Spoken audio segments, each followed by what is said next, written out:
Oh, oh, that's what you guys were expecting. Oh. You guys thought I was just going to start when it hits 0. Oh, that's so interesting. You guys thought I was just going to start talking like right when it hits 0? I'm sorry, Miller. I can't handle the Sages.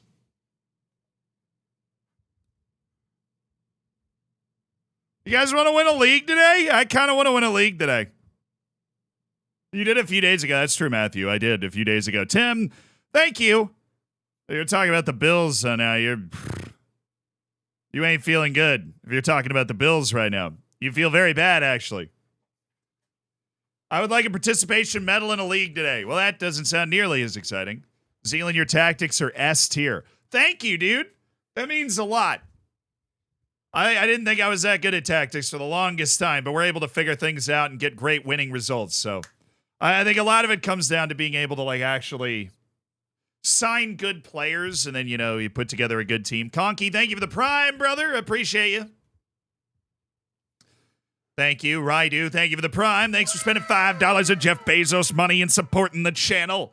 And Kyle, thanks for the prime. And Bruce Lee, thank you for the 5 months. Winning the league and going up is what we are all here for. You're darn right. Johnny, thank you for the 26 months. Wow. Dark Shout, thank you for the prime.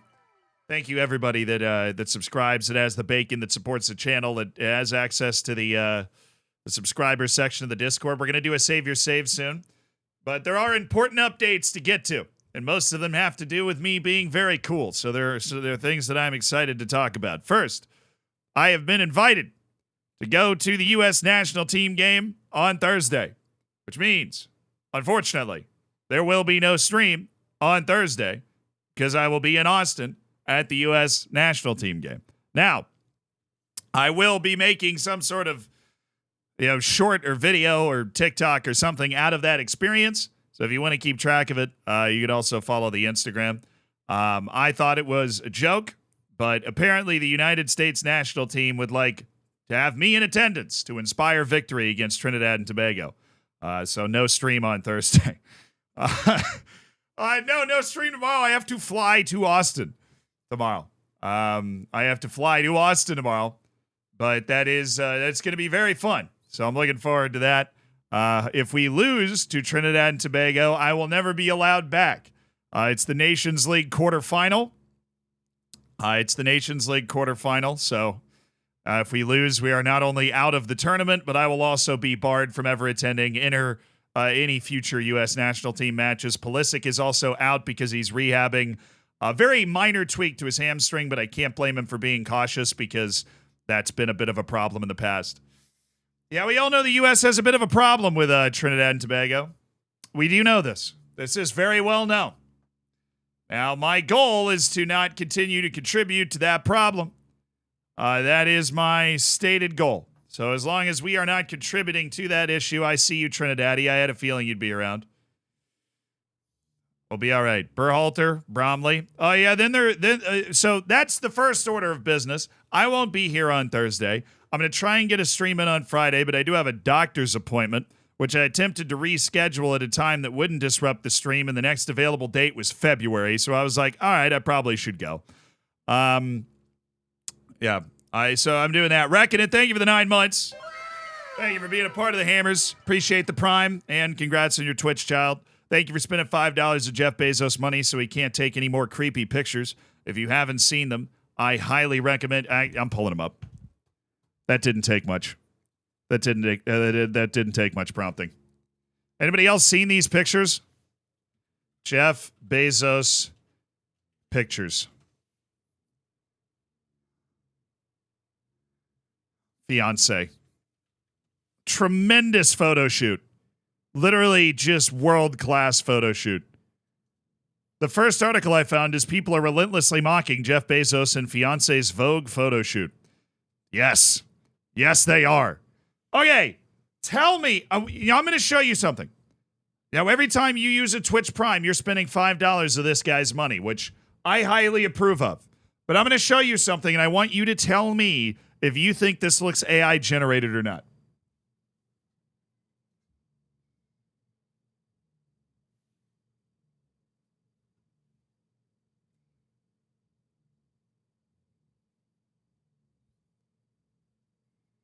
I wish it was AI generated, but it is not, because this is part of their photo shoot for an interview in Vogue. This is not AI generated. This is a real picture. Is it airbrushed? I'm sure. Does she have lip filler? Most definitely.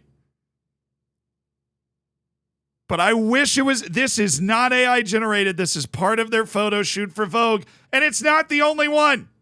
That looks like it's on a green screen, right? What even is this? She's flying a helicopter, and now all of a sudden she's like a damsel in distress for James Bond. These are the 4 pictures from their Vogue photo shoot. So when you use your Twitch Prime, you're spending $5 of this guy's money. Now, I will give Jeff Bezos respect for one thing. He can probably hire the best trainers money can buy. The dude's yoked. He's got midlife crisis biceps right there. This man is having the largest midlife crisis of all time, according to the size of his biceps. That, or this is some tremendous video editing. But I actually think Jeff Bezos is probably ripped. Now, you know what this reminds me of? When I see this, steroids? Maybe. I mean, he can afford them, right? He is ripped. Serious testosterone use. That is oozing out of this picture, honestly. That is oozing out of this picture. This has got very strong I need a new Facebook profile picture vibes right here. Where are her legs? I would assume they've just been amputated. So this is real. This happened. This was a trauma I experienced this morning that I wanted you guys to share in, right? Because that happened to me. I had to experience that by myself, which I wouldn't wish on my worst enemy. So then, I had to toss it along. But seriously, the vibe I get from this is very much like, hey, my wife and I really dig your vibe from across the bar. Can we buy you a drink? Tell me, when you look in their eyes, you don't hear them say that. When you look deep into their eyes, you don't hear that sentence. Hey, my wife and I really dig your vibe. Can we buy you a drink?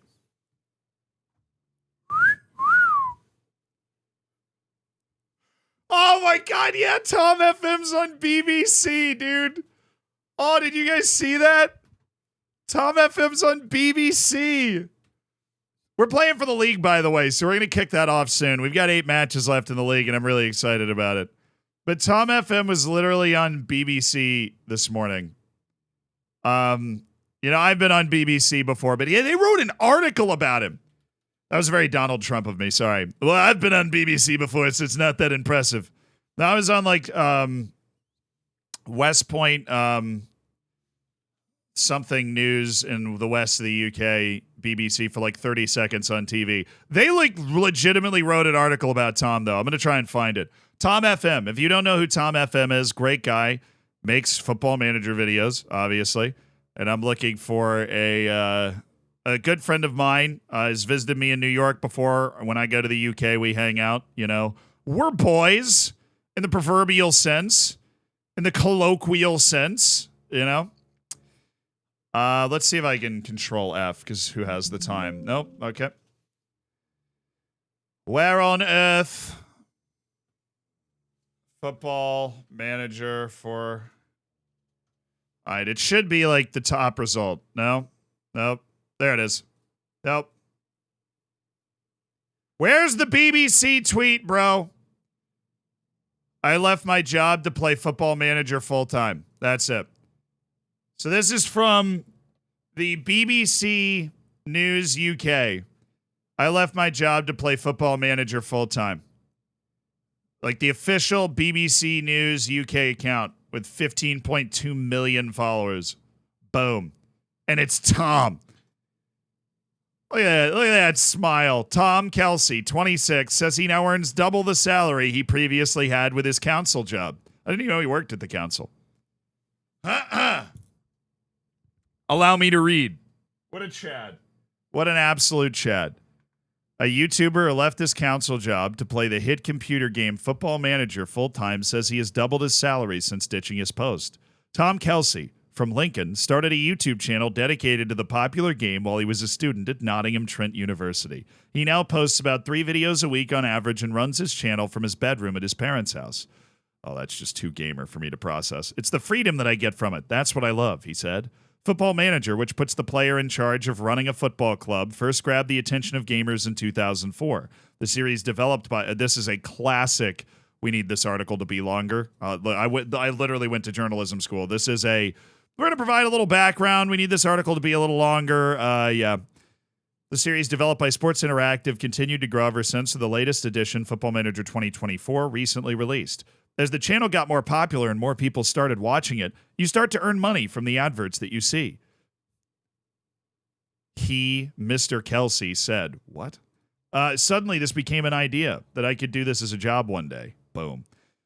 He's amassed more than 100,000 subscribers on YouTube. Nice. Mr. Kelsey left his job as a business support assistant at Lincolnshire County Council in August 2022 to devote more time to pursuing his ambition. In terms of the money I make now, it's double what I was earning in my full-time job before I did YouTube. For me to be able to earn that money while also being my own boss and having my own choices and not work for someone else is the best part of it. His online channel has 118,000 subscribers and gets more than 1 million, gets around 1 million views per month.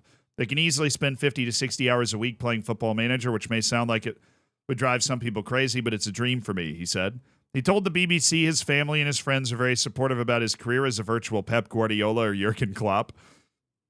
It's a very unusual career path when you say you're going to play video games for my job, he said. It keeps growing year on year, month on month, so I'll try to do this for as long as I can. All right. Cool. I mean, that's awesome. I love people getting recognition like this. That's just really cool. Lelujo, of course, is going to pipe in. I know, Kev. I know Kev and the way Kev's brain works. When Kev saw that the BBC wrote this article about Tom, Kev just went like, dang it! Dang it! Ah! Why wasn't it me? Why wasn't it me? That was what Kev did, dude. The first thing, I mean, Kev's a great guy. I love Kev. Right? And he's definitely happy for Tom. But the way Kev's brain worked is he was like, it should have been me. You know? Not him. It should have been me. That was the first thing he thought. Z, we need an interview where you just sing the Lone song. Hey, I went to the European Gaming Expo last year, and at the Football Manager panel, if you were there, I sang the Lone song live. It was my first live musical performance. It was stirring, according to a review by the New York Times, and that's probably what I'm going to retire that. Kev's waiting for the article on his 7 Showdown wins. I do hope the Showdown comes back. What's Tom's YouTube channel? It's Tom FM. Tom FM. Now, if you only watch Zealand, that's totally fine. That means you have a healthy relationship with the internet. But Tom FM to make some great videos. He had a very, very interesting series, sort of thing I'd never thought of, where it was like he was an agent for a player. It was really cool. An ad for Tom? I mean, Tom has appeared on this stream in this room before. Tom holds the ultimate trump card. He knows where I live. He holds the ultimate trump card. That was Matt's idea. They both did it, though. Yeah, they collabed, I think. They, like, maybe passed the player's career back and forth or something. I don't know. All I care about is when the BBC did a story on me, they called me a professional gamer, and that's probably the peak of my life. Do I know where Tom lives? I know he lives in Lincoln. Doxed! Doxed! Dude's like the biggest Lincoln fan of all time. I'm pretty sure you can have figured that out. Yeah, we are talking about Tom on the BBC. Very happy for him. When are you on CNN?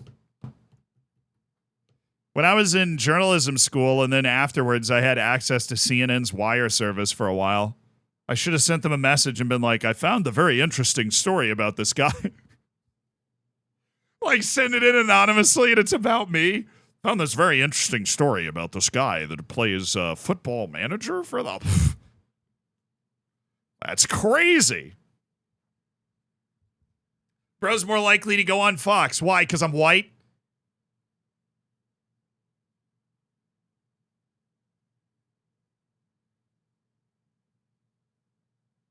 Bro just disconnected.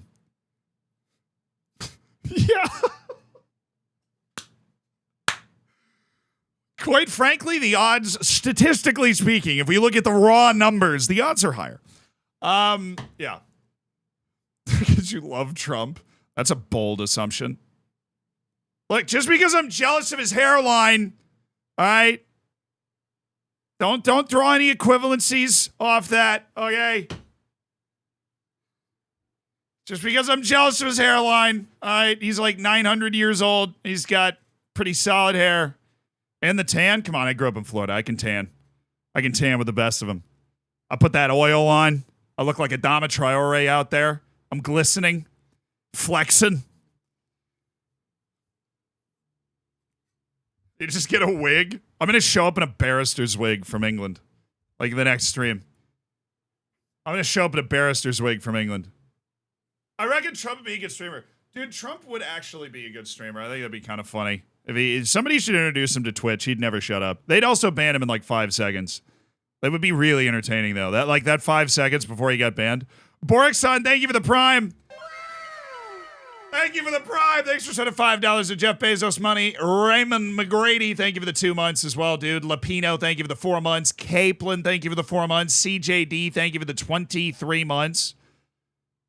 Guys, you know what I am excited about, though, that's about to happen? You know, he'd be a great kick streamer. True. World Cup qualifying starts. It already started, but tomorrow. What continent, chat? What continent starts its World Cup qualifying tomorrow? You know I love this. You know I live for this. Where? Asia already started. Africa. Freaking Africa starts tomorrow, baby. Equatorial Guinea, Namibia, DR Congo, Mauritania, Ethiopia, Sierra Leone, chasing the dream. Now, African World Cup qualifying, I actually need to look up how it works this year. 2026 African World Cup qualifiers. All right, Asia already kicked off because I swear Asia's qualifying kicks off before the last World Cup ends. It's insane. They never stop. First round... 10 match days?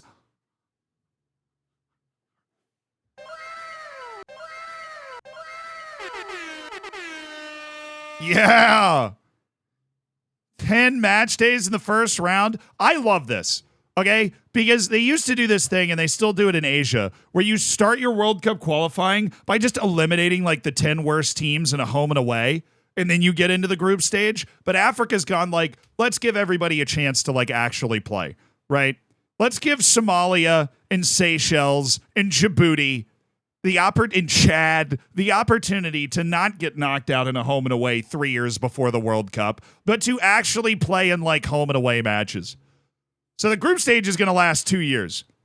I love this about World Cup qualifying. The group stage kicks off tomorrow, but it will not end until October of 2025. That's just so great. It's a 2-year group stage. And if you win your group, you go to the World Cup. All right, if you win your group, you go to the World Cup. If you finish second, you go to possibly the playoff stage. So how does that work? The 4 best group runners-up will be drawn into playoffs to determine the African representative at the Interconfederation playoff. So 9 African teams directly qualify, which means there should be 9 groups. Be 4, 5, 6, 7, 8, 9. So there are 9 groups. The automatic spots are all grabbed by the group winner. Mali can never catch a break, bro. So first group, this is Egypt's to lose right here. Egypt is the prohibitive favorite in the opening group. There are 2 teams that could give Egypt problems. Guinea-Bissau and Burkina Faso are both good enough to beat Egypt. You might not believe that, but I promise they are. This is my jam. Those teams are both competitive. They've got good national setups. Guinea-Bissau's got players in Portugal. They go after it. Right? Like, they've got... Burkina Faso always gets screwed. I mean, Burkina Faso's what in the world? 56? That's pot 2. I mean, they're a pot 2 team. The annoying pot... You know who I feel bad for? Is Mali. Not Burkina Faso, but Mali. They've never been to the World Cup. They're in pot 1. You know who their pot 2 team is? It's Ghana, dude. Of all the pot 2 teams they could have gotten, it's Ghana. Like, come on. Just let Mali get to the World Cup one time. They got screwed. I mean, full credit to Tunisia for grinding out a 1-0 win in the playoff to get to the World Cup in 2022. But Tunisia was not the better team against Mali. Mali was better. Tunisia got a horrendous own goal from Mali and then managed to not concede thanks to a red card on Mali. Right, like Mali just got screwed, and now they've been screwed again because their group has Ghana in it. Also, sleeper pick, Comoros got to the knockouts of Africa Cup of Nations, the last one in 21. Comoros is really weirdly decent. They've managed to recruit a lot of the diaspora from France, and they have a good team now. So Comoros is going to pop up and beat either Ghana or Mali. And honestly, just for the vibes, I hope it's Ghana, because I love new nations making the World Cup, and Mali is one that's been on the cusp for like a decade. On the cusp. But this group is all Egypt. Burkina Faso and Guinea-Bissau would be a big surprise. Where's Guinea-Bissau? 111. Ugh. They have more talent than that. Group B. Screw you, DR Congo. What are they? Oh, man. Togo is pot 4. They didn't. I mean, this is irrelevant for like actually making the World Cup. But do you think that South Sudan and Sudan can actually play each other? Do you think that's actually possible, or is this just a disaster waiting to happen? This is like when North and South Korea got drawn in the same group, and I was like, dude, I didn't know that was legal. Hey, it's a random draw, dude. South Sudan just rebelled and separated from Sudan. Yeah, let's chuck them in the same group, bro. Let's see how it goes. Yeah, that's going to go well. That's going to go super duper well.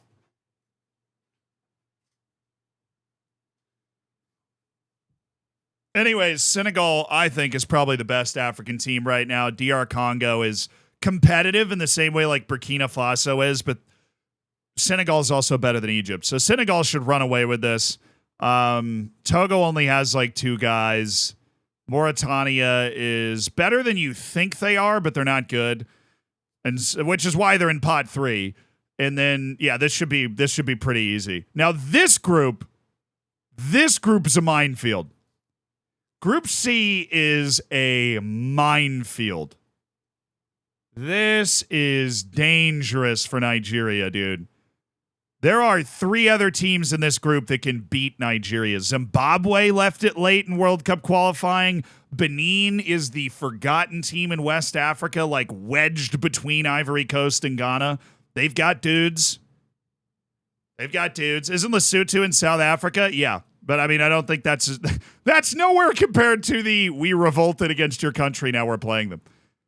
In Nigeria, the Super Eagles just missed the World Cup for the first time since the 90s, and they need to go back. But they've got goalkeeper issues, and South Africa was very good in World Cup qualifying last time around, and a very controversial penalty to Ghana knocked South Africa out in the group stage of World Cup qualifying last time. So the South African team is good. And I'm not saying that because I'm managing there. But yeah, South Africa will also just blow out Lesotho. Lesotho's just not good at all. Apply to Bromley, please. If I get hired as a tactical assistant by Bromley, do I have to move to England? That was my question. Group D, I mean, this is all a wash. These 3 teams don't have the quality to even try Cameroon, Eswatini, Mauritius, and Libya. So it's all down to this. And I just don't see it. I think this is Cameroon pretty comfortably. I just don't see it. Angola's down. They've got a couple guys in the Portuguese league. Cape Verde is always the bridesmaid and never the bride. And unlike Mali, I just don't think they're turning that corner. They're so diaspora dependent. Like, they're all just the Cape Verdean diaspora in Portugal. And when you're diaspora dependent, it's just harder to develop a consistent national team. Whereas like Mali, they've got a few academies that develop a ton of quality like in Mali and then ship to France, and then they also have their diaspora. But I think this is all Cameroon. I'm really excited for this group, though. This is going to be a mess, especially if Nigeria shows up and like loses away to Benin in the first match day. It's going to get really awkward. Group E, like they're going to get a manager fired. I would not bet long on Nigeria's manager in that group. Group E, oh, come on. Morocco with the layup. Morocco with an absolute layup. Zambia's down. Republic of Congo is down. Tanzania has like Prince Ndlovu and that one striker that was in who was in England and then moved to the Netherlands, but Calvin John, I think, and I haven't heard of him since. So this is all Morocco, especially with the way Morocco's playing. The only team that I think could challenge Senegal for just being the best team in Africa. Obviously, they had that magic run at the last World Cup. Gabon is in pot two. Yeah. That's just more evidence that Mali got screwed because they could have gotten freaking Gabon. Sleeper pick? Sleeper pick here? The Gambia.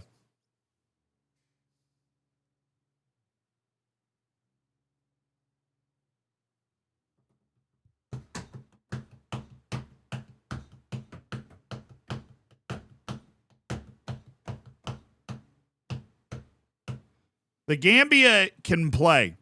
Kenya, I don't think, has a chance.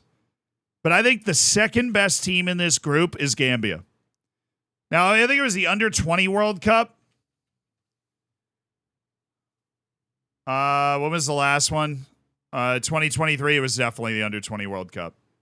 The Gambia was balling. Give me the tables. The Gambia was balling out. Where are they? There they are. They won their group ahead of South Korea, France, and Honduras. There is a golden generation coming from a river in West Africa surrounded by Senegal. Right? There is a golden generation on the way. And it has not reached the senior team yet.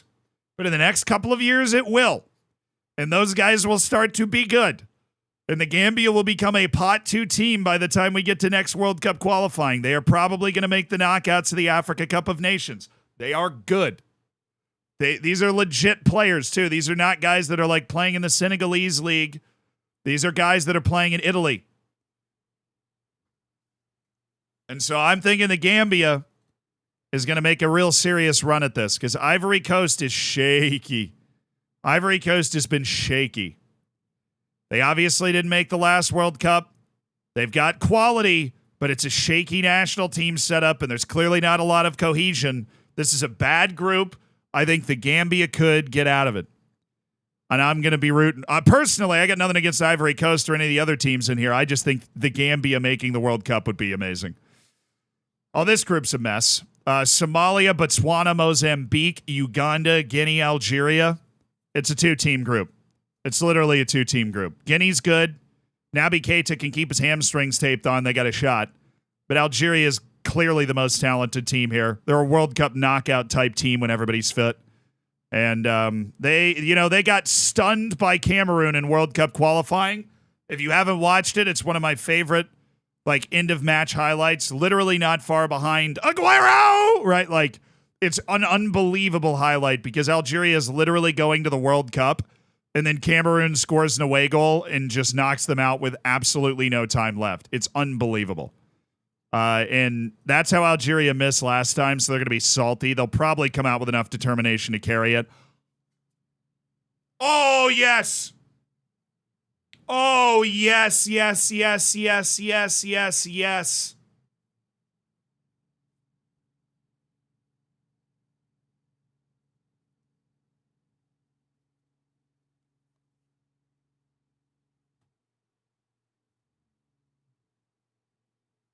Equatorial Guinea, like, legitimately might be the favorite in this group. Tunisia's losing Wabi Kazri. Tunisia's losing the generation that's willed it to World Cups.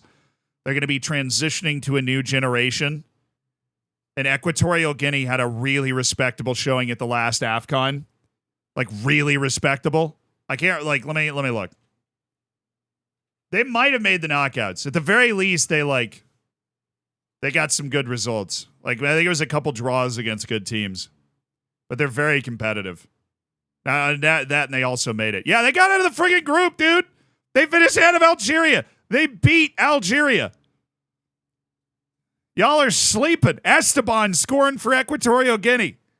Y'all are sleeping. Please tell me one good reason that a team that can beat Algeria at a major tournament in the AFCON can't finish ahead of a Tunisian team that is objectively less talented and is losing some of its best players. I'm not saying that Tunisia shouldn't be favored, but this is an open opportunity for Equatorial Guinea and a better opportunity for Equatorial Guinea than they probably should have to make the World Cup, because Sao Tome and Principe is a wash. Malawi is a bad pot 4. Namibia is a bad pot 3. Liberia is actually good for pot 5, but they're probably, I don't think they're better than Namibia. And so Equatorial Guinea will be pretty significantly favored against everybody except for Tunisia. So there shouldn't be a lot of opportunities to slip. They aren't going to need to be as consistently great. And then you come up against a Tunisia that's transitioning between generations. I think they could catch them. And that is an opportunity for a World Cup debutant right there, Equatorial Guinea. That is a big opportunity. And Group I obviously is a 3-team group, because Comoros, if you want to go back to this AFCON, was like the surprise. Oh, there's the Gambia, by the way, in the AFCON, finishing ahead of Tunisia with the 7 points there. And Comoros, who made it to the knockouts. And then they almost beat Cameroon. Mshangama with an amazing free kick, I think. And they lost 2-1 to Cameroon. But this is Mali and Ghana. Mali and Ghana, I would put as 2 of the top 8 teams in Africa. And they're both in the same group with only 1 automatic spot to the World Cup. Which, again, brutal for Mali. I think Ghana's going to win the group because Mali is just professional at bottling this stuff. Like, seriously, what's going on? World Cup qualifying from Africa starts tomorrow, so we're looking at the groups and breaking down who we think's going to do what. This is my absolute jam. Obviously, shout out to Chad for making it to the group stage. I mean, everybody made it to the group stage except for Eritrea, who just withdrew because, North Korea of Africa, they're doing their thing. Car, they've got Jeffrey Kondogbia, so maybe they can make some noise. Madagascar is actually way better than you think, but the problem is you think Madagascar is just 4 penguins running around, which they're better than that. But Mali and Ghana, and then Comoros in third. That's my pick. If it was Ghana from 4 years ago in World Cup qualifying, I'd be saying Comoros in second. Ghana was that bad, but they managed to fall backwards into the World Cup, then recruited a few dual nationals, and now all of a sudden they mean business. Ghana's good. Kyle, thank you for the year, dude. Thank you for being a part of the Hammers for a whole darn year. And then, of course, if you finish second in the group, you had to finish in the top 4, and you go into a playoff. The winner of that playoff goes to the Intercontinental Playoff. The other World Cup qualifying that's going on is Asia, I believe. Asia already finished some World Cup qualifying. Asia starts its World Cup qualifying so freaking early. 2026. They already knocked a few countries out. They have not adopted the African approach of let's actually let everybody play in a group stage. So they kicked off the first round. Where is the first round? Oh, wait, hold on. I'm on the wrong thing. There we go. Okay, so the first round, Afghanistan beat Mongolia, which is actually sick because Afghanistan's coach, where is he? Ashley Westwood is this English guy who is he was the coach of I thought he was the coach of Nepal. He coached Roundglass Punjab, ATK, and West Bengal, Penang FC. This dude's doing an actual journeyman. That's in Malaysia. Bengaluru FC in the Indian Super League. After being a player manager at Kettering Town for a year. And now he's the manager of Afghanistan. And he's, I was thinking of Pakistan. We'll get to that later. So that's a different manager, but still very effective. He has guided Afghanistan by Mongolia. So Mongolia is officially eliminated from the World Cup. Afghanistan moving on. Bangladesh. And I just want to I'm going to give them a standing ovation here.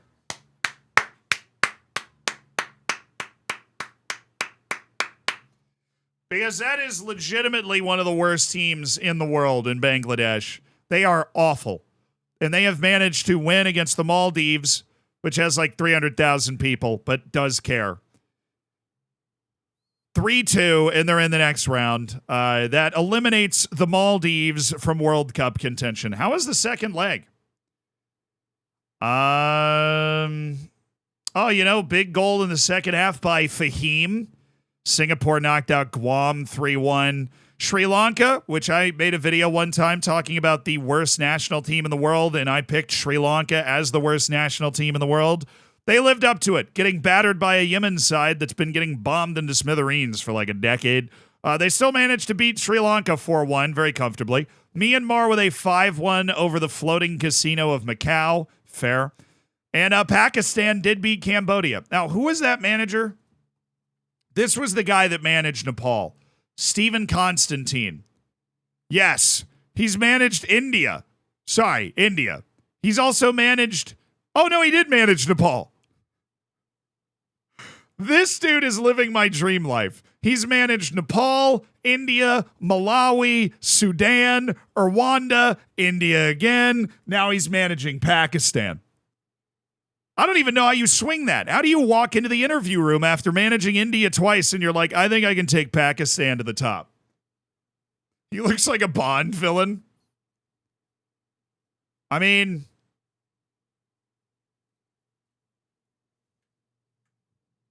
I see it. This dude's probably got some weird German name. Like, what's the Bond villain? Von Blumfeld or something. But seriously, what a career. What a career. And Constantine. But the thing is, this guy's good. That's why I know who he is. He went to India and got them to the Asian Cup. Like, legitimately. Typical gamer. Thank you so much for the Prime, brother. I appreciate you. Thank you for spending $5 of Jeff Bezos money. He literally went to India and got them to the Asian Cup. He's actually good. He's actually a good manager. And that was Pakistan's... I'm just trying to get you to understand how bad some of these South Asian teams are, like Bangladesh, Pakistan, Sri Lanka. That was Pakistan's first ever victory in the World Cup qualifiers. In their first fixture at home in 8 years, beating Cambodia. And I'm going to be totally honest with you guys. Cambodia is not anywhere near the worst team in this first round. Cambodia is nowhere near, Cambodia is and should be better than Pakistan. And yet this guy managed to get Pakistan through to the group stage of qualifying with a win over Cambodia. Their first ever win. Full credit to Stephen Constantine. Taiwan beat Timor-Leste 7-0. Indonesia, which they're honestly, they were the beast in this round. They beat Brunei 12-0 to get to the qualifying. Hong Kong beat Bhutan 4-2, which is a shame. Bhutan actually they got past this round last time, which was fun because Bhutan's stadium, if you've never seen Bhutan's stadium, it's crazy. Dang it. Bhutan has maybe the best national team stadium ever. But I don't know if they have a picture of it. Yeah, look at this. Look at this. Are you kidding me? It's in like a freaking temple with the mountains in the background. Oh, the Chong Malong Stadium. Oh, come on. I want to watch a match here so bad. How cool does that look? Next is Chameleon. Thank you for the 27 months, dude. I appreciate you. New Afghan manager already talked about? Yes, actually. I'm not even kidding. Like, how cool is that? Chonglimithong Stadium. Look at that stand. Look at the stand. Look at that, bro. That is so cool. They're literally like, yeah, let's just slap this bad boy right in the middle of a Buddhist temple and get moving.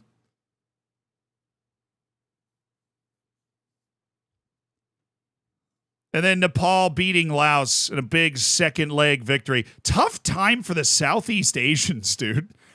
Cambodia and Laos are way too competent to be getting knocked out here. Like, if you're Maldives or Guam, you're like, yeah, we gave it a good go. But, like, Laos and Cambodia have people and leagues with money in them. Whatever. All right, group, what's the second round format? 36 teams, ranked 1 through 26, and the 10 first round winners are divided into 9 groups of 4. The teams will play each other on one home and away, and the 9 group winners and group runner-up advance to the third round and automatically qualify for the Asian Cup. Oh, this is doubling his Asian Cup qualification. That's awesome. So if you finish in the top 2, you're in the top 18 and you go forward. So they're eliminating half the teams. This is very, very, very simple. Dude, why did India get screwed, man? I want to believe in India. They made the Asian Cup, but now they might not. This is like Kuwait, like Qatar, as much as they got dumped on at the World Cup, is one of the best teams in Asia. Kuwait is super competent too. Afghanistan is screwed, but congrats for getting through to the next round. And India is probably not getting out of this group either. How is India so terrible? The thing is, they're not, right? It's relative. You look at them and you're like, wow, they're terrible. They should be better. But India is not. They made the Asian Cup, right? They're not like Pakistan, where Pakistan's sitting here like, we just won our first ever qualifying match. Right? They didn't do that. Japan against North Korea? That's fine. Somebody's got to play them. The issue is Syria is actually good. So with North Korea, the fun thing about Group E. So Group A is interesting because it's Kuwait or India for the second spot. Qatar should absolutely run over every team in this group. India is going to expect to finish second, but Kuwait is competent and they really do care about the sport in Kuwait. They're like, you know, the same with like Bahrain and Qatar. Like, they spend money and they compete. They have big money leagues and they try and develop what talent they can. The fun thing about Group B is that North Korea, you like never know who's going to show up. Like the North Korean national team, let me see. Like, they haven't played a match unless they played one recently. They send no information to anybody. Yeah, like their next match is Syria on November 16th. And so I've studied North Korea before because we made the video about Han Kwang-song, the North Korean wonder kid. And North Korea sends the bare minimum information even to FIFA. Like, they show up, you know, like when they're supposed to submit the roster, they submit like just the names of the players and what club they play on. They submit basically no league information to FIFA other than like who wins the league. They submit nothing. And so you have no idea what you're coming up against when you play them. And what makes that particularly freaky is that sometimes North Korea is really good. Sometimes they are good. All right, I have read interviews with Italian scouts before North Korea was like banned from exporting labor. Right, I've read interviews from Italian scouts that watched the North Korean U17 team play do a rondo. Like, they watched the U17 team for North Korea do a rondo drill, and the guy was a scout for like Juventus, and he said it was the best rondo he had ever seen. Ever. They love the sport in North Korea, and sometimes, like in certain aspects, they're able to teach it really well. But what is so interesting about it is that there's such an, like the sport of soccer, of football, there's such an individuality and creativity to that. And how do you create that in a society that is clearly so closed off? Like, I don't know. And that was always the question around Han Kwang-song is like, how much of a person can he be when he knows he's got Big Brother literally like puppeteering him. He said that with a gun pointed to his head. That was in Italy. That was in Italy. It wasn't like they brought an Italian coach to North Korea and it's like, yeah, you got to say this was a great rondo or we're going to keep you here forever. North Korea sent their youth teams to Italy, and it was weird. It was almost like a meat market. This is where Han Kwang-song came from. They sent their youth teams to Italy, and they said, pick the ones you think could be good.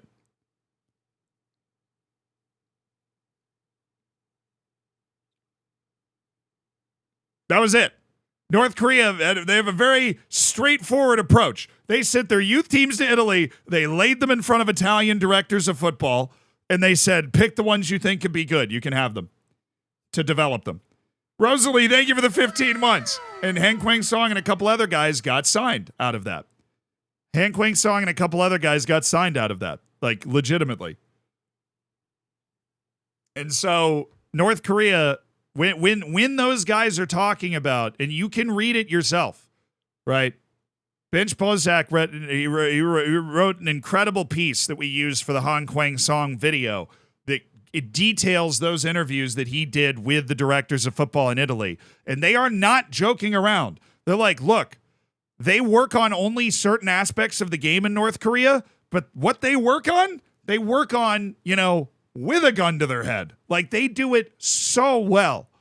Like the technique and the sharp passing but they just don't. And when a key part of it is the North Korean team has no experience playing against like high quality opposition, except for what they get in this.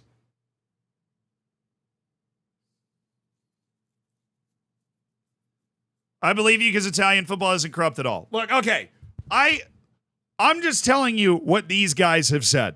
Right, and they were not under threat from the North Korean government. They were being offered players by the North Korean government, and they were pleasantly surprised, and that's why so many North Korean players were in Italy for a couple of years. They were, and that's why Han Kwang-song was playing for Juventus before he got recalled to North Korea. These guys are not bad, and they're a giant mystery, right? And so this could get tricky. Right, I don't think it'd get tricky for Japan. Japan's probably too good, but Syria will be expecting to get through. Syria almost made the World Cup in 2018. They have a very solid team, and they could get completely screwed by North Korea. Now, Group C, this is also murderous. Like, how do you have this, and then the next group is Oman, Kyrgyzstan, Malaysia, and Taiwan?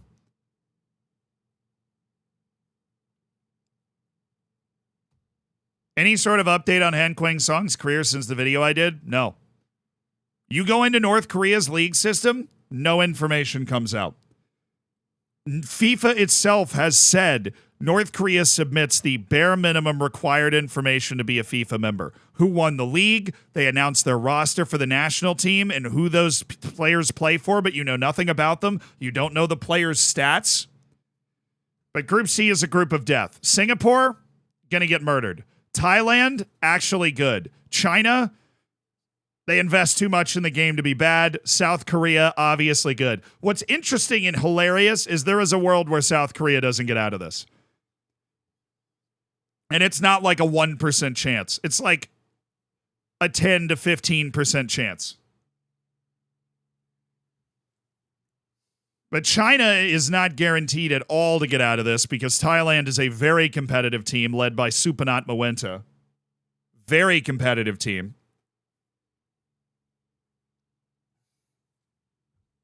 Supanat Mwenta can play. I mean, when we did our simulations of when we did our When we did our simulations of the Asian Cup, Thailand won. Grindictive, thank you for the 3 months. I'm actually going to add that as a video idea on my video ideas doc right now. To make these groups and then actually simulate them.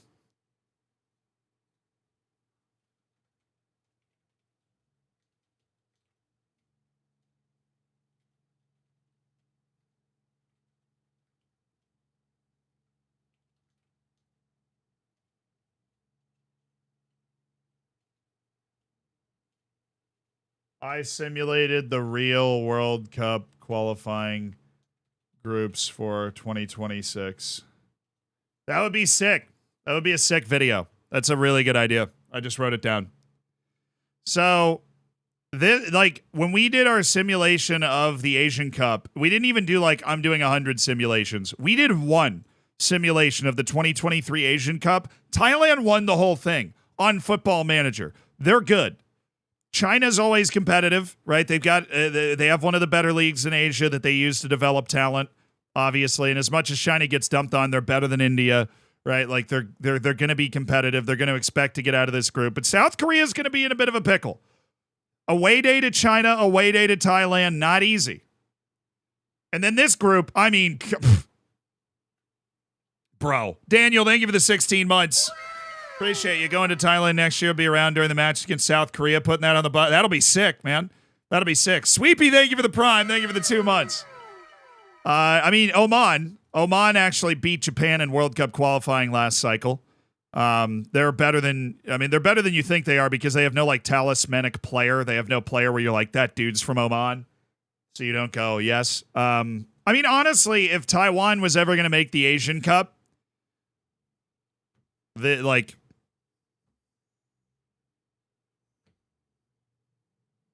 is their opportunity. Kyrgyzstan is... Ugh.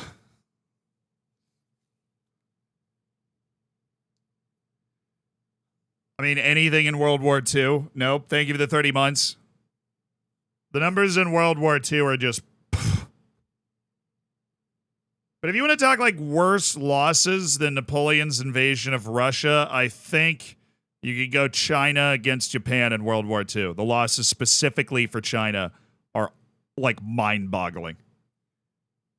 Arch, thank you for the prime. I appreciate you spending $5 of Jeff Bezos money to support the channel. Kyrgyzstan, if I'm not mistaken, made the last Asian Cup, though. It was their first one. They haven't made the World Cup. No, they made the last Asian Cup. They're qualified for the 2023 Asian Cup, which is about to happen. So Kyrgyzstan's on the uptick. They've got a competitive team. Dudes playing in the Russian leagues. Some dudes around Asia. I don't know enough about Malaysia. I'll just be honest. But if Taiwan's ever going to have a shot, this is probably the group. It's a 5 to 1% chance, like 1 to 5% chance that Taiwan's going to be able to put the 5 points it needs together to be able to scrape a second place. Kenya, thank you for the 2 months. Looking forward to the new save. I appreciate it. Laney, thank you for the prime. Thanks for spending $5 of Jeff Bezos' money to get yourself into the subscribers section of the Discord. Malaysia relies a lot on naturalized players as climbing the last few years. Well, then this is an opportunity for Malaysia to get to that last round. Also an opportunity for Malaysia to get into the Asian Cup. I don't know how many Asian Cups Malaysia's been to, but I don't remember seeing them at many. Last one they made was in 2007. But they've already qualified for 2023. So Malaysia is climbing. They got a good generation of players. So we've got, a couple of teams that already qualified for the last Asian Cup going at it again. So maybe Taiwan's screwed because Kyrgyzstan and Malaysia clearly have it together right now. Iran and Uzbekistan could quite literally start their C teams and probably get out of this group. Both of them. Turkmenistan is at least competitive, and if Uzbekistan happens to lose away to Turkmenistan, things could get weird, but that is the only match that could throw a curveball in here. Group F, Iraq, Vietnam, Philippines, Indonesia. Ooh. Ooh. Ooh. Ooh. Ooh. Ooh.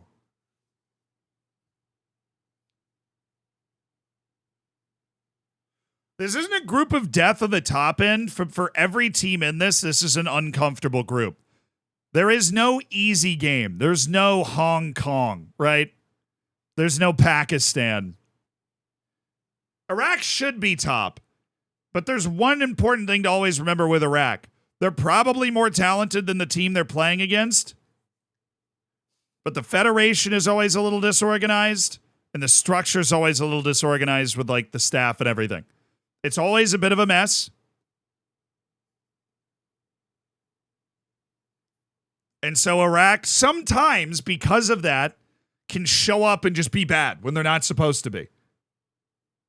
Sometimes they can show up and who gets excited about this cup? I don't know. It's the World Cup. I'd never really heard of it, but you guys wanted me to talk about it, so we're talking about the World Cup. Honestly, personally, I take it or leave it. But yeah, as far as I understand, most people don't really care about it. But yeah, the World Cup, it's this big thing. You might have seen it like at 2 a.m. before. Where's that? Yeah, it's a good question. I think they're hosting it in like Iceland this year. They wanted to involve some other. It's an up and coming tournament. The World Cup. It's an up and coming tournament. But this is a fun group, dude. Indonesia beat that ass in the where were they? They 12-0 over Brunei. Now, granted, it's Brunei, but like they clearly are a step above, right? Indonesia can get the job done. Iraq, Vietnam, Philippines, Indonesia, all good matches. Vietnam, just ask Macwell about that, dude. They're on the rise. This is tricky. It should be Iraq and Vietnam.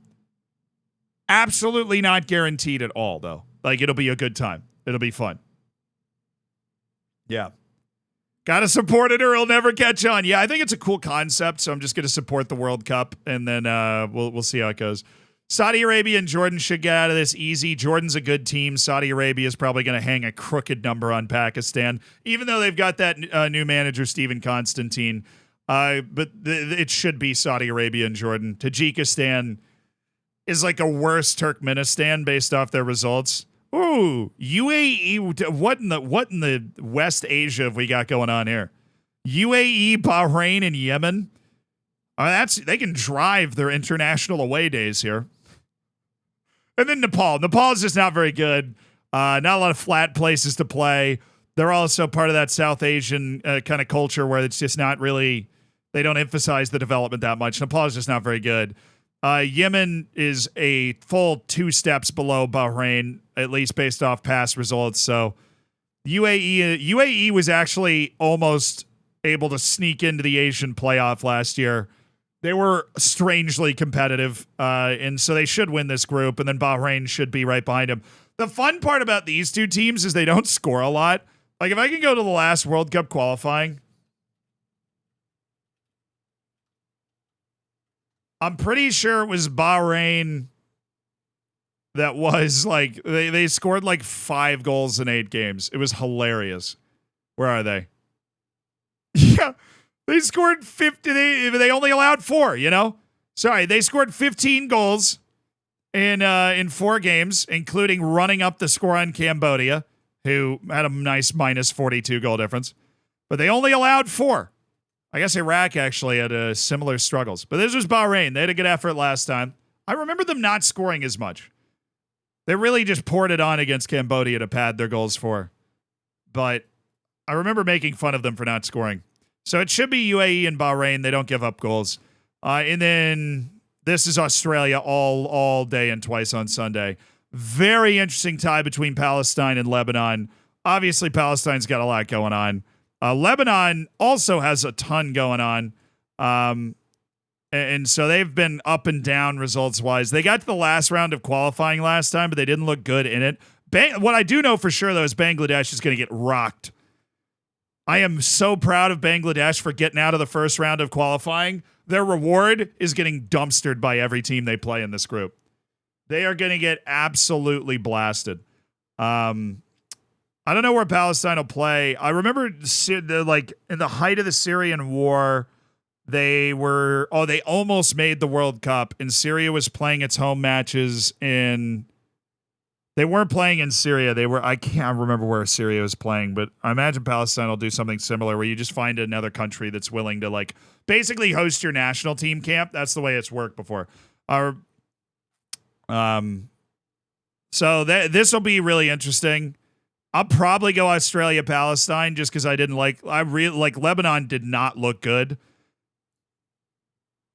in the last World Cup qualifying at all, even though they got through. This will be really tight. The home and away between Palestine and Lebanon will determine who can get to the Asian Cup, who can get to the next round. And then the third round, you've got this, where it breaks into 3 more groups. And then, yeah, Asia's nuts. But I don't know what matches Asia's got going on. coming up next. Where the matches, Africa. So they've got Africa has got like a full round of matches. Let's see if there's like a nice pick of the pop here. Round 1 of African matches. None of those yet. That's going to be a blowout. Gabon, Kenya. That's an important one. Gabon needs to win that if it's going to be able to go through. That's like one of the matches that will determine if they're okay. But it doesn't look like any of the big teams are really playing. Mali's playing Chad. South Africa, Benin's probably the pick of match day 1, honestly. That's a pretty darn good match. That match and Gabon, Kenya is a matchup between 2 pot 2 and pot 3 teams. That'd be good. Oh, I need to remember to watch that. Bro. The Gambia Ivory Coast is November 20th. That's a moment for the young lads from Gambia to really make it happen. Yeah, you're right. I'm going to press the star on that one. I'm going to press the star on South Africa, Benin.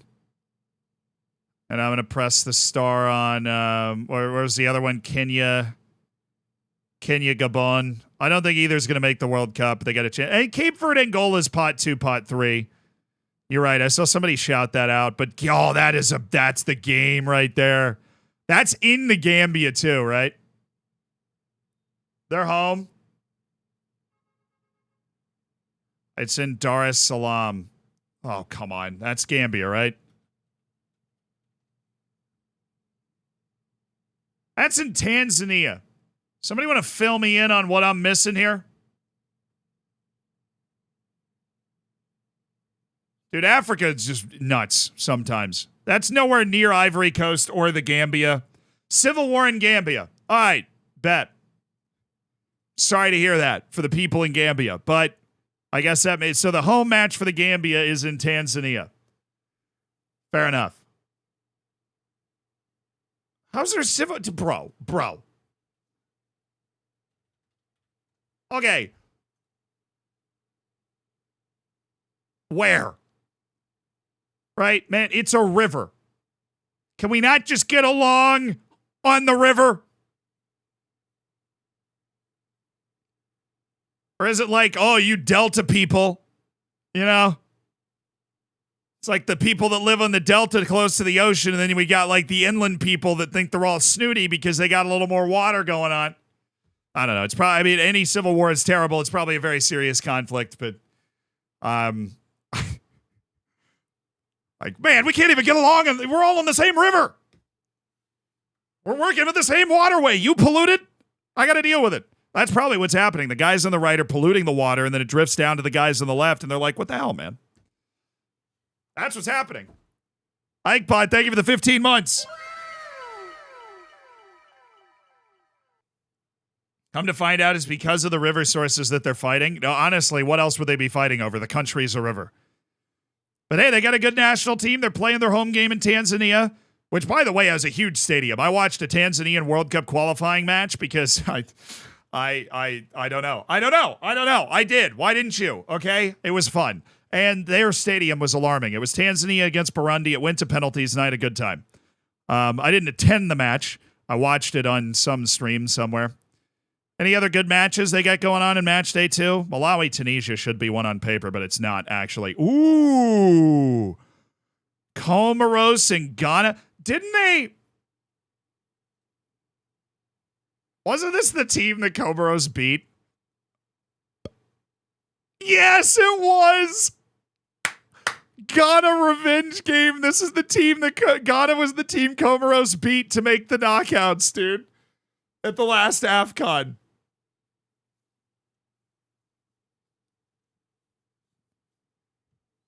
Dude, how are you excited about this game? How could you not be?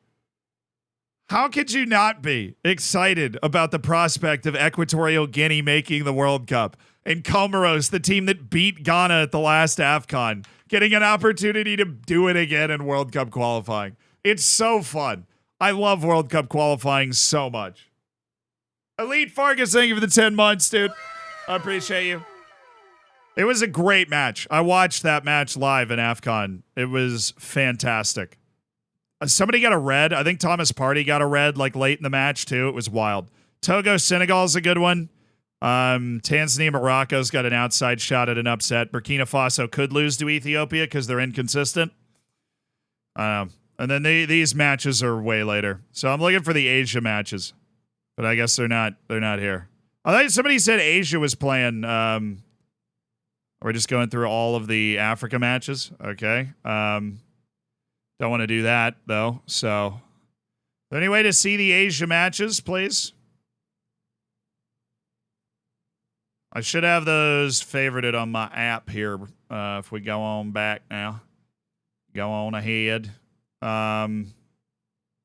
Asia. Guess not. Maybe they don't play for another day or two. Africa. There's Euro qualifying. South American World Cup qualification kicking off.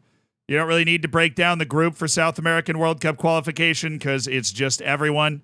And they're already going. So shout out to Bolivia for starting off in traditional form by losing everything. Love that for them. I really do. I think they're great. I love Bolivia. They've made the World Cup and Venezuela has not, and that's why Bolivia is cool. I don't really care about all of these, but it is fun to keep up with. South American World Cup qualifying. Nope, I'm good. Just there it is. Asia. Nice.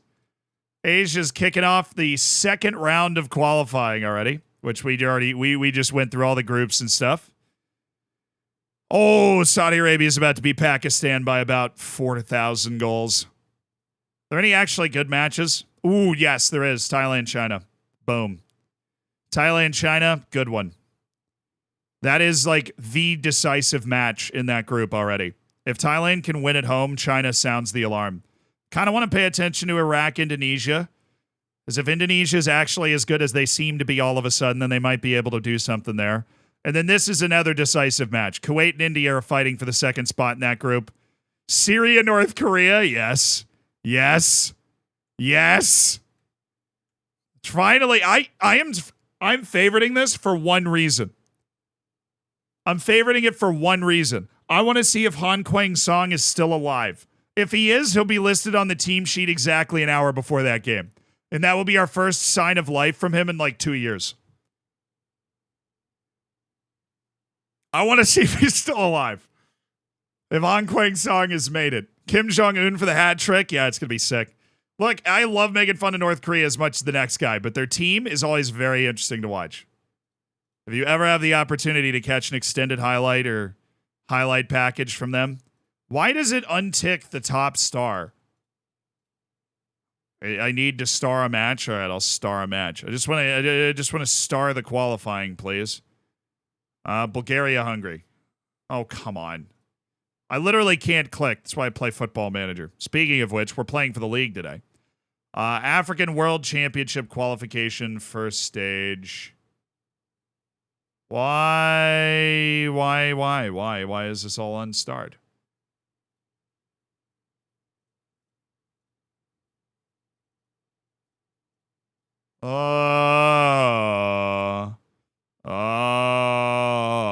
And Euros, and then no more Asia. I had to click the pin league. Oh, shoot. You're right. Yeah, that's what I wanted to do. Dang it. Sorry. I have most of the World Cup stuff pinned at the top. So you got Africa playing there. Boom. Euro qualification. What do I have pinned here? Oh, the FA trophy? Yeah, I don't think I need that. No offense to the FA trophy, but I'm kind of good.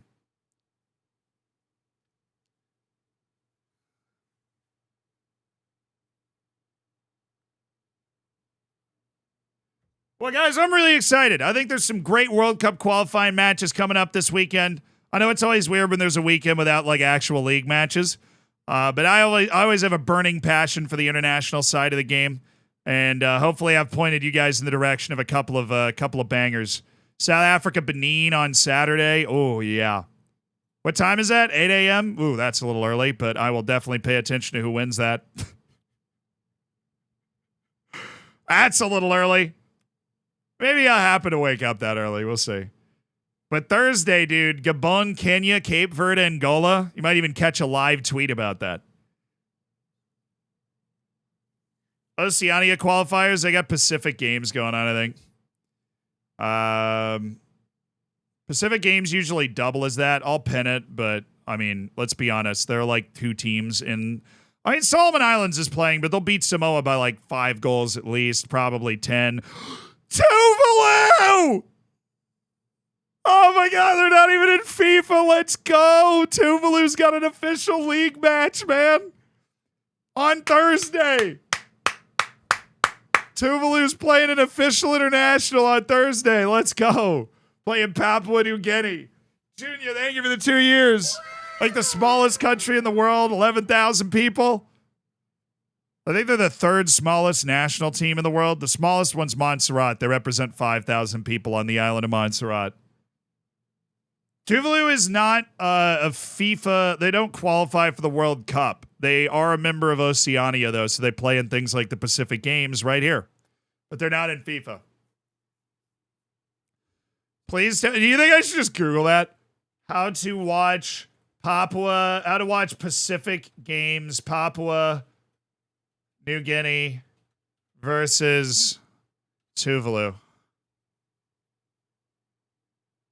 What is this?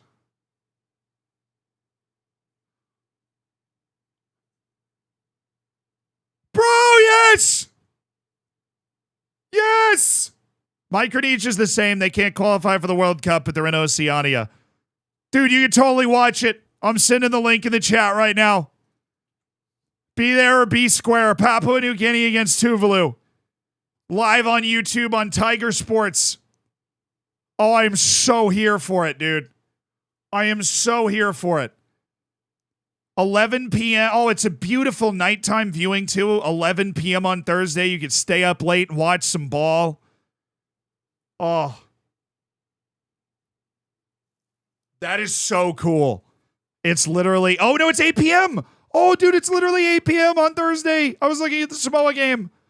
8 p.m. Thursday night. I'll be at the U.S. match, but I am totally going to at least check in on this. I don't think that's real. It totally looks real, okay? It's set up like it's real.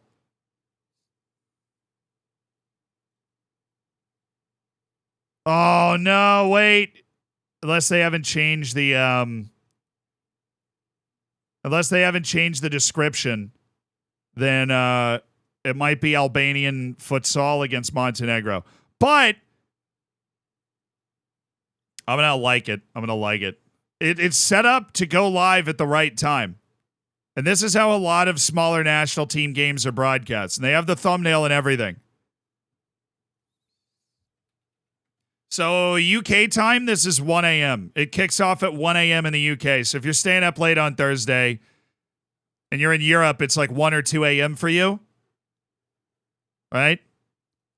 Just check in. There might be a way to legitimately watch. I've never seen the Tuvalu national team play.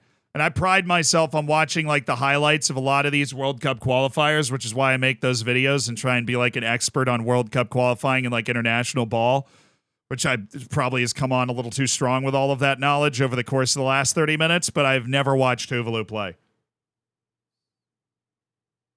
Is it... Dude, here's the thing. Is it pure clickbait? Who besides me is even going, yeah, let's see if there's a stream for Papua New Guinea Tuvalu?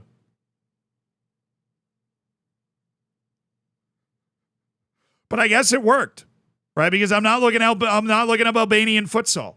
So either they're clickbaiting with the title or they forgot to change the description. I'm going with they forgot to change the description. I'm going with they forgot to change the description and that it's actually the Pacific Games, Papua New Guinea, and Tuvalu. You know who's hosting the Pacific Games, though, is Solomon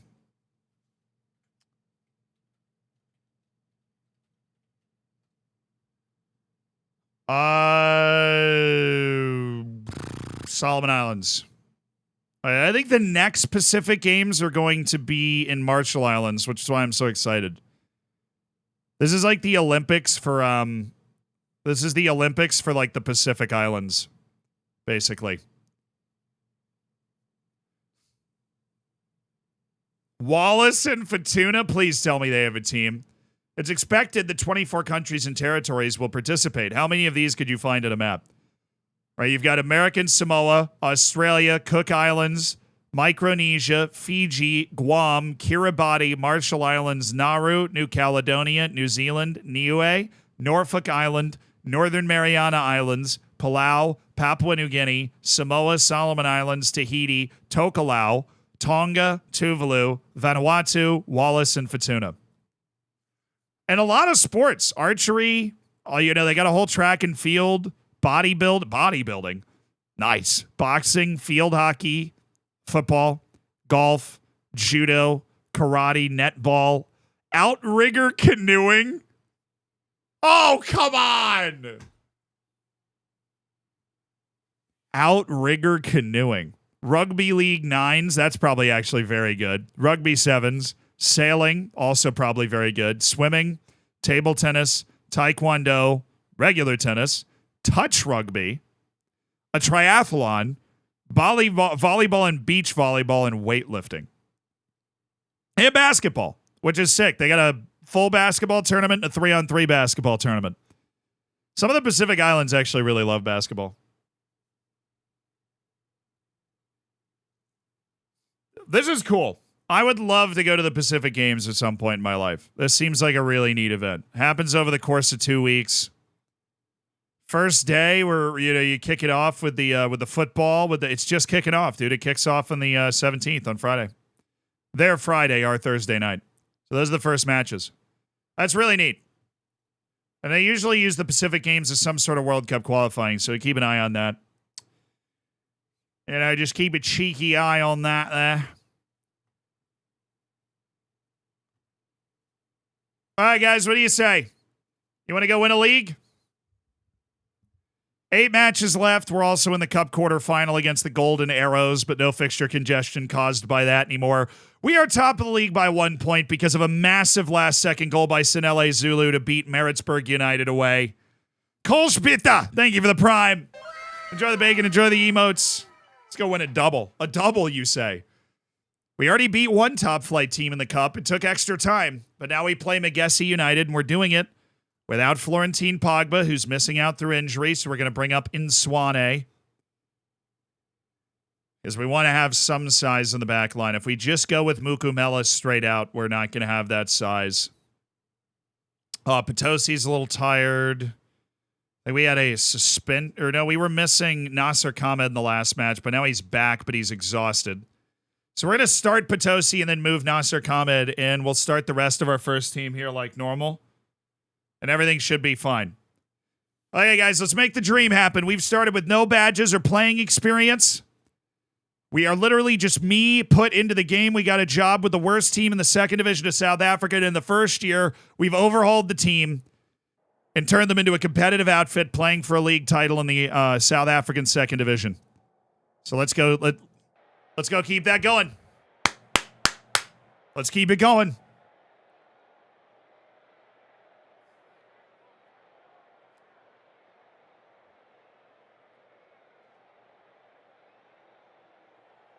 I'm surprised you haven't done a video where you get a coaching license. I just don't know if that's the direction I want to go in my life, I like living in the U.S. I like my friends. I like McDonald's, the way we do it, And I know if I went that direction, I'd have to really be like, I love traveling, but I also love having a home base on the travel of it. Evergreen, thank you for the 3 months. And I also like managing virtually, and I like playing video games. And I feel like, being an actual real-life manager would eat into that time. Matsimbi. Oh, get to it, son! My IRL journeyman? Yeah. My IRL journeyman. G-Mac and Laney, thank you so much for the primes. Thank you guys for supporting the channel. Sam, thank you for the 6 months. Thank you to everybody that subscribes. I really appreciate it. It seriously all makes a difference. And together we have continued to become more cool because what I'm doing on the trip, U.S. Soccer inviting me to go to a match is literally beyond my wildest dreams.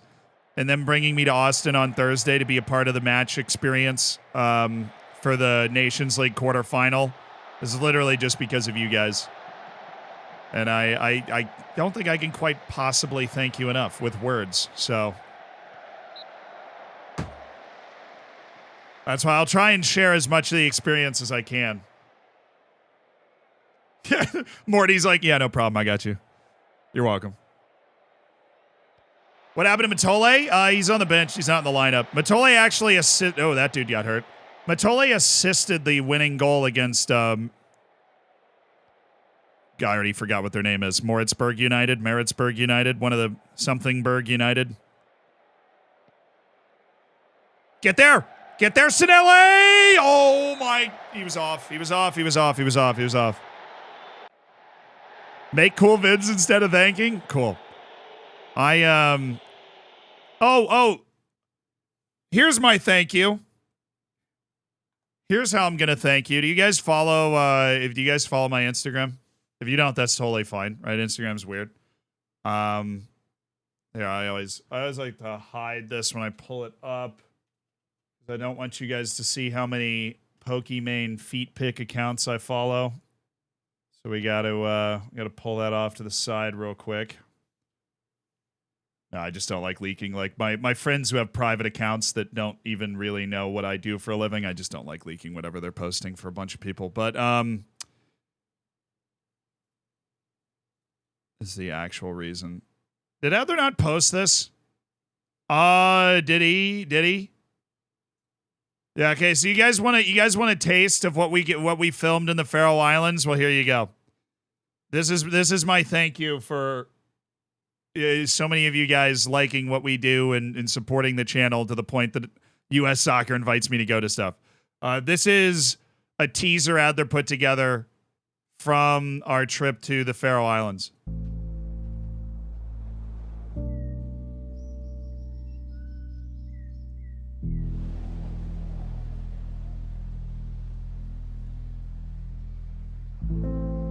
We filmed all of this ourselves.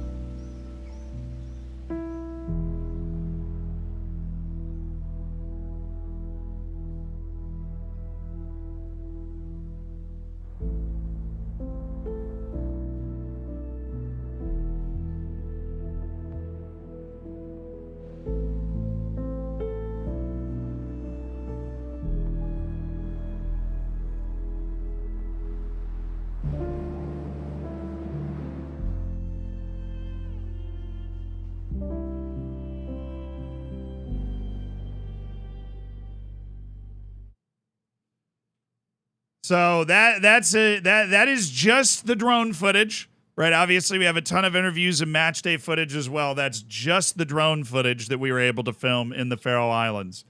But that just to give you an idea of the production level that we have gone for, I swear to you, this Faroese video is going to be the best video we've ever made, and hopefully the direction that my idea is 5 years from now. We'll be making a video like that basically every 2 weeks, every month, where we go to a place for a week and immerse ourselves in the culture and tell a football or sports related story through that. But that's just the drone footage. And how freaking sick is that? Also follow Adler on, because Adler's the other half of the team when we go on those shoots. Follow the ad man.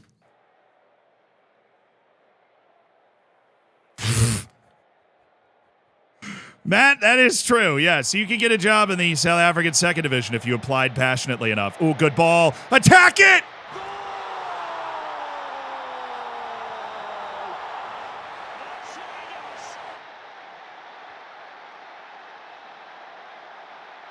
Let's free and go, baby! Get that ball in the net! And Bakoma chipping it back post. Kumalo. That just looks like such a realistic looking play relative to what Football Manager could show you before.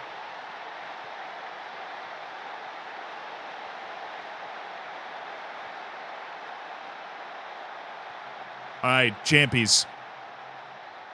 Cheslin Jampies. Mbakoma. Oh, Potosi. Get there, get there, get... No, he's backing off. I don't hate it. Make the guy run to you. We're not going to play it over the top there. We on that? Yes, we are. That's our strong wing, Mbakoma. You're the guy I want running with the ball. Use your talent and stretch the defense. You didn't quite do it, and so they're able to press the ball away. Darn. Matsimbi, good pass. Ooh, honestly, don't hate it.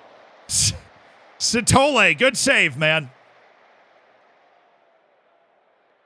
I love the crowd noise, even though nobody's in the seats. The disrespect to our dedicated fans that always sit in the top row, that you guys always forget are there.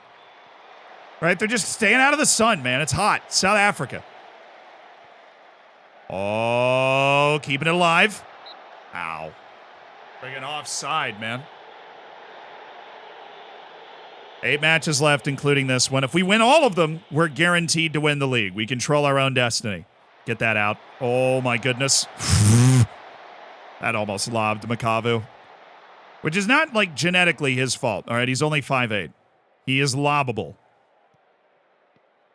All right, Mbakoma. They're just leaving you alone, and you can just keep... Oop, early cross. Okay. Wasn't a good one. Oh.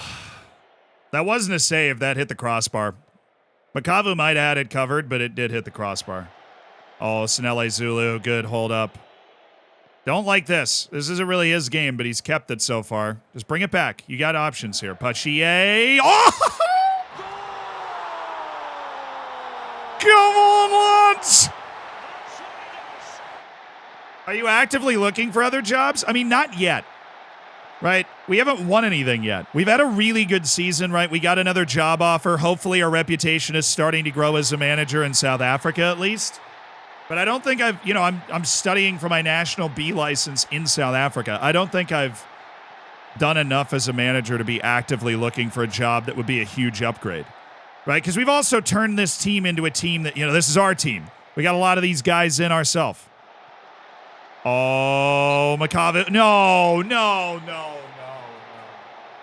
Oh, ref, that's a terrible call, ref. Referee.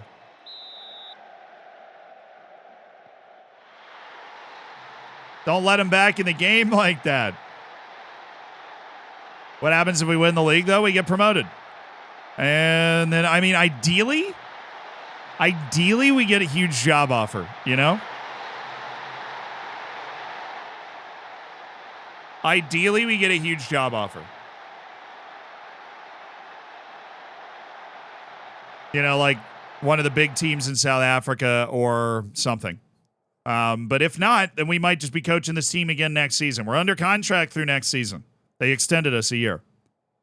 So, but let's focus on winning this match first. But yes, there is a significant chance this could be our last day on stream managing Black Leopards FC, depending on what happens. We don't know. Our goal is to be the best manager we can be and rise to the top of the game. And we're getting our badges and we're getting wins. Those are the two things we want to be doing. Because how do you rise up in the managerial world other than going to a club and winning at that club? And we've overachieved this season with Black Leopards FC. And if we can get some silverware for that, then I am not only known as somebody that can overachieve, but as somebody that can win. Oh, nice play. No, my goodness.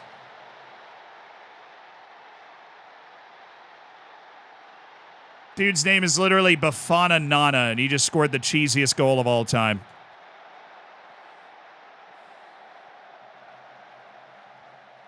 Oh, Matsimbi, and then how does that get through Kumalo and Makavu? That's just one of those, wow, that is brutal. We had controlled the match, took a 2-goal lead, they get a penalty, and then just a collection of errors there. We did not do well with that. We did not do well. Would love for Kamala to be able to block that. Obviously, Matsimbi he's come off looking terrible. Getting a touch to that, not getting rid of it. Malidze, great response. Great freaking response, brother. Great response. Bafana Nana's got nothing on us. That's terrific response for the 17-year-old. Malidze, he's got the size. He finds the net. It's 3-2. Now, if we could just keep them at arm's length, please, because we gifted them 2 goals. Come on. That's ours. That's got to be ours. Please tell me you're going to get that. Thank you, Kamalo. Oh, it was a bit of a risky pass. If that was intercepted, we would have been screwed. Potosi. Can I get a second yellow? Can I get a second yellow? Thank you. Bye. Potosi. Oh, yeah. Potosi. Oh, off the pitch. See you later. Red cards in the chat.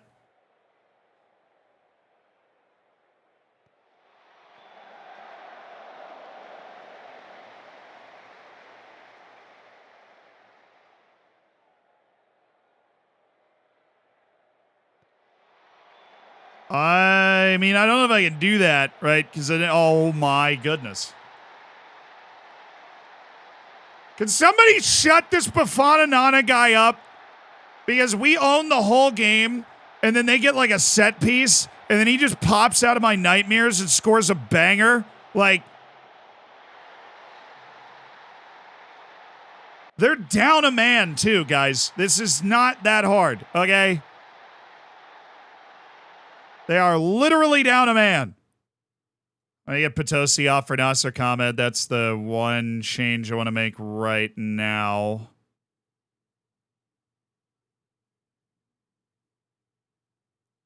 Mukumela is going to come in for Cheslin Jampies as well. Just bad ratings on defense. We want to clean that up. All right, come on, guys. Come on, guys. With a fresh Nasser Khamed out there. Oh, Mbakoma, great work. I don't hate that he shot it on target, but there might have been, trying to jam across in there can force tough decisions from a defense. We got to win. We've got to win. I know we keep thinking we're going to be comfortable here because we keep taking leads, but we keep blowing them. Nasser. Oh, that's okay. It's decent work from Mbakoma. Trying to blast that ball towards the net, make something happen. I'm going to go to very attacking. I'm going to move Mbakoma up. I'm going to put him on attack.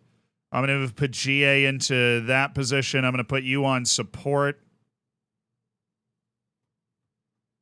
Yeah, we just got to be more aggressive. I'm gonna get us all up in their business because they're a man down too. I'm gonna make them really have to play through a crowd.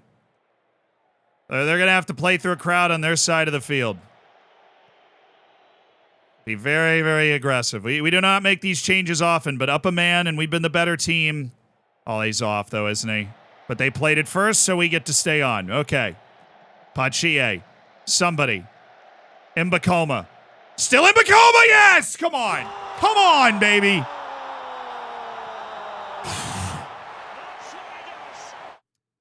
Okay.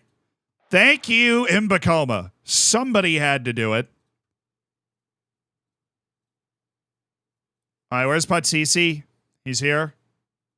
I want Lodliso Patsisi. And Nasser Khamed's going on support, and you're going on defend Matsimbi. You already made one mistake. Don't cost me again, man. I'm watching. Let's go, baby. Come on. Chief Cardinal, thank you for the 26 months. Big goal for Mbakoma. Big goal for Mbakoma. Struck this really well, too. Boom. Top of the foot. Power. Satole can't get there. They were a man down. Somebody was going to be open with a ball bouncing around. Just survive and advance. 8 matches left in the season. Survive and advance.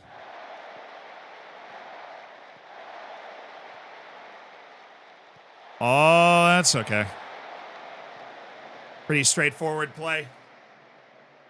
Somebody find Bafana Nana before he hurts me again. Oh, Malidze. Options in the middle. Found one. That's it. It's over. Black Leopards FC have survived. A bit of a curveball from Magassi FC. And they have come away looking surely the victors. A 2-goal lead, a 1-man advantage. And they will stay top of the table tonight. Nice play. Balidzi and Sinele Zulu, they've got that telepathic understanding.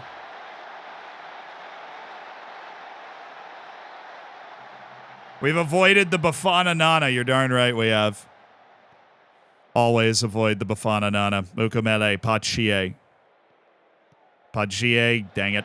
Sondi, dang it. Darpo. Guys, do not let them do this. Oh, thought he was going to pass. Well, now he's going to pass. Okay, that's over. Good, good. They subbed off. Oh, they did. They subbed off Bafana Nana. That was where they made their mistake. They subbed off their hat trick hero. What a bad giveaway by Inswane.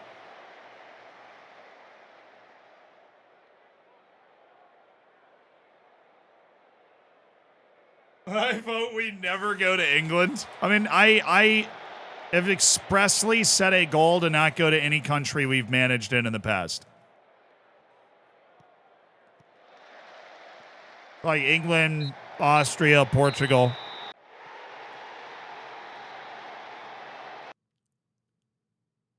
Good win. Way to stay strong mentally. They were getting a few goals. You know, the ball's bouncing around. Oh, neither of them's played. I was like, no way they both lost. There's simply no way they've both lost. Will we have Florentine Pogba back by this next match is my question. Because I would hate for him to be out for multiple matches with a pretty short injury. Easy 3 points was never in doubt. Yeah, totally. Dota, thank you for the prime. Thanks for supporting the channel, man. Enjoy the bacon. Enjoy the emotes. Will I go to Norway? Yeah. We were applying to Norwegian jobs. They rejected us. Black Leopards FC gave us a chance. And we're trying to reward them with an opening league title after they finished last in the second division last year.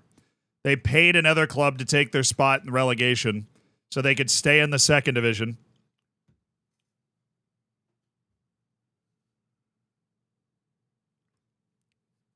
What about Greece? Look, guys, I'm open to like any job, okay? We are open to any job which is, you know, a step up, right? We're open to any job which is a step up in competition and a step up in opportunity, and that's just what we're open to. I mean, obviously, we're a young manager looking to make a name for ourselves. Cocktail waitress, I mean, I think I look good in a little black dress, so yeah.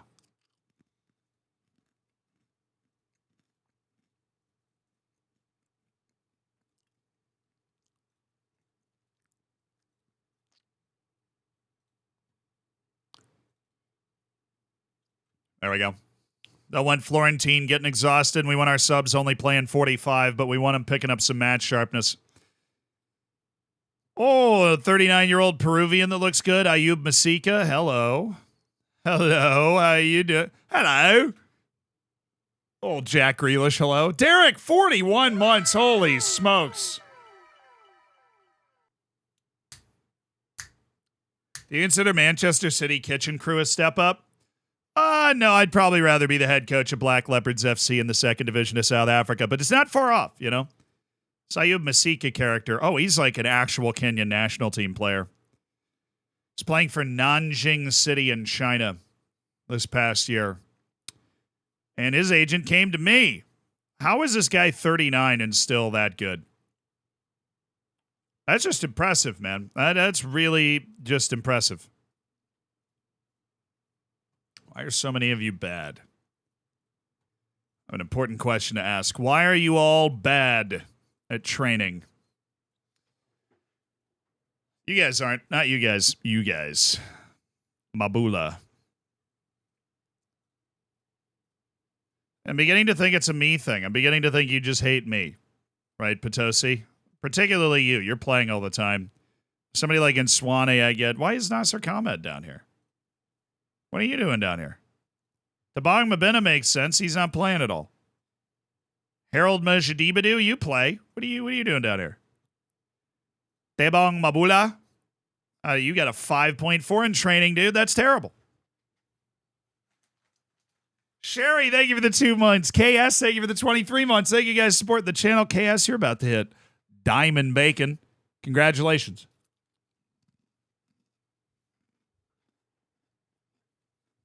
Now, the last dance of Sandy Cazorla. I think if Sandy Cazorla was 50 years old, he still wouldn't play for this team.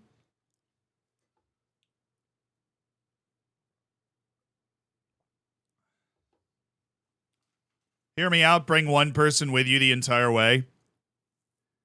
Could be Melidze, 17-year-old striker we unleashed from the youth academy upon the second division this year.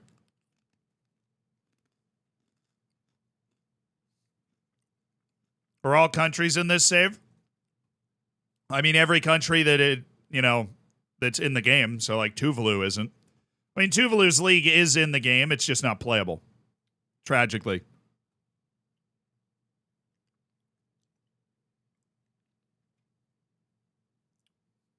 I get the offer target option on some of the criticized screens. I don't get it on others. I'm assuming that just is based on which player it is. All right, this is a big match. I really hope Florentine Pogba's ready for this match. Lamazzi is 4th in the league. I think Gavi's going to show up. Hi, Z, I love your streams. Yellow, thank you for being here. I love you, man. Appreciate the good vibes. Jack the Hobo, thank you for the 4 months.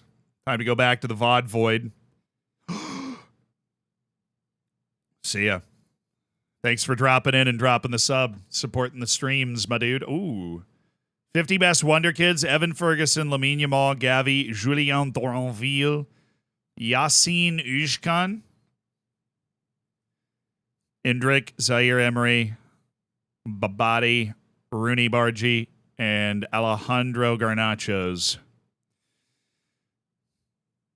Jaron Hato's there. Jean Neves is there. David Washington. Sverre Halseth Nippon. Schwartau, top 20. Hyode, Esposito. Kendry Paez at 16 years old saying what's up. Hinchelwood, Ann Phillips. Oh, Ivan Fresneda. Chiarotti is there. Kamari, Bischoff, Mente, Simon, Mazilu. Oh, Adrian Mazilu. That's the guy Brighton just... That's the other guy Brighton just signed. Adrian Mazilu. Buonani, Koleosho. Hey, the American. Nice. Luca, the Koleosho show. Milicevic. Gaga Slonina, another American. That's what I'm talking about. That's 2 Americans in the top 50 Wonder Kids in the world. Missouri, Warner, Arda Guler.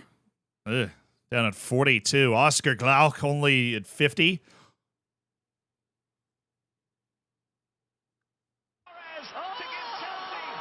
Choo-choo, thank you for the prime, dude. Thank you for the 10 months supporting the channel.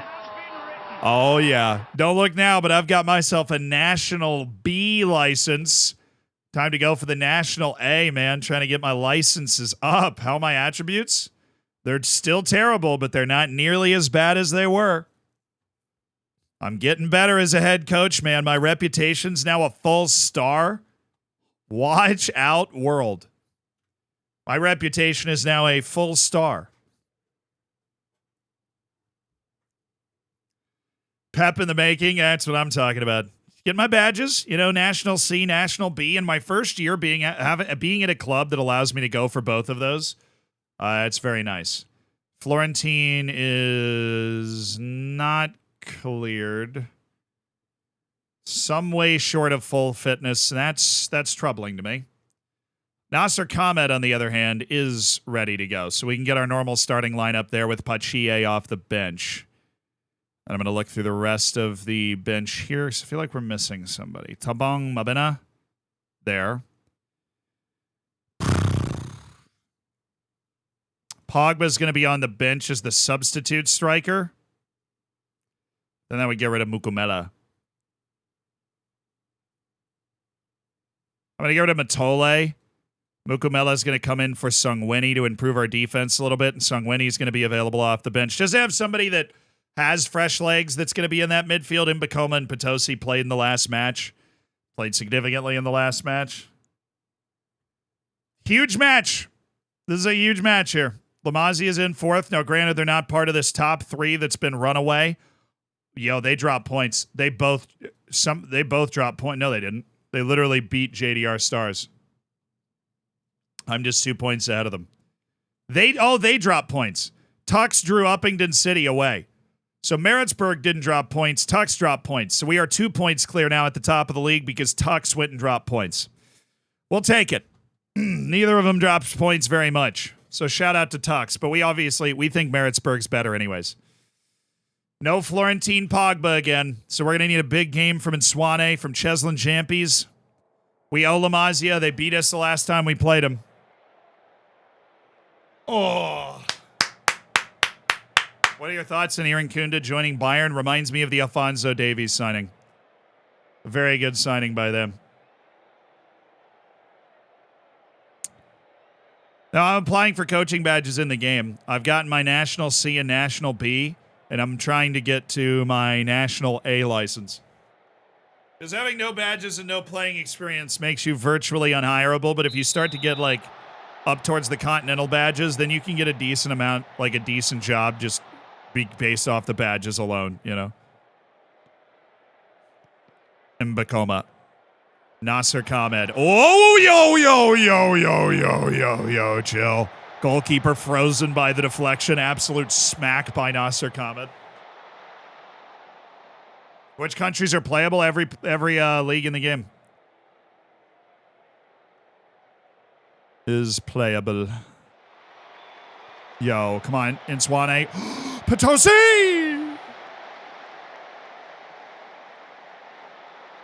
Bayern are always first to North American talent. Yeah, Aaron Kunda is Australian, but Bayern, I think, just has a willingness to go after people that are clearly wonder kids. There are other clubs that feel, oh my.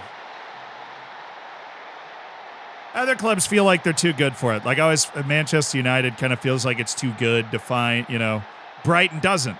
And so they go out and they sign those guys like Moises Caicedo, who've only played in Ecuador, but clearly look like very good players. Come on, we're there, man. We're there. Make a play on the ball, Kamalo. We're freaking there. They're not affiliated with Barcelona, no. They're just named La Masia. I don't know why. Probably because of Barcelona. Well, they're beating us again. Come on, Potosi. What is that, Potosi? What is that?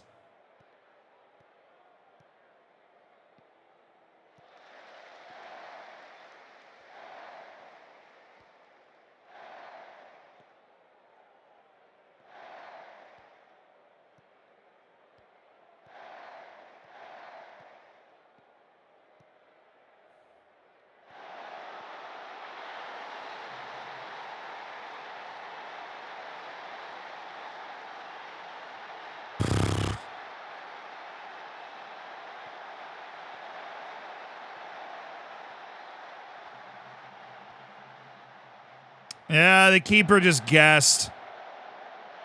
He's not getting to that either way, and it's not the keeper's fault that goal goes in, because, like, it's complete isolation.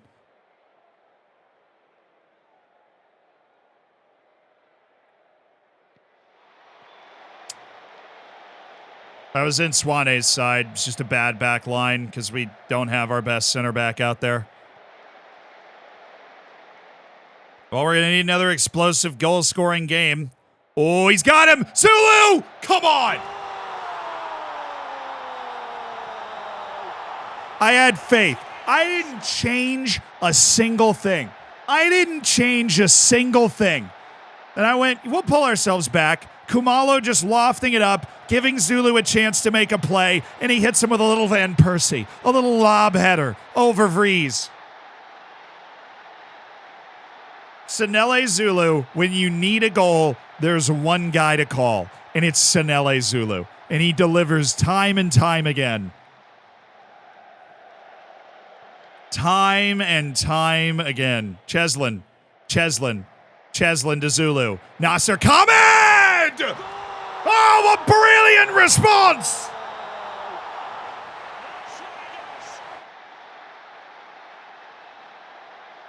A champion's response from Black Leopards FC. Zulu with the assist, but the effort belongs with Nasser Khamed, the Comorian international. Oh, give me that third. Give me that third. What a turnaround. Potosi. Great response. Same as the last match. Just a lot of heart. And oh! Oh, we almost had 3 in 5 minutes, dude. Malidze, that took a slight deflection before it got to him, so it like got up on him. Oh, he almost had the 3 in 5 minutes to just flip this match around. Nice play, Mutsimbi. Stay on him. Stay aggressive. Potosi, hit that ball up quick. I don't like that. Loft it. Loft it. That's fine. That's good ball. Yes. Sinele Zulu!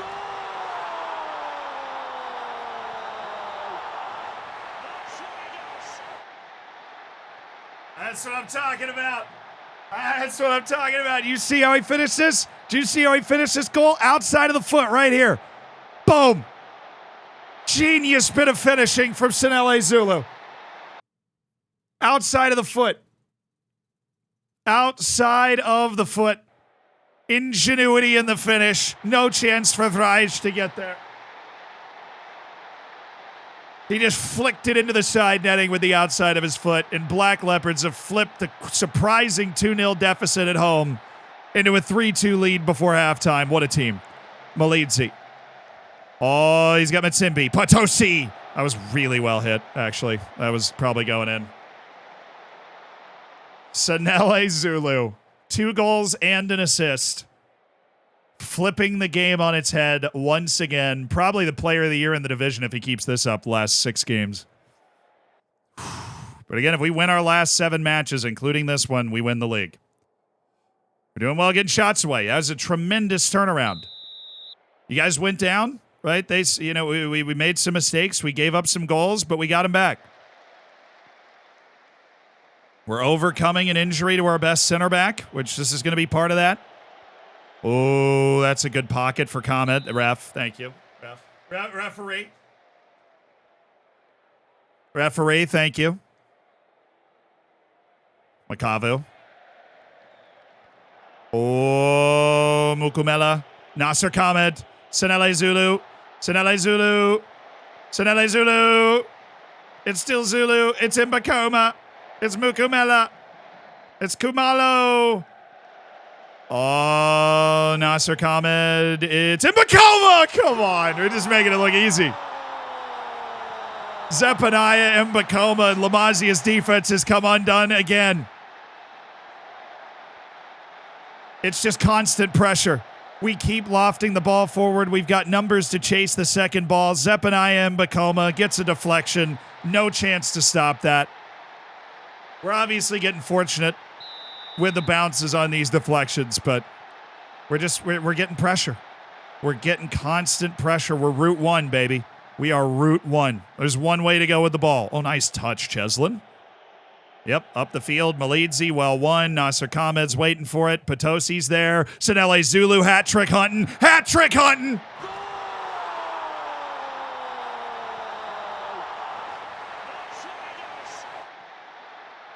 It's been absolute perfection from Black Leopards FC and Sinele Zulu.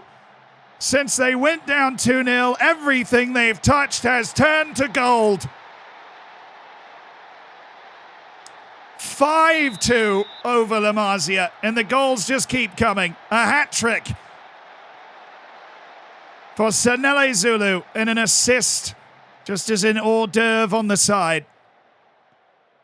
He is a consummate finisher. And amidst all the changes, oh, goodness. Oh, goodness. Mutsimbi just got absolutely embarrassed. Didn't mean to do that. Oof. Amidst all the changes at Black Leopards FC, a player that was here when Coach Shannon arrived, it's Sinele Zulu, who's found his form the most. He's been at I don't know how long Sinele's been here, but he was here when I got here. Oh, he's been here a couple of years. Bro, Sinele Zulu played on the team that finished dead last year, and he did not score. What an emergence by Senele Zulu this year. He played on the team that finished last year, and he did not score. This is what it's all about. This is what it's all about. He went through the pain. He went through the struggles at the club. And now I've come in, I've given him the opportunity. Oh, my goodness, and Swane, sure, that was all exactly how we drew that up. I just hit it in the air, dude. We had such a good run on their back line. It's still there. Nasser Khamed. Oh, I thought that was in. Senele Zulu, given a second chance by a new manager, and he has absolutely made it work. He's gone from last in the league to top of the league, and he's the number one reason they're holding on to that top spot. Both of my strikers were on this team when I got here. We've overhauled our midfield. You know, we've added Florentine Pogba and Cheslin Jampies in defense. My goodness. I mean, if I can make one plea to Football Manager Studios, it's that there's got to be a way to get rid of the corridor of death. Because this is such a common occurrence. And it has been a common occurrence in the game for years. It's a throw-in from the penalty spot to about 10 yards past the box. And you throw it in, and the guy that receives it either crosses it himself or knocks it back to the guy that throws it in. And then they go back post, and it's one-on-one with your fullback and their outside player. Every time. There is a way.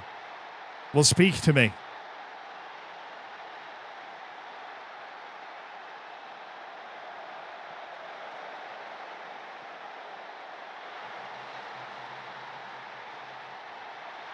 But your tallest guy. So no. Okay, so look at my set piece defense on throw-ins. Look at my set piece defense on throw-ins. But it doesn't count as a throw-in set piece, which would trigger this defense. I do have oh, come on, look at me. Of course I have a throw-in defense tactic, right? And it automatically creates one for you where you have 3 guys zonally marking at the edge of the box. You have 2 players on player mark. But that doesn't count as a throw-in set piece because it's not a long throw. It's not a long throw. So it doesn't implement, exactly, it doesn't implement, it's a great word, the defense that you have set up for it. So it just plays a natural defense and there's no way to affect it. If there is a way to affect it, I would really, really love to know. You can change every person to man marking and change the tall guy to mark tall person. Yeah, but that doesn't affect that though. That's the same issue. That doesn't change, that doesn't change. It's the same issue. There aren't enough people back to defend. I don't think any of these things are actually addressing the actual issue here, which is that it doesn't trigger your set piece defense, right? Like if we go back to the goal, right? Oh, come on. I can't click on it over there.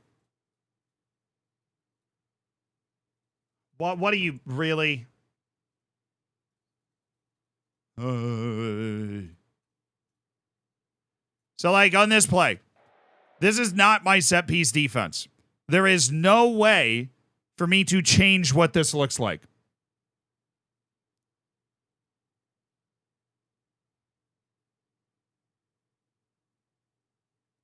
So take off all zonal and man mark, and that puts it on. Okay, so what you're saying is even though it's not triggering it, is if I just take all of this off and just have them all on go back, that it'll work.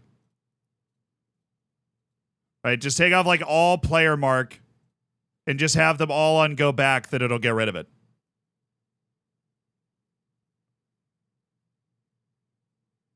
Take off all zonal and man mark. You want to man mark everything. All on man mark. So every single person's on player mark. And you're saying that got rid of it. Sorry, I only internalized like the first half of what you said. So we'll try it. We'll try it. Because it's been a thing that is, for years, has been a problem. And I've always just signed tall center or tall fullbacks. I've just avoided short fullbacks like the plague. And that's how I've managed to survive it. But it is a problem. And it has not been addressed yet again. Pagia, you're coming in for a tired Ayan to Potosi. Actually, Potosi's going to stay in. I'm going to bring Pagia in here and move Potosi up. and drop Nasser Khamed. He's coming back from that international duty. He's probably tired. Majidibadou coming in as well. Just want to make sure guys don't get too exhausted. But we've had another shootout here with La Masia. Our defense without Florentine Pogba is a little porous. Away! Oh, boy. Yeah, I have to change it after the game, too, but I also want... So this is not quite Corridor of Death. It was just outside of it. But it looked the same. I'm going to be honest with you. I don't think it helped. Because even though this is too far away for this player to be at the penalty spot, it still looks like there's a one-on-one on the far side. Step. Thank you. Good header. Very smart play to take the pressure off. I just got promoted and forgot to wage increase clauses. Oh, no. Football manager excitement and then sadness. Oh, Dlamuka, dude. Ice the game, man. What a bad miss by Dlamuka. Great ball by Mbakoma. Their defense sucks. How are we not scoring that? Dlamuka. This is why you don't start, man. Oh, Zulu. Great pursuit by Zulu to set that up, though. Dogged determination and like work rate there and commitment to go after that. Stupid from Potosi. Brilliant from Potosi. Mbakoma, play it in the channel. Oh, that's left far too much work to do. Okay. Oh, what a step by Kawalo. Finally looking like a good center back. Oh, yeah, I don't hate that pass. I actually didn't hate that pass. We've just been caught up here in Swane. Oh, that great work by Makavu. Like, this game is weird and it's making me uncomfortable and I just kind of want it to end. That would be really great if it would just end and we just got the win and moved on. This has been very bizarre. We went down 2-0, then scored goals for fun, and now all of a sudden our defense is like a bad again. Mukumela, Champies. Oh, no, he didn't make the run. Dlamuka! Oh, my goodness. Bring it down. Hit it. Oh, they tied it up. Potosi. Sinele Zulu! Oh, he was off. That was such a good shot, though. Every shot he takes is just like exactly the shot you want. That was such a good shot. Anybody else tired? Patsisi for Mbakoma. Help our shape a little bit on defense. And you know what, in Swana, you've done. Actually, we'll go Tommy Sungwini for Cheslin Jampies and then move Mukumela back to that spot. Sungwini's going to have a ton of energy to be the ball winner for the last 10 minutes. Really? Nothing? No highlight there? Okay. Just got here. How are we doing? It's been chaos, but we are set to win our second match of the stream to start things out. For the first hour, kind of looking at World Cup qualifying stuff. Oh, come on. No. Bro. We are still top of the league, yes. Tux drew, so we actually gained 2 points on Tux. Zulu, still Zulu. Unbelievable hit again by Sinele. He is such a good shooter. How many players in your database? Probably like 200,000, but every league is playable.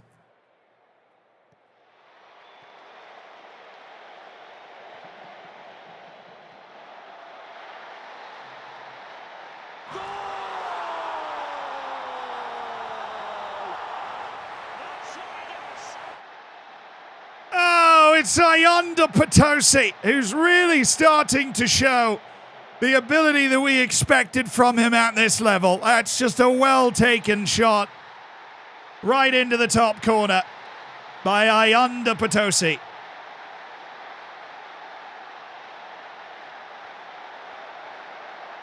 Songweni. Zulu. Oh.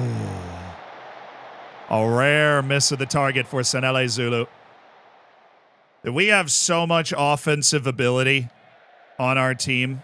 These two strikers that were already on the team and then the creative players that we've added, and what a terrible pass. How did that work out for us? How do we have this ball right now? This was a wild match. Do we have a seventh? Oh.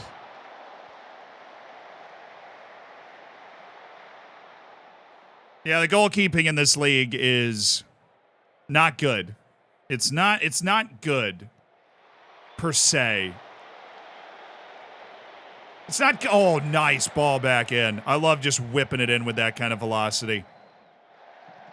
Makes it so annoying for them to defend. He's off, though, isn't he? Yeah. Played a terrible ball, too. No. Okay. That's that, though. 6-3. We were down 2-0. We love that result. Great resolve. Great heart from the boys. 6 matches left now, and if we win those 6 matches, we win the league. We're expecting Maritzburg United to basically be in stride with us.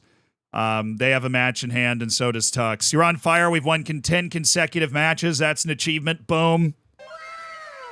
They have not been pretty the last couple of times. Oh, come on. Let me go on a coaching course. You love me. Come on. I already got the B coaching course. We're not willing to... Oh, financial situation. Dang it. We've run it into the ground too much. But if we get promoted, though, we could afford it. But my coaching development has stalled now after acquiring my National B license because we don't have the finances. Well, that might be a reason to move on, actually, if we're able to bring a title to the club here, if we need to move on for our own personal development.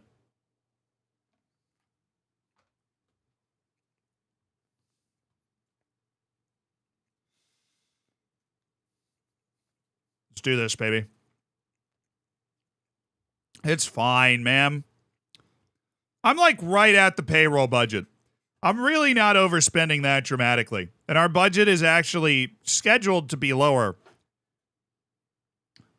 Yeah, my rep has gone up a half star. Our rep is now, whoa.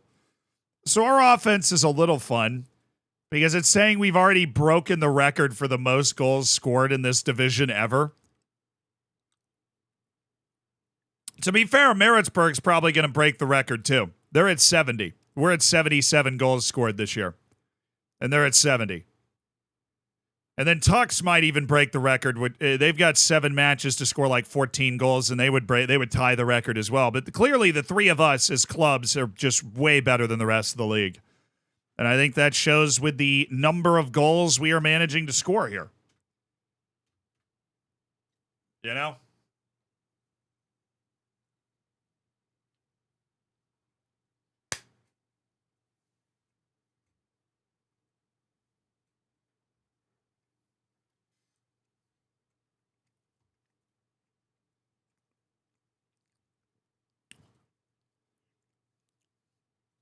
High star in bankruptcies around the world.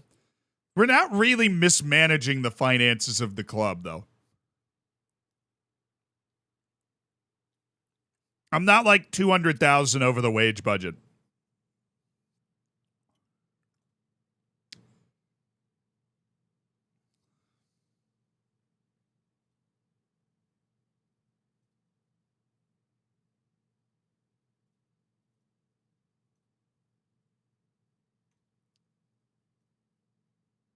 Oh, Zulu's averaging an 8.63 last 5 matches. That is so crazy. Woo! That is nuts. Away to City Rovers, who are the worst team in the league. So this, surely we're not going to bottle this, chat. Not this game. If we're going to lose, it's got to be a different game. Alimenti, thank you for the 3 months. Is this a sandwich, a burger, or even worse for me, a bagel? No, it's a sandwich. I actually pack my own lunch before streams most times. It's a good sandwich today. Grilled chicken, provolone cheese, and mustard. You can see nice big hunks of grilled chicken in there. Plenty of mustard. You know, gotta like you, make you remind you that you're alive. A lot of meat in there, you know? A lot of meat in there. Allergic to lettuce? Nah, I just don't buy lettuce. I don't know. I make simple sandwiches and simple meals.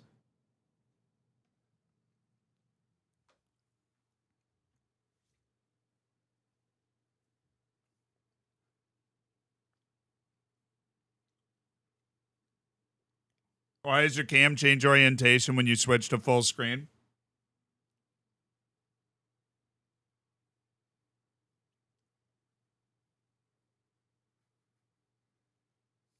You're the first person that ever noticed. And so I'm staring at the game.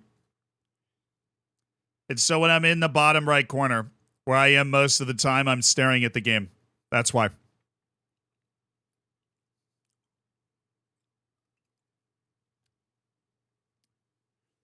There's been a fair bit of speculation recently concerning Potosi's contract. Don't have a lot to say on the matter. What's this one about? Dante Clates claims the Black Leopards will go on and secure the title. Well, I'm not going to get baited into any of those conversations. But we have brought this kid on trial who looks like a good potential loan player or something.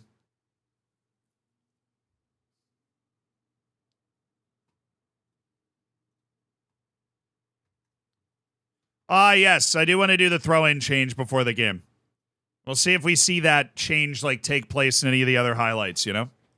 That's what I want to look for.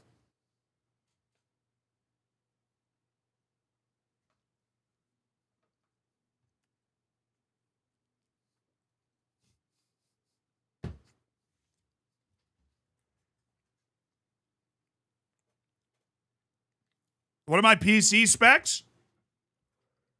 All right. So, I have like a jet engine, right? And it's sticking out my window in New York City. I just want you to I'm in New York City. I've got a literal jet engine sticking out of the window. Flames. It's legal though. I have a permit. And so what I do is I light a match, and then I light a match on my mic, right here. And then I hold it underneath the camera. And then I turn this little knob on the side of the jet engine, and that releases the gas. And then it, boom. And it's a great alarm clock for Adler, who lives above me, right? Just wakes him up. And it's awesome. And so that I use to power what I have is, instead of an NVIDIA graphics card, I have an actual member of the NVIDIA coding team, right? And he's sitting in a box behind the camera right here. And so he's sitting there, and he, based off of what game I'm playing, is, you remember those old rooms when you would call and they would take the cable and plug you in so they would transfer your call for you? He does that with the different wires. He's got a welding mask on, so he'll move the wire and then weld it in so that all of the information is moving very quickly. So my graphics card doesn't necessarily have any specs. Its name is Steve, and Steve works at NVIDIA, but they lent him to me for this purpose. And the only reason the jet engine is there is that actually powers the coffee machine inside the PC container that Steve lives in, so that Steve has enough coffee so he can keep doing his job. And then, the rest of it's pretty standard, just like a normal motherboard and stuff.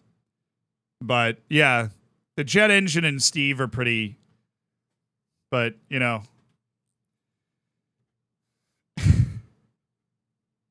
Instavidea, yes. Any good noise-canceling mics you can recommend? Yeah, I'm actually deaf.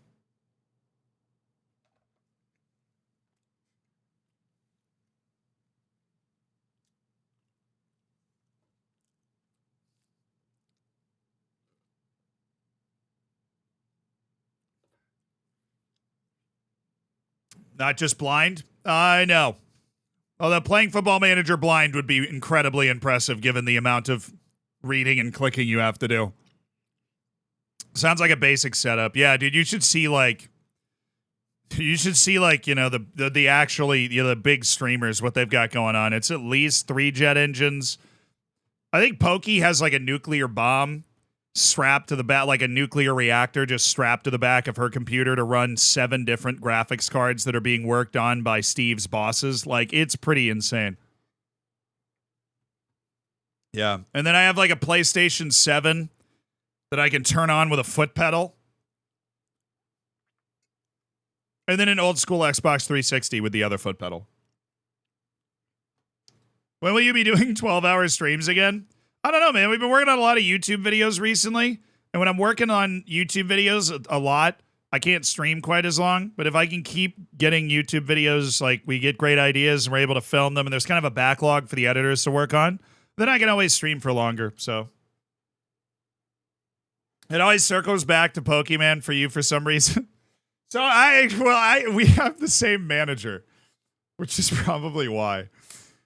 So she's more in my orbit than like, I don't know, who would it be, like Jinxie or Kai Cenat? Still can't render fans in your stadium on FM? Yeah, no. Steve is afraid of that. Steve is really afraid of that.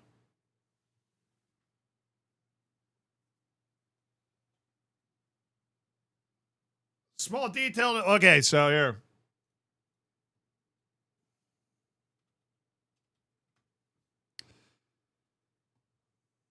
So I am represented by RTS, who represents Pokey, Disguised Toast, Niachu, Box, Maximum, Choco Bars, Peter Park, Zealand, and Alexa. So I'm not making that up. As weird as it sounds, I swear I'm not making it up.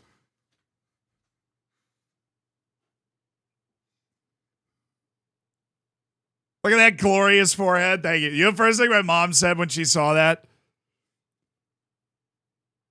Yeah, when she saw that, she's like, "Why did you send them that picture? That's a terrible picture of you." It's like, "Thank you, Mom."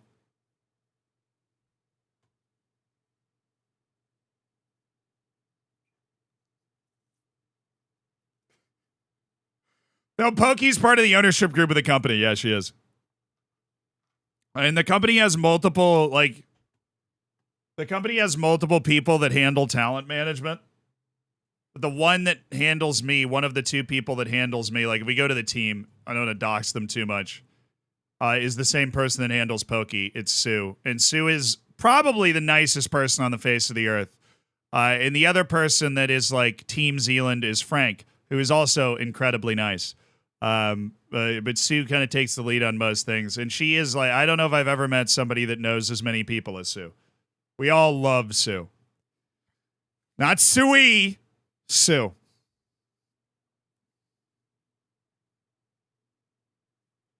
So Pokey is Zealand's boss.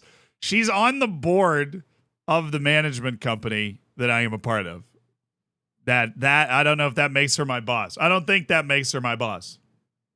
Sue used to cast StarCraft tournaments. I didn't even know that, dude. Frank was actually, so both of them are cool because Frank was a Dota pro. I think I just closed the tab, but Frank was a professional Dota player. Oh my God, guys, I love my managers so much. I just love them.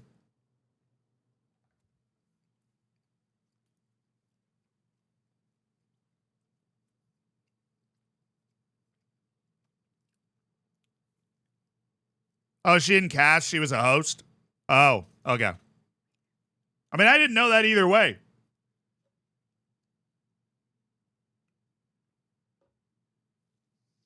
What is a Dota? It's like League of Legends, but not. How'd I do? Frank is over here losing his mind.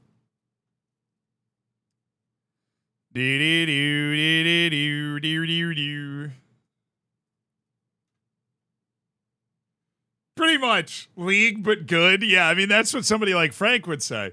Reza, thank you for the 19 months. Oh, yeah, it's been really cool. I've been offered by, like, you know, as you stream and make YouTube videos, you get offered by a lot of agents and management companies and stuff, but they are great people. When they got in touch with me, I was like, this is awesome. Let's do it. I've been with them for probably about 2 months. And they have, like, if you've noticed that we've been able to, like, actually make shorts and TikToks and videos that we've wanted to do and just kind of started, and it'll start to show up over the next couple of months, but they've just really helped us, like, level up everything we're doing and organize it. They're excellent logistically. Like, they know how things work and how, like, you know, we now have a whole Discord where, like, every one of the editors is in that Discord. Every one of the, like, the thumbnail guy is in the Discord. They're in the Discord, so it's all, like, centralized in one location. It's really cool. Really cool. Trekkie, thank you for the 10 months, bro. Explain Dota in football terms. I don't know if that's possible.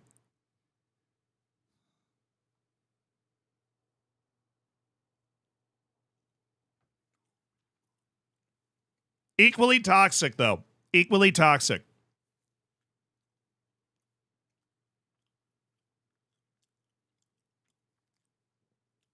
What is the company that represents you? It's called RTS. It's that company. Tito, they give you the prime. They give you 11 months.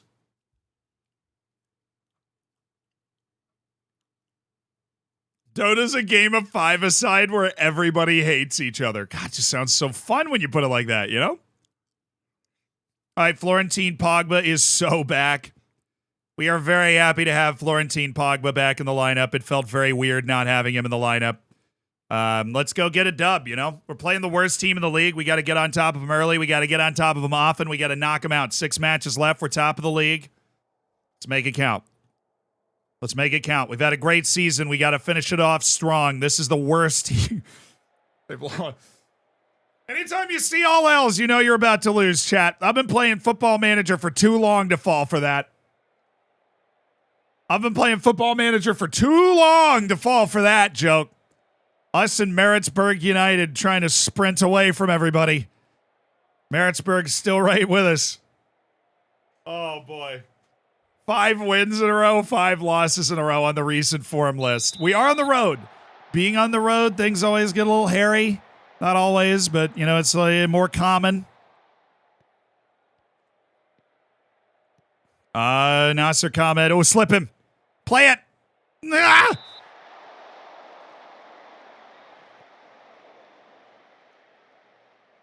Were you the second worst team in the beginning? Yeah, we finished dead last year, but that was before I took charge. Our projected finish when I took over was 12th out of 16. So this has been an inspired season, but Maritzburg United is not letting us relax. They just keep chasing us. We actually beat Maritzburg last stream to get ahead of them. They'd been ahead of us like the whole year.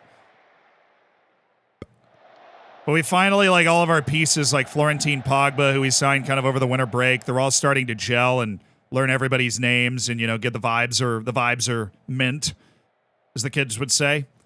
Play him. Play him again. No, that's wide. No, Tux has a match in hand. They actually have a match in hand on us.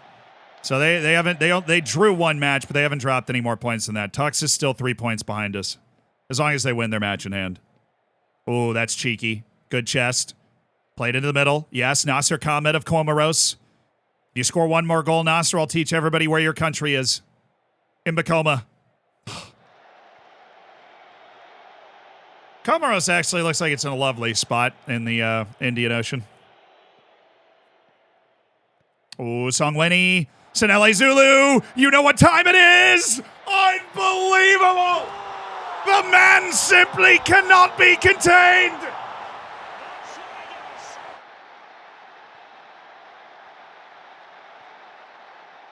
He cannot be contained. A small window is all he needs. And an inch-perfect effort from Sanele Zulu.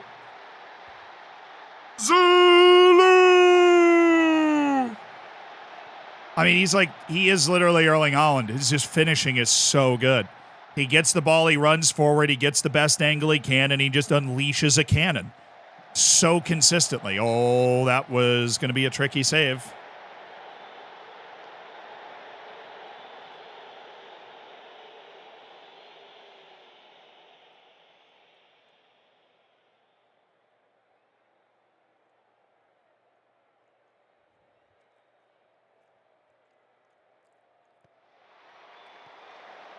Oh, okay. Nasser Khamed.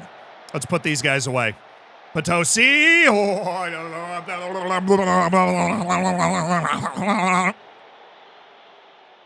Yeah, I saw Zulu picked up a bit of a knock. Not good. Hopefully it's not like an actual knock. Where is he? No, it's not an actual knock. He just, you know, got a dead leg or something. He's fine. Get there. Ah. Come on now, make a play. Make a play. Make a freaking play. Make a play, brother. Yo. Yo. Get him. Sick him.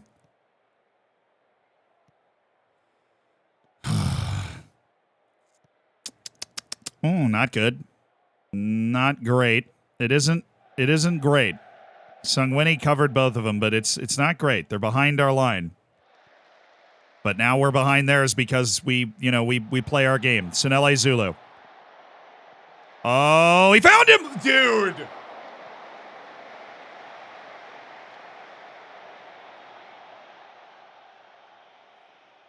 What? Bro. Malidze, just down, man. Just down. Oh, Chippies!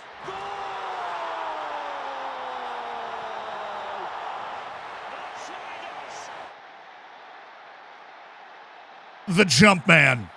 Jumping Champies. With another goal off a set piece. Is this still the first season? Yes, this is the conclusion of the first season right here. We're playing the worst team in the league away. So we're taking care of the business we need to take care of. Where's Jumpin' Champies? Screw Florentine Pogba. I'm all about Jumpin' Champies now. Oop, Mbakoma. I mean, worth a shot. Oop.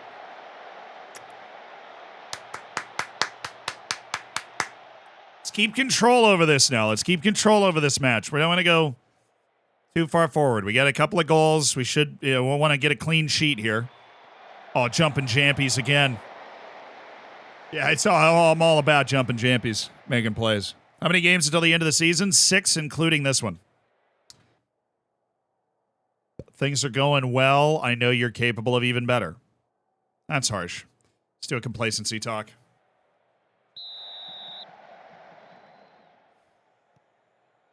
Tux is losing by 3. We broke him, dude. I swear, we just broke Tux. They're a broken machine. My ball. Nope. Okay.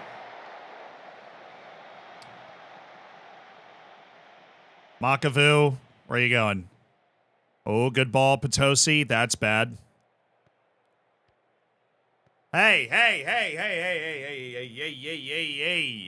my man. Get out of here. Out of here. No. Do not want to give them life. They are depressed and sad, and we want to keep them that way. I'm not their therapist.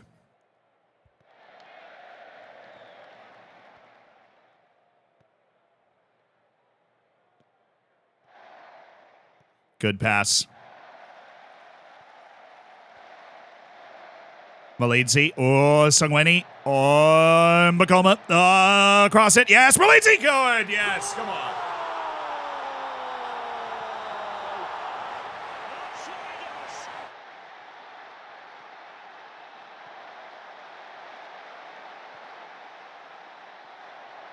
Oh, it's just beautiful. That's not our typical type of playing style. We really just comboed all over them, but the increasing quality we've had this season as a team allows us to do that sometimes.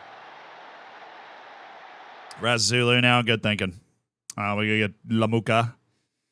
Anybody else been struggling for fitness a little bit? Ayanda Potosi has always been a little shaky fitness-wise, and I'm going to go ahead and rock out Mukumela for Cheslin, the Jumpy Jampies. Kamalo's coming off for Nswane as well. Kamalo. It's had to play like every minute of a lot of matches, and we're just going to go ahead and try and save him from that. So our next match is actually the Cup quarterfinal. The Nedbank Cup. And we've managed to get all the way to the quarterfinal. We're one of 2 second division teams, or we're one of 2 non-first division teams left. It's us and some team from the South African lower leagues that's just managed to fumble its way into the quarters. We beat a top flight team in extra time last time.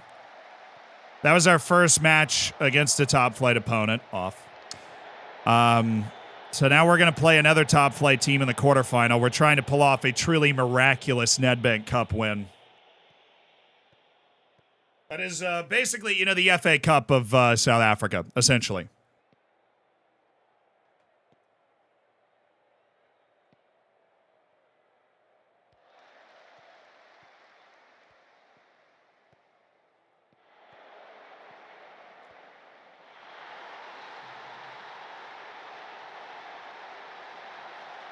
I want the clean sheet anyways. I don't want to pay the clean sheet bonus.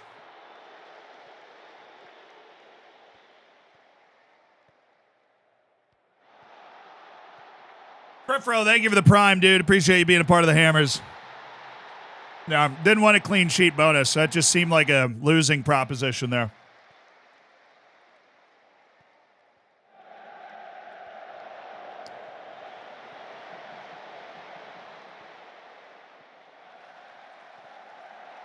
Oh, come on now. Mugamela. Oh, let's go. Molizzi. Molizzi.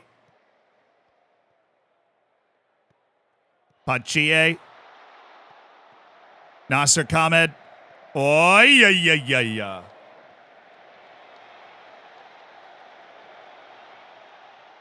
Good seats still available. Hey.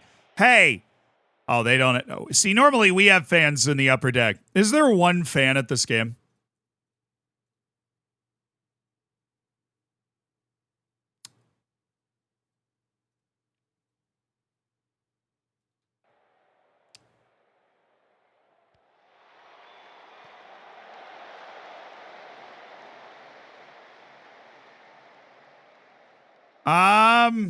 Just checking this stand over here. No. There's not a single fan at this game, so that's cool. Lamuka. Well, I mean, they are in last place. They're not very good.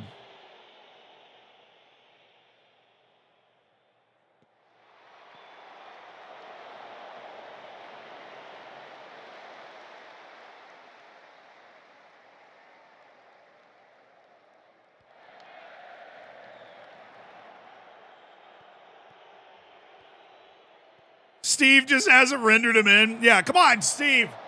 Steve. We're waiting. Can't believe Steve's he had too much coffee. He's nodding off back there. You gotta lock in, man. Lay off the jet engine coffee and get to work.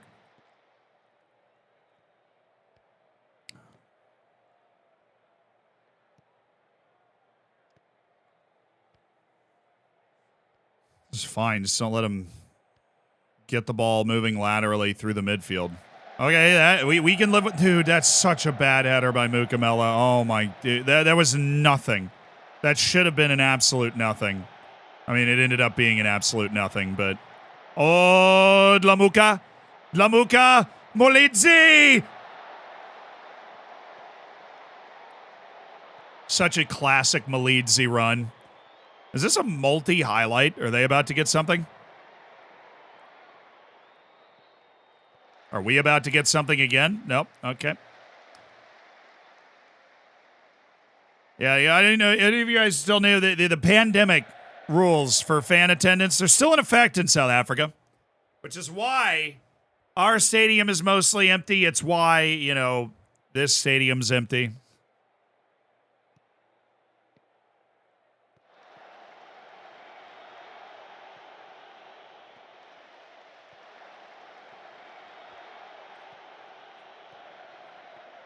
What's the help I'm in danger button? No, that is the name of my tactic. It's help I'm in danger. That'd be funny if they added a button like that, break glass in case of emergency button.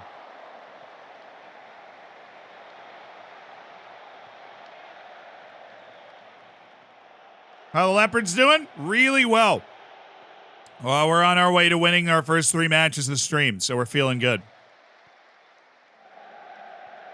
Hey. We don't lose those. We don't lose those. Oh, Sung Winnie gets cooked. Love to see it.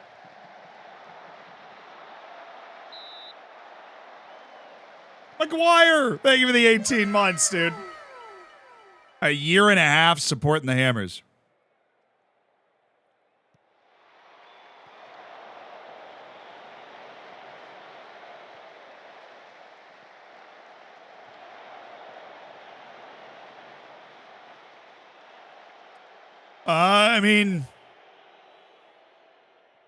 This saves a good example. I think lower league, our team's not that good. We don't have a lot of quality with the ball. Route 1, man. 2 strikers. If you're going Route 1, always have 2 strikers. That's just my general rule of thumb. You want to make sure that you have 2 at least probably 3 guys that when you win the ball and you go to play Route 1 and hit it up quickly are going to be waiting up the field. Like, we have the ball, and once we do pop this ball up the field, there are 3 guys up there. Your guys are always going to try and pass it around sometimes, but you can, we're playing a Route 1 tactic right now we're on the highest passing directness possible with this tactic right here. So this is how it can play.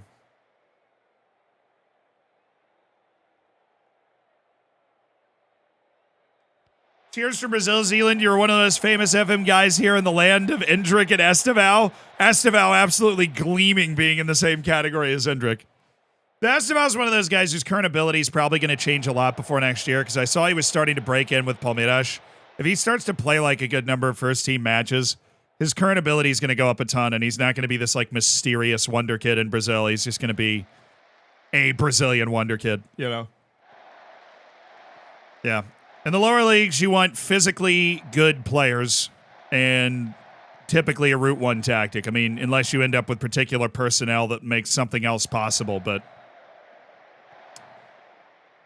yeah. But this tactic is proof that you can have a tactic with passing turned all the way up that works in FM24. You do not have to play I'm going to keep the ball type tactic.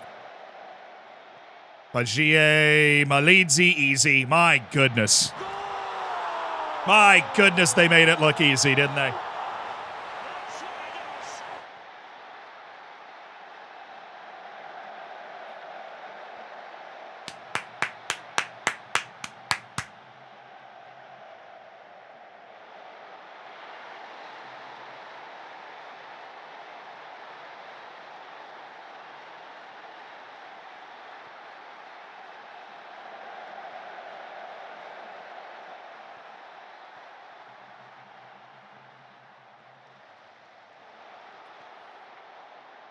The goal sound effect played at the perfect time for me in my own game. That's awesome. Nice. Maybe I have a special power. Let me see if one of you guys scores a goal.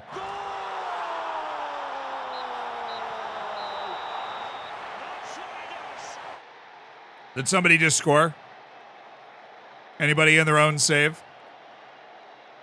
I just built a new... I scored. Let's go, Wist! Got scored on. Oh, hey, can I get some help? I just built a new stadium, all cedar. However, we are still playing at a home ground whilst I was waiting for the stadium to be finished. The rest of my home games are at this stadium instead of our actual home ground. In the facilities, it says the new stadium is our home ground and nothing about the other ground.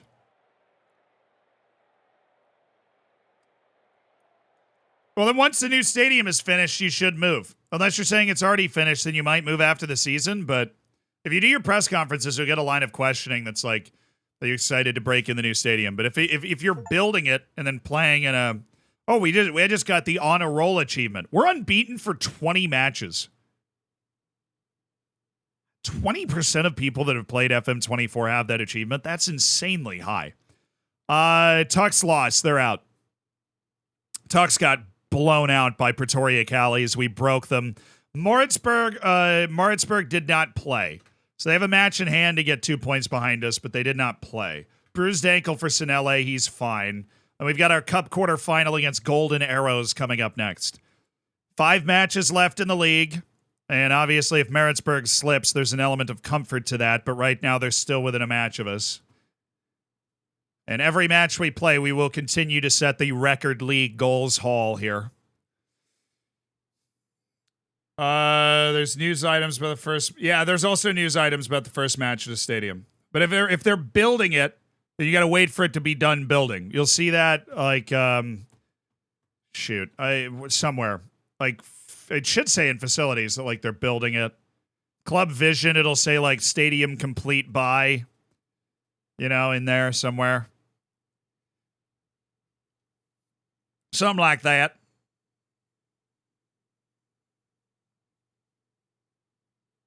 Your audio is popping? Like my microphone's popping?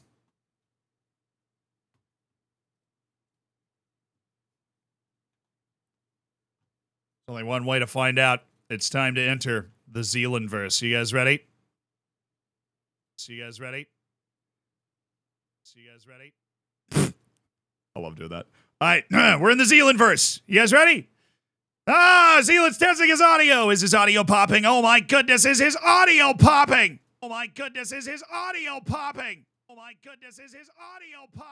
Sounds fine. I test 1 2 3, test 4 5 6, test 7 8 9, test 11 37 64, and test 11 37 64, and test 11 37 64, and test 11 30. That sounds okay. Good trip into the Zealand verse, though. We haven't gone into the Zealand verse in a while. Always, look, if you're ever hearing something like that, do let me know, because it's very hard to diagnose that sort of stuff live. So please do let me know if you're ever hearing something. And I've been having issues with my audio through Discord, so it was something that, to me in that moment, sounded very believable. Yeah. Sounds weird to me. Some kind of echo going on. Yeah, there you go.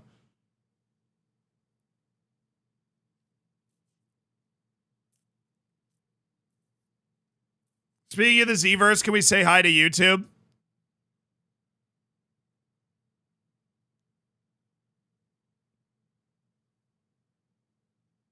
Hi, YouTube. How you doing?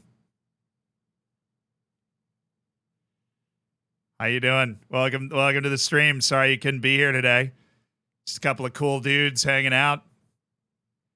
Yeah, just a couple of cool folks. Just chilling, just vibing, you know? Just a couple of dudes, guys being dudes being guys. Brotato chips being brohemes, dudettes being dudettes.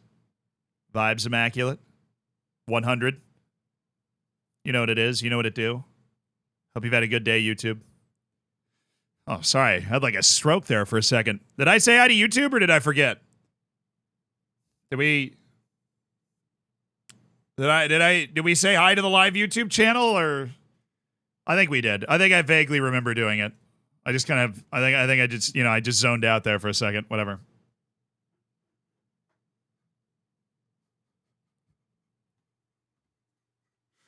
I forgot. Do it again, man.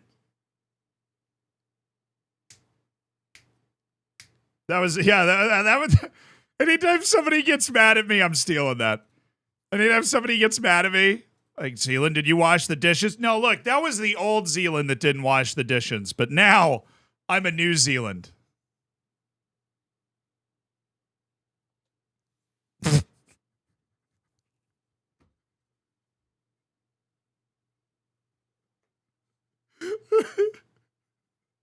I don't get me out anything. Did you take out the trash? Oh, look, that was the old Zealand. All right. Now I'm a New Zealand. Thank you. I'll be here all week. Appreciate it. Forehead's so big, it's got its own cam. It does. I mean, it's got its own emote, dude. If you've got the bacon next to your name, you've got access to the Z and forehead. Every time we go to the forehead cam, you know, you can find that Z and forehead. It'll live rent free in your brain there. That thing stares right into your soul, peers into your eye sockets. You know.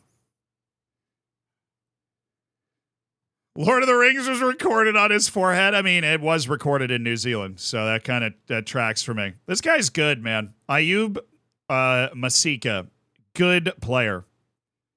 He played at Buriram? Dude's been all over. China, Thailand. Making a career out of it. Good crowd expected for the Nedbank match. Let's go. Good crowd. Walls, thank you for the 8 months. It's like, dude, I need to get some of that Z and forehead action. Oh, yeah. Did you get a youth intake? I don't think it was very good. I think we got a youth intake. I don't think it was very good. Honestly, don't remember. We're not about developing the youth. I don't know who you think I am. We're not about developing the youth. Sorry, man. Sinele Zulu's training like a 9.9. Oh, I'm on mentoring. I'm like, what do you mean there's no individual training?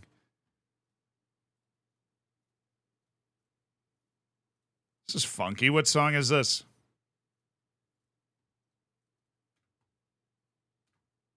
Oh, Maritzburg just lost.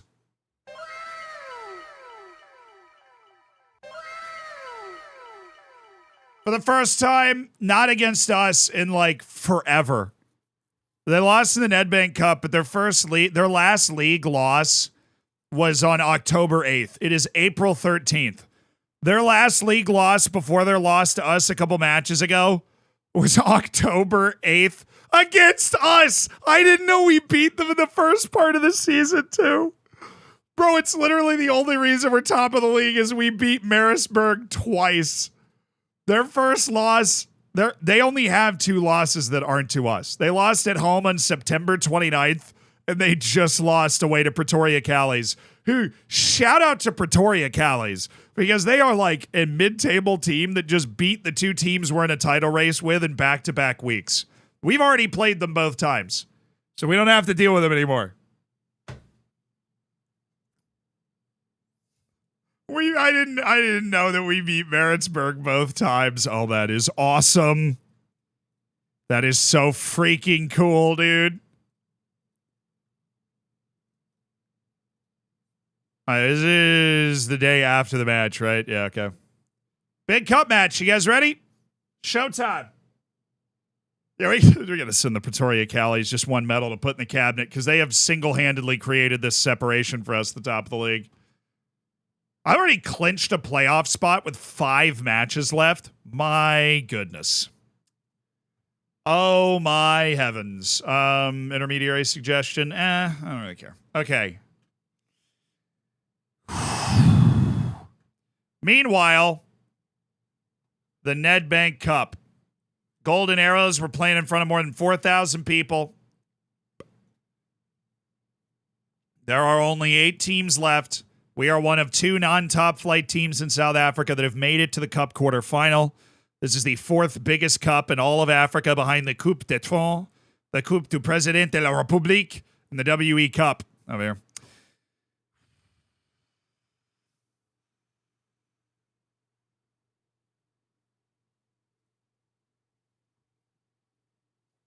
Big opportunity. Big opportunity. We're playing Top Flight Club Golden Arrows. They are 11th out of 16 in the top flight. The other team we played and beat in the top flight was actually Stellenbosch FC. So based off that, we should be in with a chance. We should be in with a chance in this game. And if we win this, we are in the Cup semifinal, man. Anything can happen. All right, we're in the Cup semifinal. Anything can happen. Let's go take care of business. Let's show these guys we know what we're about. Oh, Lamuka play. Oh, my goodness. Lamuka can't play. Freaking Lamuka cannot play. That sucks. This is against his lone team.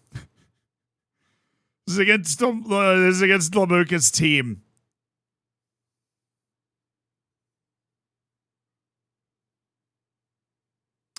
All right, chat. Let's do this. We've got our team selected. We play in a naturally counterattacking style. We don't really need to adjust anything. What I do want to do is, I forgot the throw-ins for the last time, but we want to go all exclusively to player mark. Because apparently that has an opportunity to get rid of the corridor of death. Okay.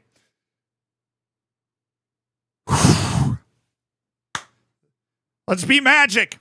Let's be Magic in the Cup. We're Porto in the Champions League right here. Let's be Magic in the Cup. Be Water. Roll with the punches. We went down against Stellenbosch.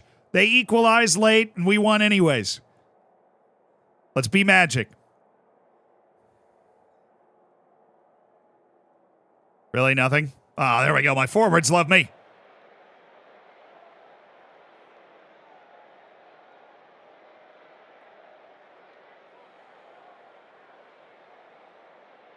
More than 20 competitive matches unbeaten with Black Leopards FC. We have had an unbelievable second half of the season. We've taken firm control of the top of the league by 5 points with 5 matches to play, and we are in the Nedbank Cup quarterfinal against Golden Arrows.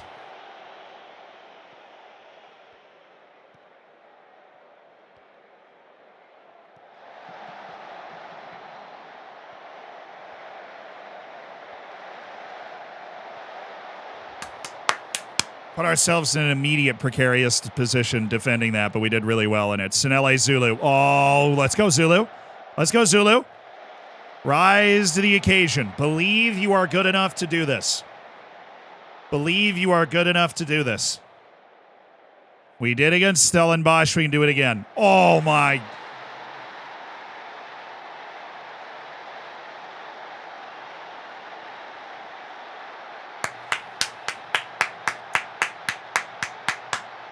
Come on, boys. That's just a brilliant free kick.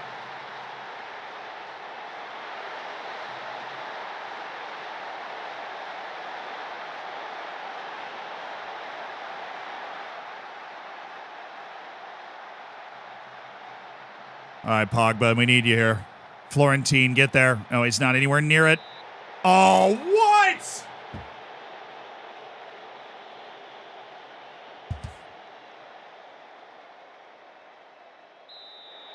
All right, Makavu, this would be a nice time.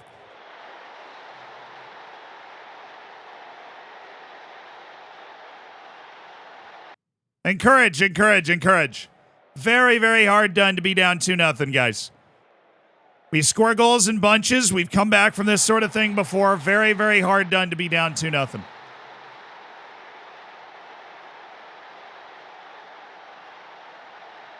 They're not as fit as we are. Look at them. They're tired.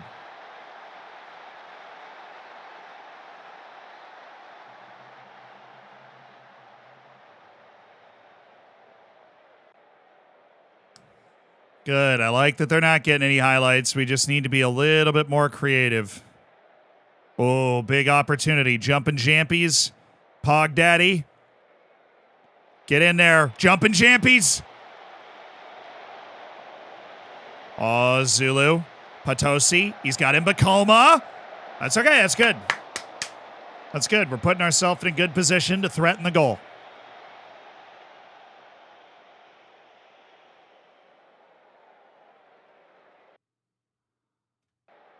Oh, there's a highlight. Sweet. Let's score before the half. Let's get this. Let's pull this back.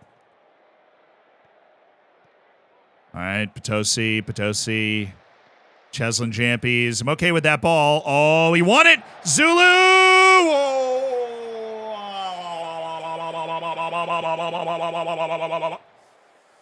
Oh.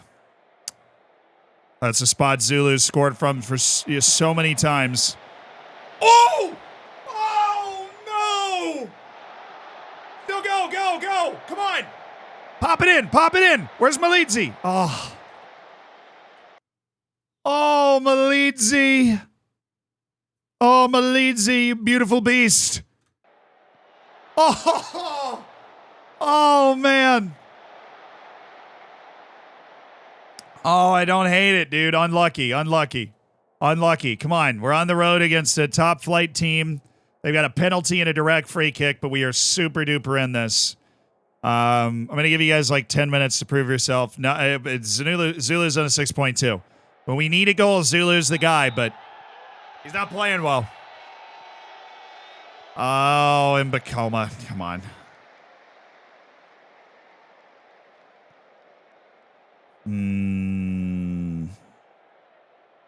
Ooh, don't like that.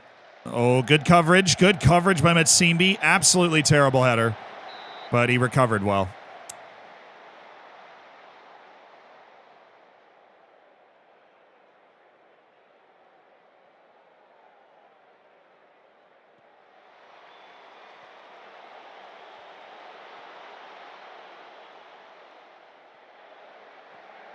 Oh, good step.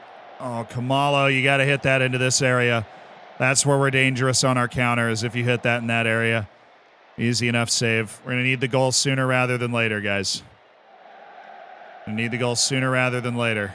Ooh, Nasser Khamed's there. Zulu, just play him. Oh, it's Malizzi. It's the youngster.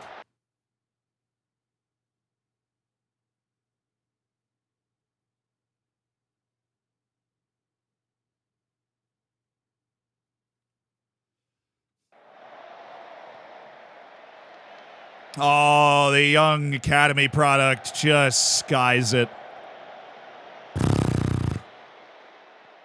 That's well built. Need more of that, Sungwenny. All right, he might just go long here. No? Oh, that was ugly.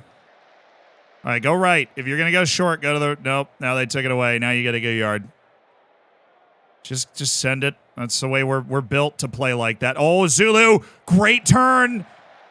Potosi! Oh, and Zulu's hurt too. They took a chunk of him on that turn. He's fine though, right? He's fine. He's just faking it. It's for the memes. It's for the plot. Trainer's out. No, well, yeah, I guess he's got to go off for the corner.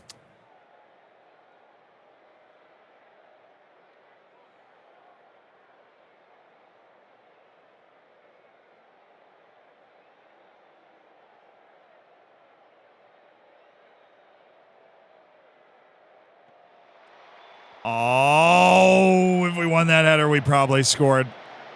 Keeper a little out to sea there.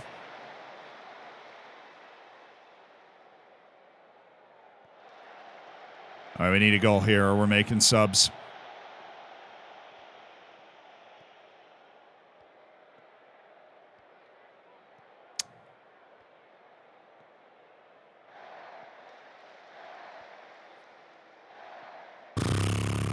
Oh, yeah, thank you.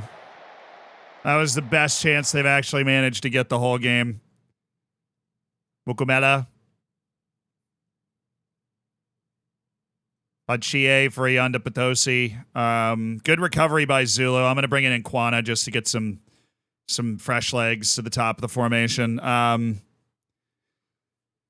going to go...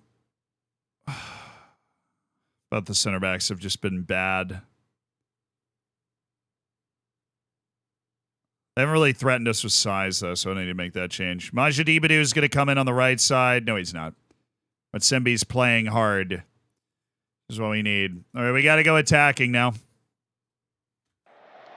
Sub.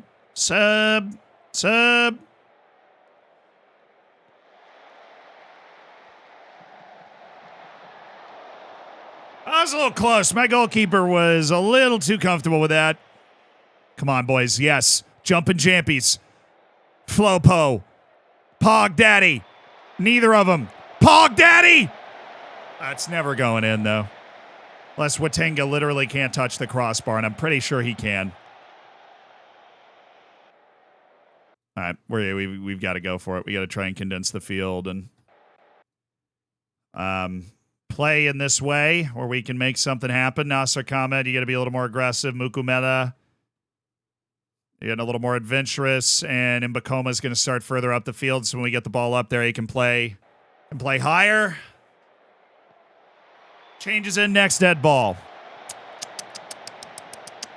Oh, guys, good save by Makavu, keeping us alive here.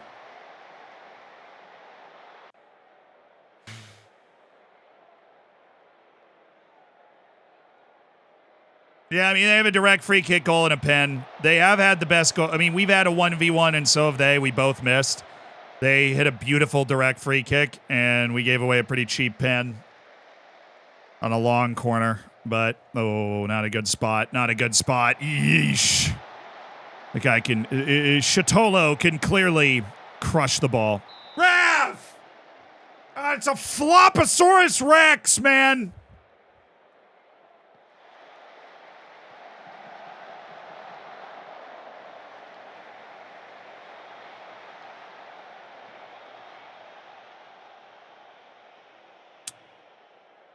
Oh, we need to go now. It needs to be us winning the ball right here. Oh, let's go, Pachier. Brilliantly done. Baited him into that. Mukumela. Nasser Khamed. Oh, no, he missed the wrong guy. Dang it. Mukumela. Zulu. Oh, we deserve a freaking goal, boys. What a knockdown by... not knockdown, but what a flick on by Zulu here. Little... Oh, just... Put your foot through it, Nasser. I've seen you score plenty of bangers, man. Just crush that ball. We got to score now. We are familiar with late drama. We need some. Mbakoma. Mukumeta. Mbakoma. Looking for Pachier. Still ours. Mukumela setting the edge. Gets the ball back in. Oh, it's a good idea. Mukumela is just not great with the ball. He's more of an energy ball winner. Smarts and energy. Oh, yeah. Oh, please tell me he didn't just... Well, it's ours because they're both bad. All right, Makavu's highlights still on, which I'll take. We've got a score here. Matsimbi. Mukumela. Still ours somehow. Nkwana. Sanele Zulu. Zulu!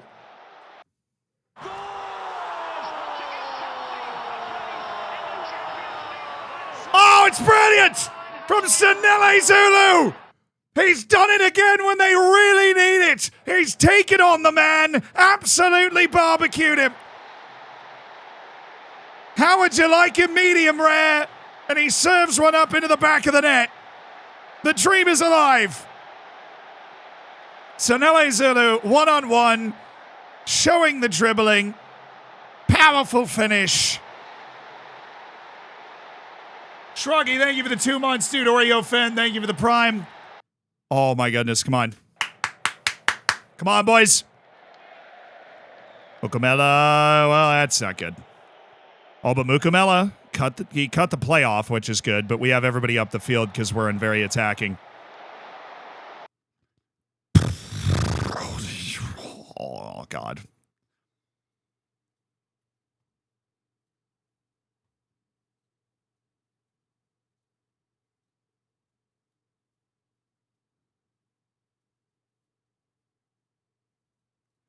All right, that's what we can offer up.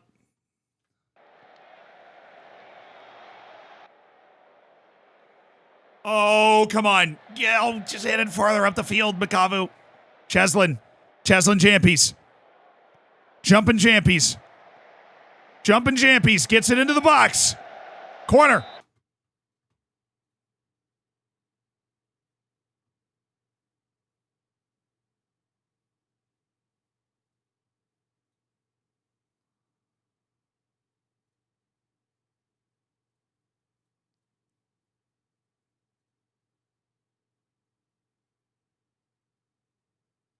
So based on what I understand, I think everybody's coming forward. I don't need to change anything.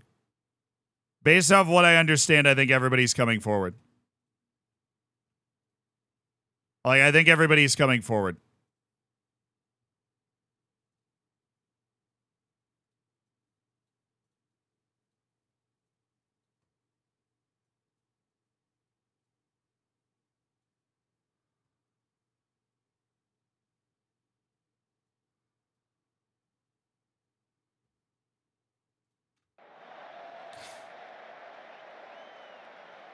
Yeah, like the keeper's coming automatically. Not yet. Well, we got everybody else up. Everybody's up there.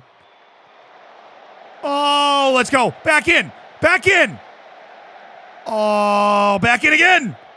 Kumalo. Oh, Nasser. Oh. Chaos. Keep the chaos going. We just want it to stay chaotic.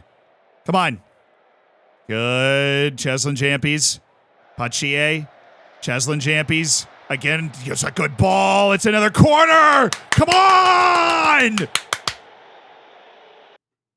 Yeah, I got nothing else to offer. We had there's the keep. Keeps up. Makavu's up. Nasser Khamed towards Mbakoma. Another. Let's go. Come on, baby. Let's go. Another one. We got him under siege. Pogba or Jampies. Oh, they didn't go after it. I don't know why, but they didn't. Corridor of Death. Corridor of Death for the win. How come they're able to defend it and I'm not? Oh, my.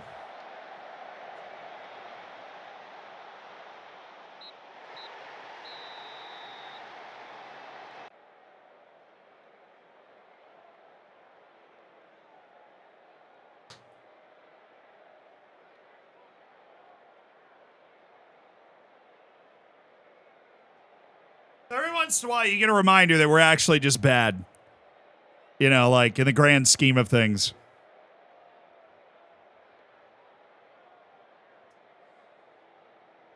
And we are out of the South African Cup quarterfinal. to Golden Arrows on the road. They scored a direct free kick and a pen. We showed a ton of guts, battled back. Zulu continues to be a star. Nice to win there, but it wasn't to be. Yeah, I think that's a fair talk. We got to keep everybody's heads up for the title chase into the end of the season. Amazulu just beat Mamelodi Sundowns. That's an upset. I mean, they're still in the top league, but where's Tux? They won, so they're still 6 points off us with 5 matches left, and Maritzburg's 5 points off us with 5 matches left. And our 5 matches are Kasrick Stars, Vinda, Orbit College, Milford, and Marimo Gallants. Now, the Marimo Gallants are good. They're in 5th. But I don't think any of those other teams are that good. Milford's in 8th. Vinda's in 11th. Orbit College is here. Kasrick is in 6th. So there's some good teams left. We'll play the Kasrick Stars next.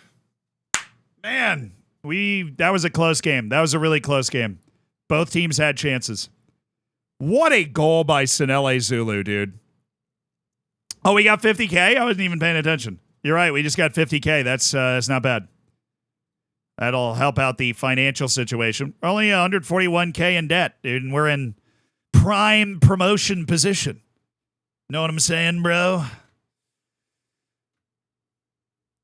Away to Kasrick Stars. Nothing's easy in this friggin' league. Kaiser now... Unbelievably, the lower league South African team got all the way to the quarterfinal, but did finally lose. Kaiser Chiefs, Orlando Pirates, the other 2 teams through. For a Nedbank Cup semifinal of all top flight teams, because we couldn't deliver. Get the coaching course? Yeah, no, I don't think I can ask again so quickly after I just asked. But I like the way you're thinking. You know, we need to advance our career. We need to keep working on our coaching courses. That is very important. We have our National B license. We started this year with no licenses at all.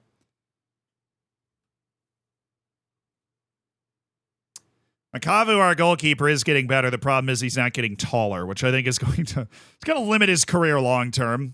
Some would say it's going to limit his career long term. He's only 5'8", but he's good. Makavu has been our goalkeeper for almost the entire season. He's been the first choice. We found him in our youth academy, and he's been solid. He can't kick the ball very far, and he's short, but yeah. Have I started any beefs with other managers? Dude, I don't think I have enough press conferences to start beefs with other managers. There are like no press conferences in this league.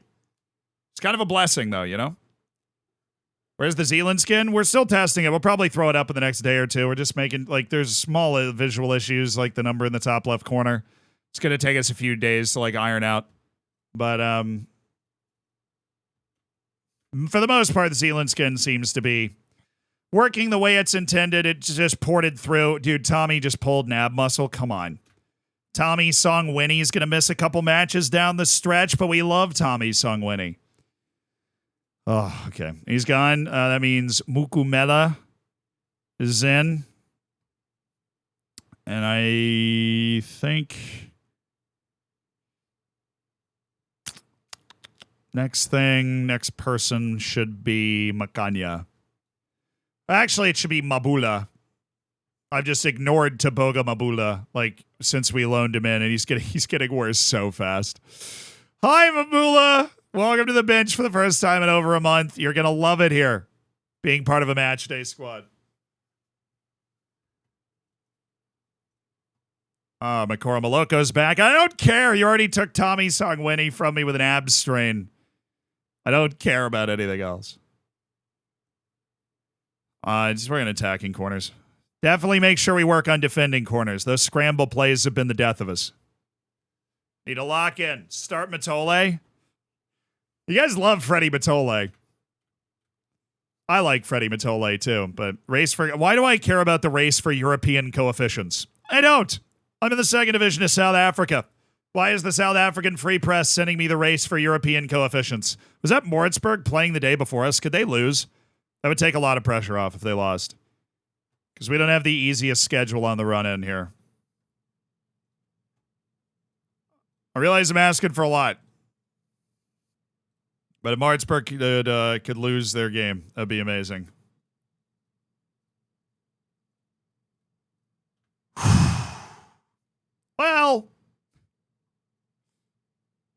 They have secured their playoff spot. Congratulations. Who's the last emperor of China?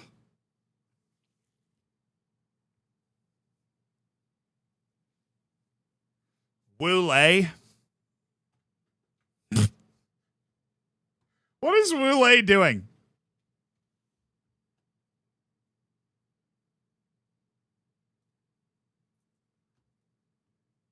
He's only 31. 87 caps, 31 goals. He's just balling out for Shanghai Port. He actually had a good run at Espanyol. 103 matches. I didn't know he played that much at Espanyol. Okay, so all I know about the last emperor of China is I'm pretty sure it started with a P.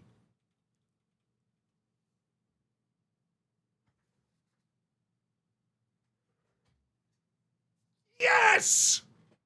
I am a god! Puyi was the last emperor of China.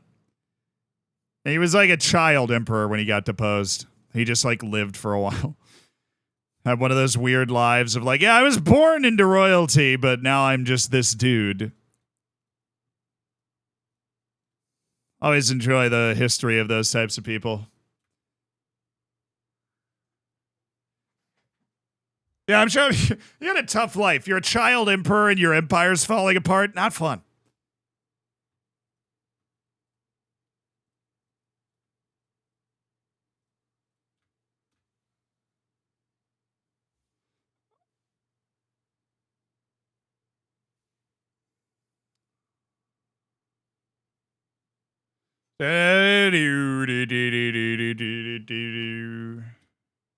Alrighty.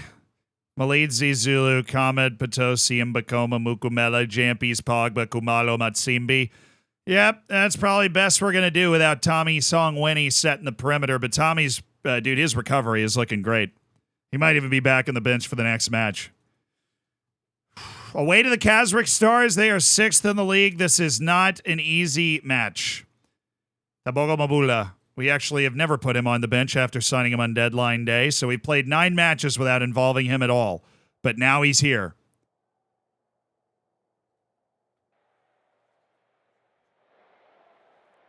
All right, they do have people in the stands, guys, so this might be a more intimidating atmosphere than we're used to.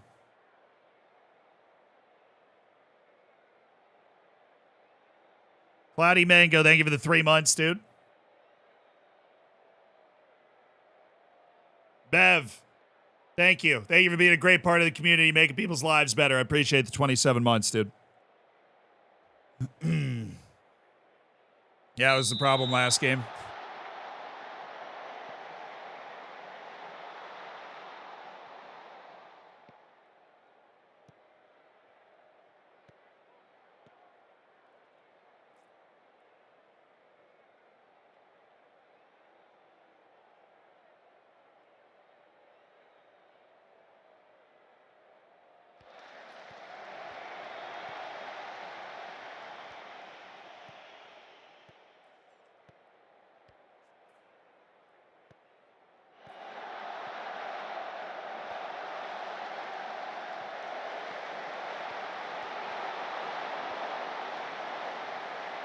Oh, of course Sinele Zulu wins that ball. Of course Sinele Zulu wins that ball. It's Sinele Zulu, dude. Oh, and he's got Potosi. Blocked. Yes, thank you.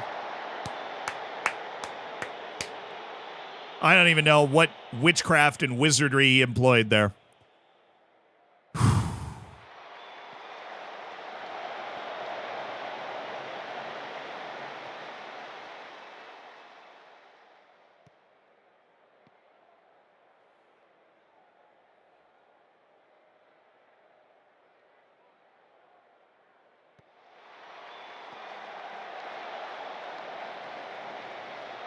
Dang it.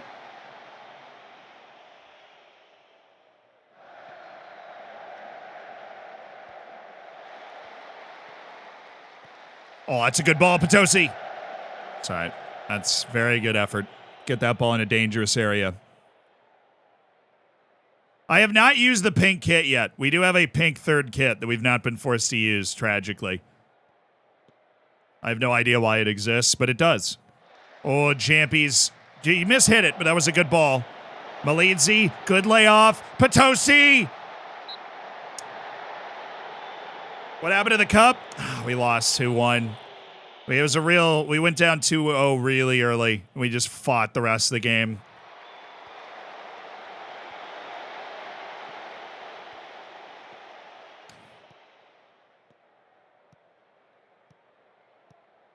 Great recovery by Matsimbi, and then he's sprinting back up the field again.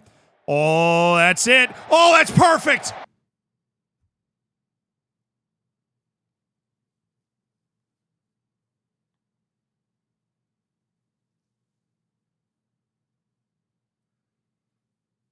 We cannot waste a pass like that. It was a perfect first touch pass from Sinele. We cannot waste this.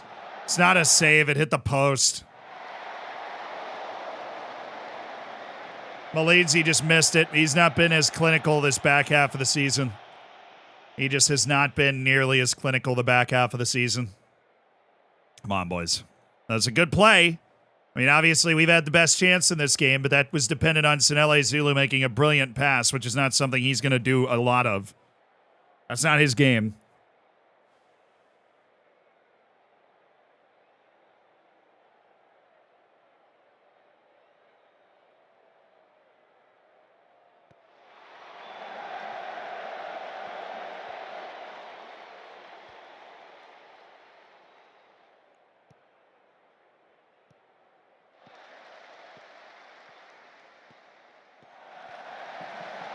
No, dang it.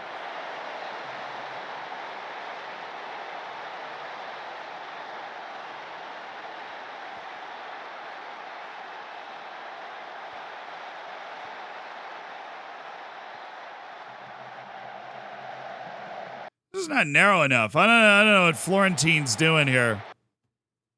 Bonani, chalky.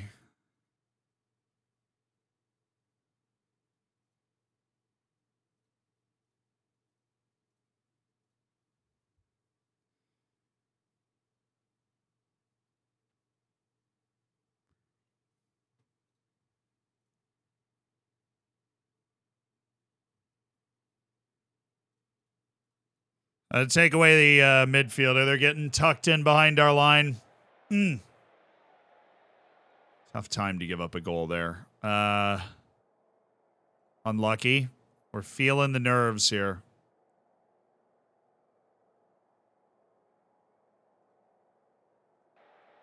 We're feeling the title race nerves very clearly.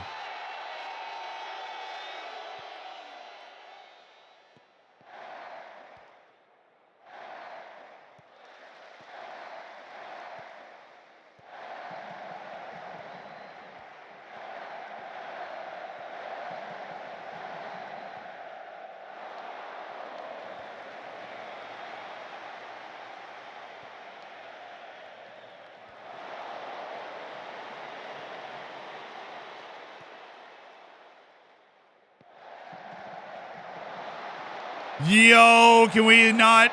Can we not?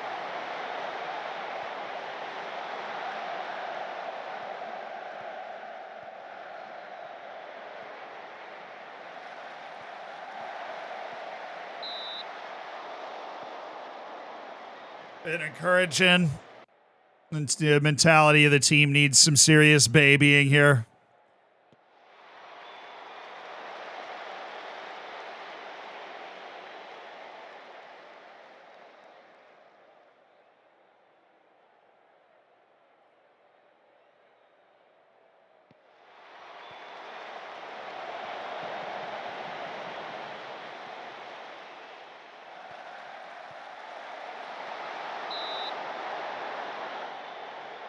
Oh, man.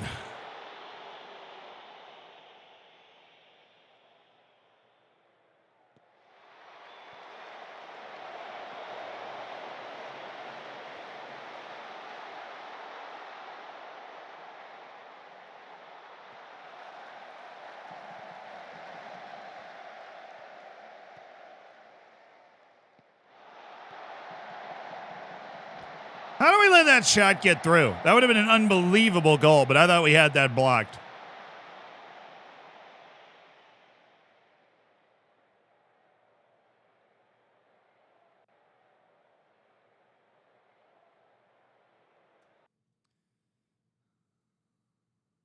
Imbacoma has become largely useless here. And Matsimbi come flying into an overlap here. Cheslin Jampies isn't doing too hot. Nasser Khamed not doing too hot either. And Quana's going to come in from a lead Z. He actually has shown me some good stuff recently. Okay. 2 subs, going narrow in the middle, going to attacking. Come on now. Get on this ball.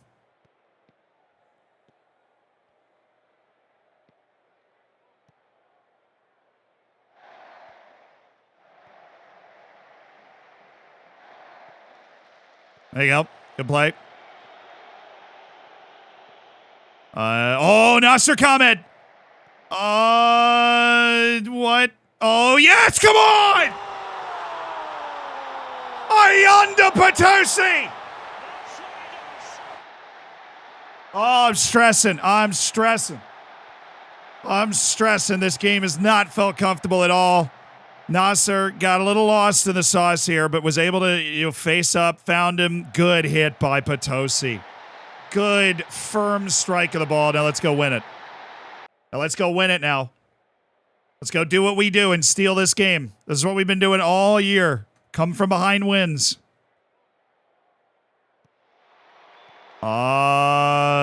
Okay.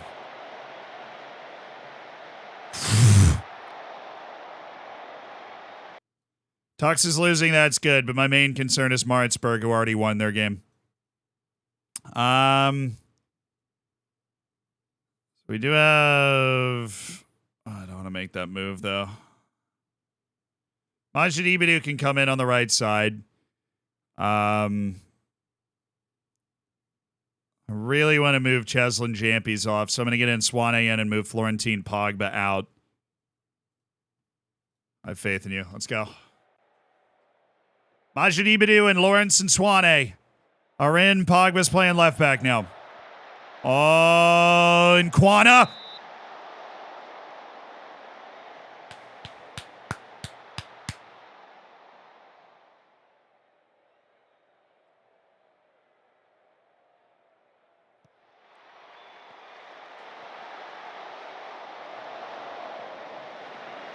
Oh. I think that was in Swane that won that. Let's go, boys. Let's go. Come on now. Pop it up there, Florentine. Yeah. Oh, that's still ours. Mukabella. Yes. And Quana. Oh, could have actually worked out in our favor if Sinele Zulu was on that. Nice. Nasser Khamed. Bobbing and weaving in Swane. Sinele Zulu in the corner. Just bring it back. No, don't go for that. Oh, Majid Ibadu sold out to try and win the ball, too.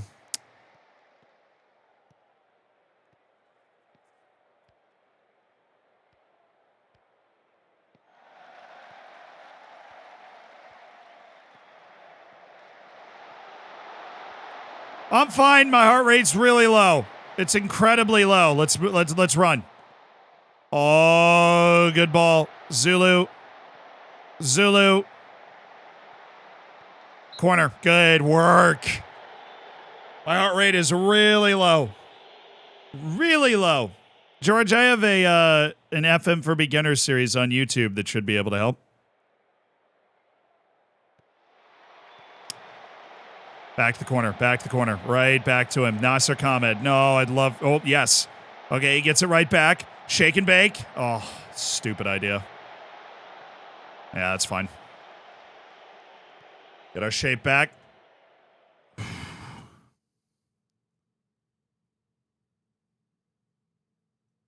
Give me Freddie Matole. Just center mid on attack. Nasser Khamed, you just stay further forward, too. Oh, no way. Highlight. Before the sub. Potosi. Oh.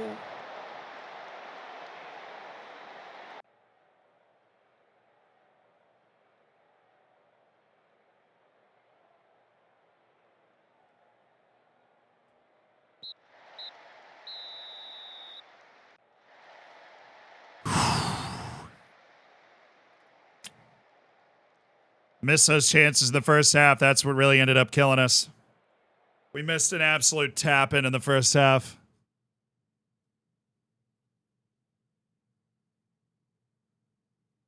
Bad game. Bad game. We're 3 points clear of Maritzburg with a goal difference advantage with 4 matches left. Their first non-win in the league in like 12 matches. We've been on an absolute tear to put ourselves in this position. It was bound to happen eventually. That was probably a fair draw.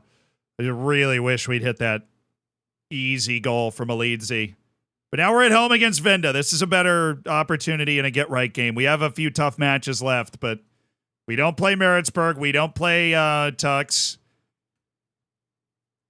But Tux is basically out of it because they just lost again. So they're, 7 back with 4 left. So it's us and Maritzburg for the title, 4 matches. This is what dreams are made of.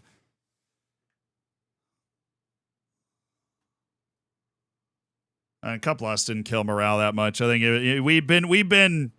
we'd had 9 lives for a while. I'm gonna be honest with you. We'd had 9 lives for a while. We'd been playing with fire and going behind in matches, and I think the title nerves are starting to kick in too. So we're gonna have to really baby our team through team talks and stuff. We got nervous real fast in that last game.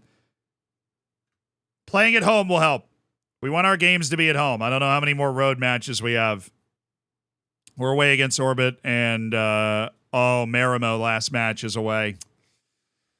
Orbit's not good, so out of the teams we'd rather play away, but our last match of the year is away against a pretty good team. They're like 5th in the league, I think. Sungwini, 6 to 12 days, so he's going to miss 1 more match. We do miss Tommy Sungwini when he's away.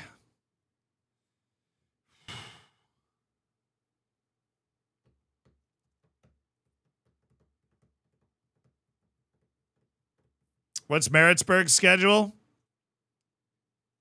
They have they play Tux away. Come on, Tux. They also have La Masia at home, but then they play 2 bad teams. So they play they play number 3 and number 4 in the league, but then they play 16 and 12 in the league. Oh, hello. Good youth intake. My. Me oh my. Is that Jonovane Mia? Now, wait just a minute here. These are a couple of players that are worth signing.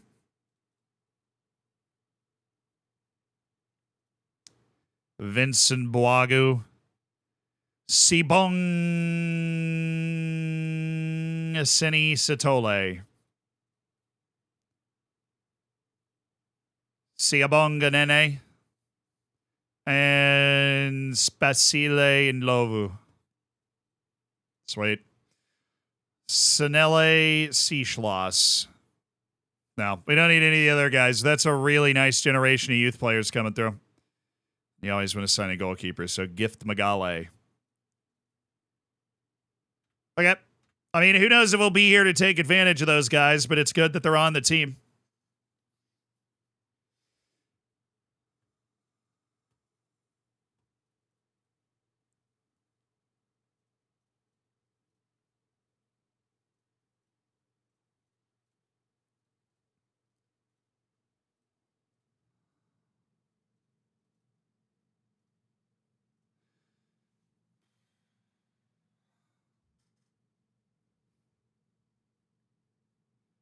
Alrighty. The pressure is mounting on the title chase. 4 matches left. Our first season of what has already been a tremendously fun save, starting with no badges and playing experience.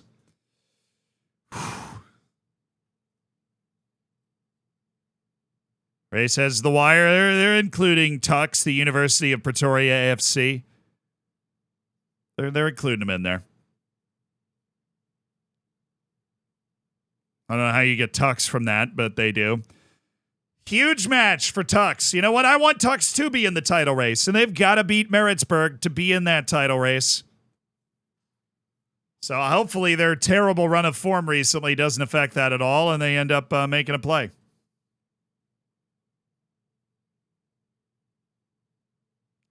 The record for number of points is 67, and victories is 21.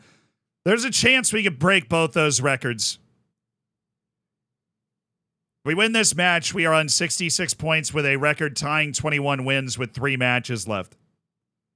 It is amazing the level Maritzburg has played at this season. And Tux, honestly. Tux is probably sitting there like, bro, we should be winning. Am I able to, no, we can't rewind to last season.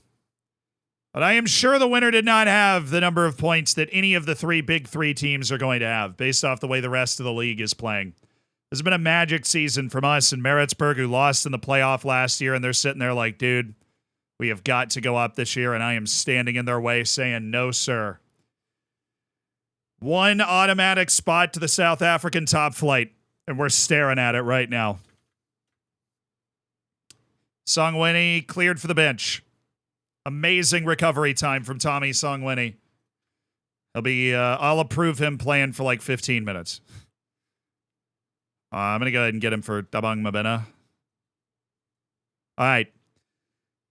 Team, Makavu, Matsimbi, Kumalo, Pogba, Jampis, Mukumela, Mbakoma, Potosi, Kamed, Zulu, Maledzi. Maledzi, man, we need you. You have not been the bag man that we've needed. Zulu can't do it all on his own. It's unfair. Not fair. Relax. Relax and play your natural game. No pressure for you today. Have some fun. Play without pressure. No pressure for you today.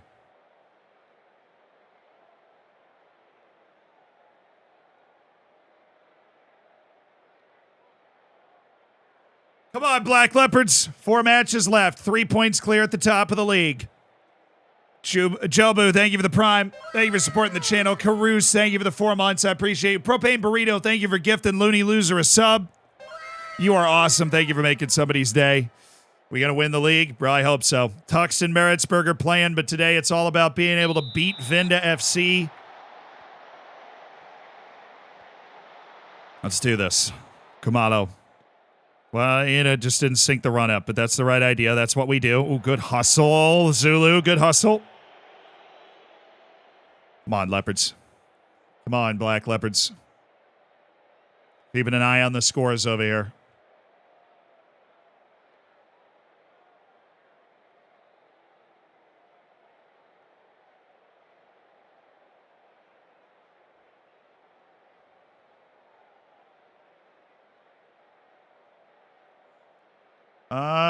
Not a lot in this, but Venda's getting a lot of poor XG shots, which I don't like.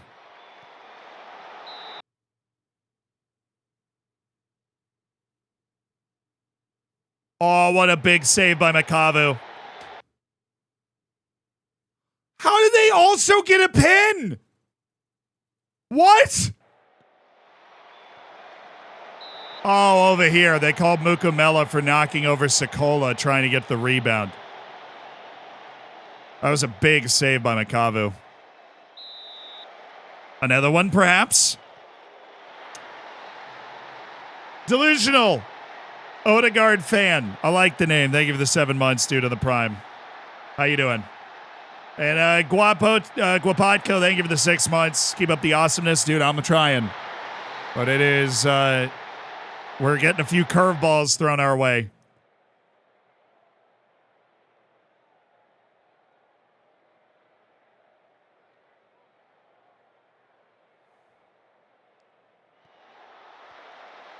Come on, Makavu. Good, brave keeping.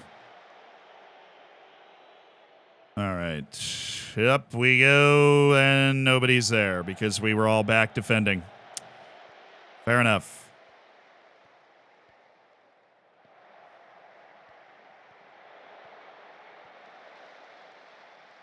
The boy, Pogba.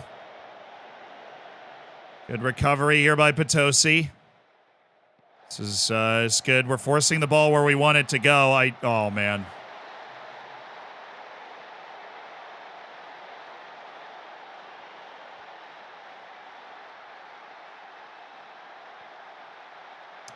We're just not getting good control over the game. Like, we're forcing the ball where we want it to go there, and then we just lose the scramble. That's a bit of a mentality play there for Kumalo. He's got throttled to get to that ball. There you go. There you go. That looks like us. Okay, Nasser Khamed. That's better. That's better. More of that. More of getting into that position. Love to hit the target with the shot, but that's just immediately better from us. Okay, straight ahead. Zulu, good. Nasser Khamed, good. Cheslin Jampies. Oh, he's got the moves.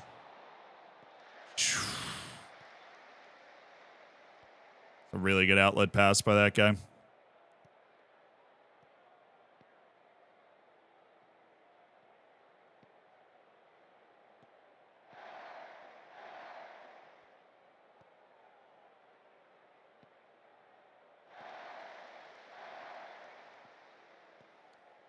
Good step. No, he missed it. Great recovery by Pogba.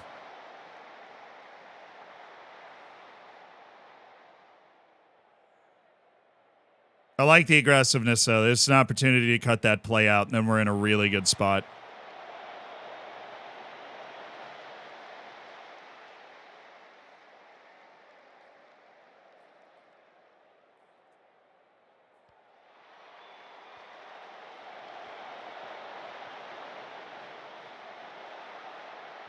Good block. Good work. That's the end of the first half. Okay.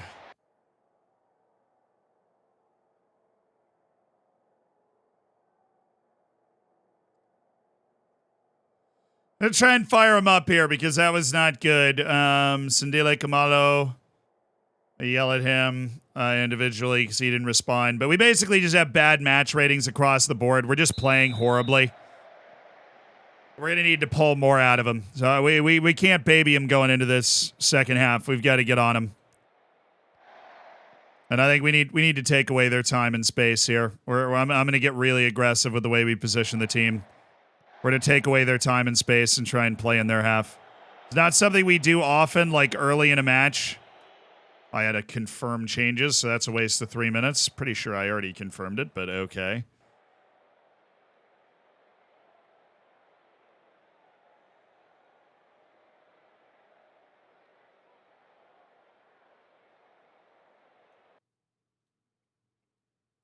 Really tough time for there to just be nothing. And Kwana, you're in from Elidsi. Pachie, you're in for Potosi. I'm going to move Potosi up and bring Pachie in and have him rock the box-to-box. Defensive ratings are atrocious. Matsimbi on the right side doing terrible. We'll go ahead and get him off. Full back and attack. Put in Bakoma further up the field and go Potosi like that. Mukamela is going to shift, and Pachie is just going to run and hit in that empty space over there. It's up and I am Bakoma.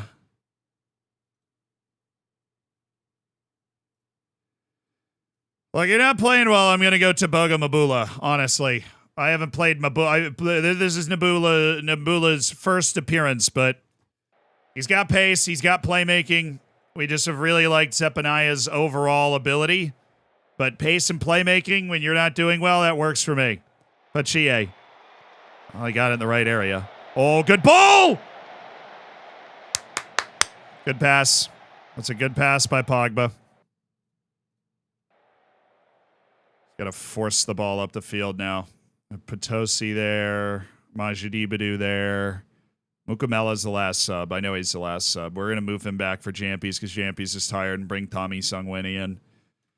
Songweni can be a little more aggressive, but not too crazy. And then we're going to go into very attacking. All right, come on. Set piece goal would be amazing. That would get us back and alive here because what we're really... Oh, my goodness. What we're missing is our goal scoring. Our defense has never been great. But we've been scoring goals in bunches at a record-breaking pace, and we just haven't been scoring. And in this match, unlike the previous match, we haven't been creating, which is a bigger issue. But come on. All right, Kamalo. Could have been off. You just keep the highlight going, man. Just keep the highlight going. Tommy Songweni. I think he's on because of the fullback. Zulu. Nope. J-Tez, thank you for the 15 months. Am I having graphics glitches after the update? No. I've not been having graphics glitches after the update.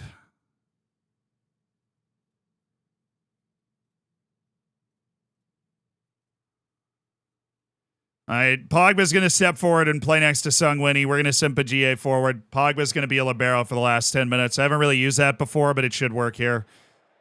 Oh my goodness, dude. Nobody's there. What are you doing? You have to flick it on in the middle or to the right. We don't have a left wing. He's off. If he's not off, we're screwed.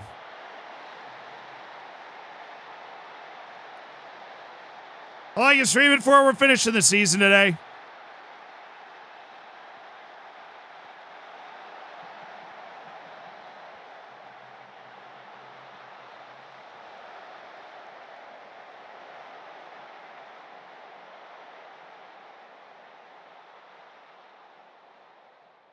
Tux just scored against Maritzburg, and that literally might save us.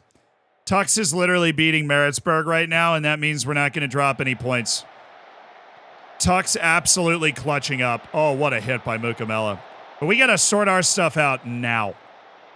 Because that last performance in the league, it's like, it's meh, but it's on the road against a good team. This is a team we should be beating at home, and we just came out and showed zero creativity, gave away a cheap pin, a cheap goal, and then that third goal is just because we're playing with a high line, which we don't normally do, but we have to because we're chasing the game. But the first two goals were infuriating, and the lack of creativity shown, utterly infuriating. Just square that. Oh.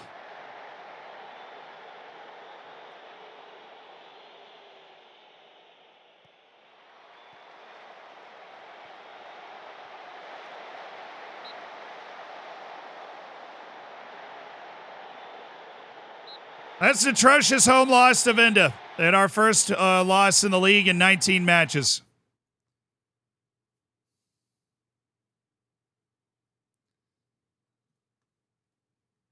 Really terrible ratings from Potosi, Zulu, Malidze. I mean, terrible ratings everywhere. I was joking about Tux not being in the title race, but we lost and they showed up and beat Maritzburg. And so Tux is very much back in the title race, 4 points back with 3 matches left. But the huge thing is that Maritzburg lost away to Tux, which is a very tough game. And that has given us a lifeline because otherwise, if Maritzburg had won that game, we would be tied in head-on goal difference. That has given us the opportunity to spend a game to figure it out.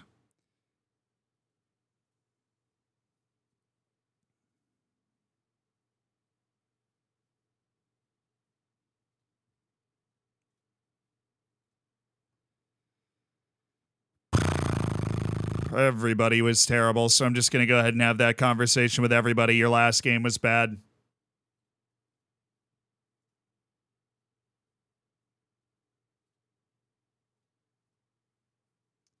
Try and lift our mentality based off that. Yeah, Nasser commented I mean, we just played an atrocious game. We just played an atrocious game. Nasser comment doesn't agree. That's an insane take. You had a 6.3. Oh wait, I can't criticize midfielders for their passing. I can only criticize strikers for their finishing. Is that apparently the rule that nobody told me? Because now I'm 0 for 2 trying to criticize those guys for their friggin' finishing. Or sorry, for their passing. I can criticize the strikers, no problem. What about defenders? You weren't good enough defensively? Well, that works. Okay.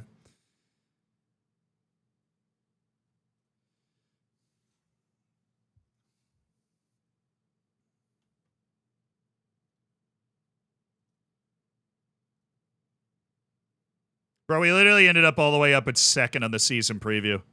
That's how much we improved the team. We were 12th when we took over.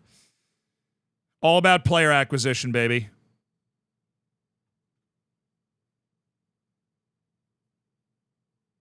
Nah, it's not player burnout. We don't have fixture congestion. We've had it for like 2 weeks all year.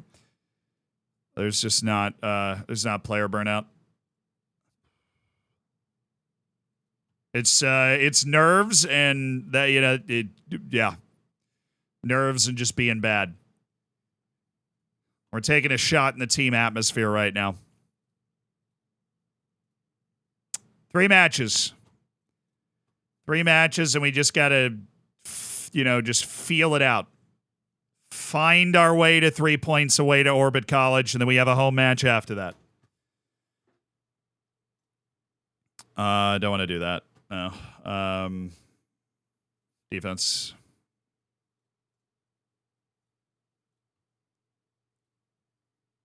Actually, technical.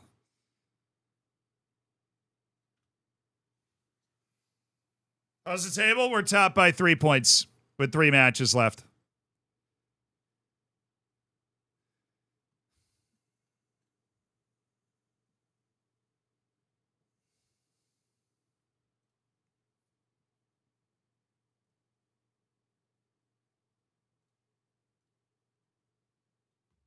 I appreciate that, dude. It was a very long run. Still feel it in the legs.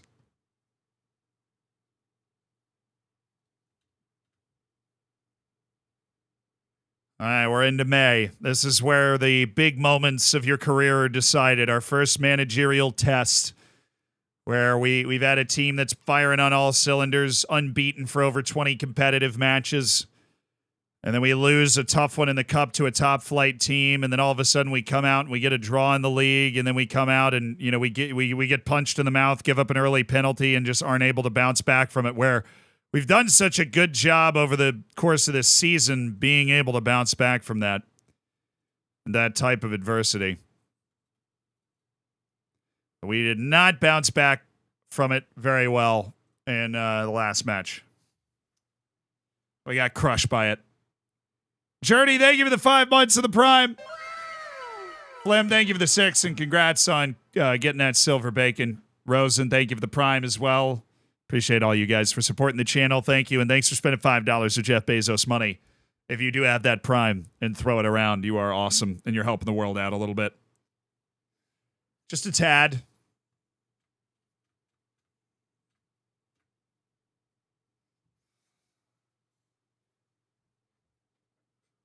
Output, thank you for the 8 months, dude. There's 3 matches left, not 1. 3 matches. Cheslin's out for the rest of the year. I mean, it's 3 matches, but Cheslin's out. That means Mukamela's playing on the left, and Tommy Songwini's stepping over back into the team, and we are going to go back for Indowonde, who's got match sharpness and is finally done with multiple months-long injuries, but we liked Indowonde before the winter break. Maybe he's the fresh introduction off the bench that can help us. Did we lose in the cup? Yeah. Quarterfinal, we lost 2-1 away to Golden Arrows, a mid-table team from the top flight. They were 11th out of 16 in the South African Premiership. All right, let's be ready. Let's be ready mentally for this game. I wonder if it's going to recommend some sort of team meeting. Tommy Songwini is back in training, which is great. Cheslin Jampies sprained his knee, so there's no way he's going to be back in time. So the jumping Jampies is done here. We're going to get back to focusing on defending all set pieces in our match prep. Important. Artiz, thank you for the Prime.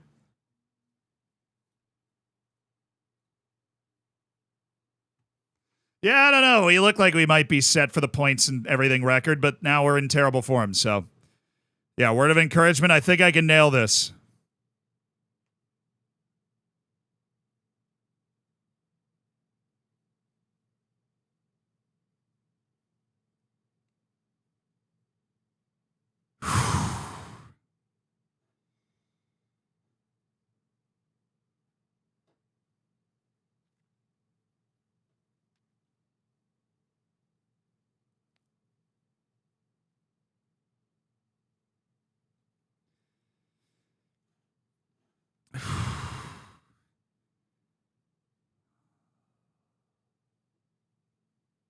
Everybody thinks their title chances rest on the outcome of this match. Nothing could be further from the truth. Ignore it and prepare as usual.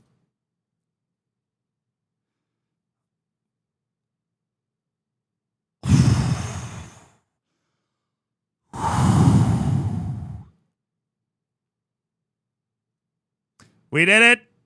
We did it.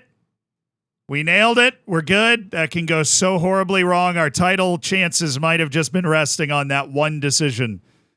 I've never done an option quite like that, but we didn't have the option to say, hey, normally what I like to say is, hey, nobody expected us to be here, so just go out there and have fun with it, but that sort of option wasn't available. So I was very nervous because that is not an option I've never really used before. It's been adjusted a bit here in FM24. That was nerve-wracking because that can totally flip your team's morale in the opposite direction as much as you're hoping it's going to flip it in the right direction. But at the very, what we want more than even flipping our team's morale is we want our team to not feel as much pressure going into the match. We want our team to just go into the match and play the way the happy-go-lucky way we've been playing all year. This kind of hell for leather, wild and crazy matches every time we take the field style that Black Leopards FC has become known for. Take the pressure off. Everybody's clearly feeling it because Maritzburg went and lost away to Tux as well. They're kicking themselves because they missed an opportunity to kind of reel us in. Songwenny's not ready. That sucks. That really sucks. Do we think we can get 60 minutes out of Songwenny?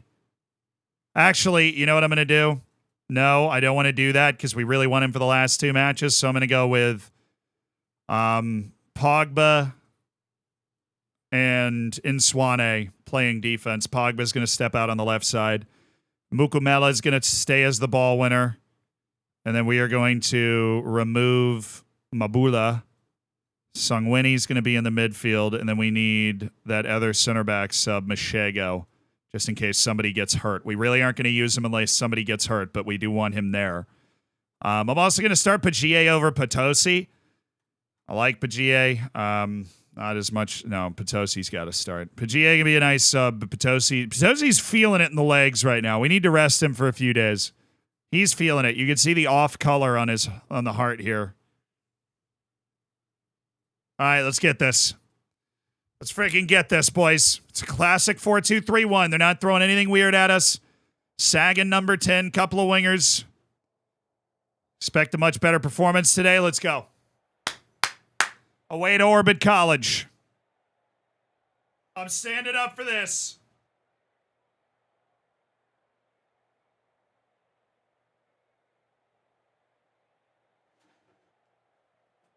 I'm standing up.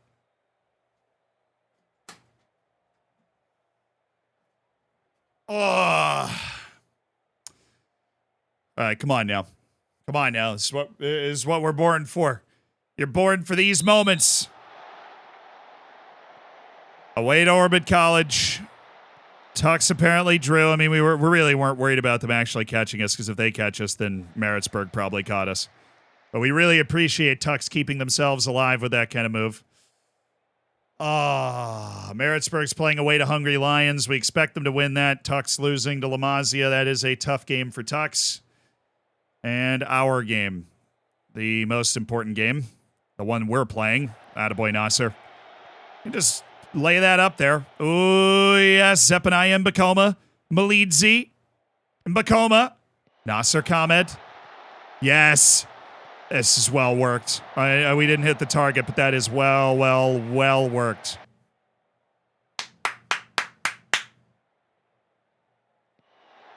Let's go, boys.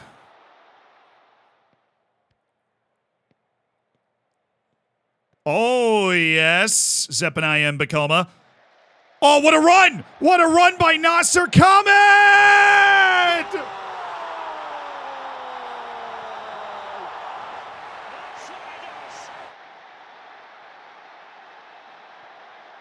Oh, what a delivery by Vlamuka Malitzi and Nasser Khamed with a deep run, and he beats that shot off the back of the defender. Trying to get a block in, but he can't get it clean. And a goal for Nasser Khamed to settle the nerves for Black Leopards. Oh, please, please.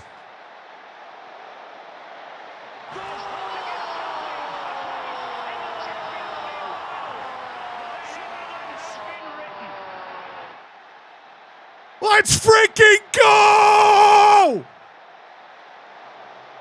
Zepanaya Mbakoma!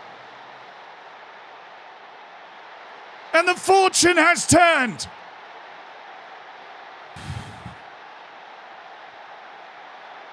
Oh, Pog Daddy gave it a shot.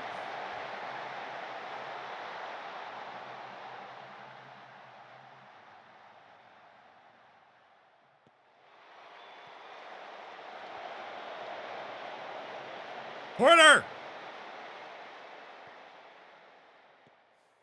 Oh, and Swane Molidzi. He's off.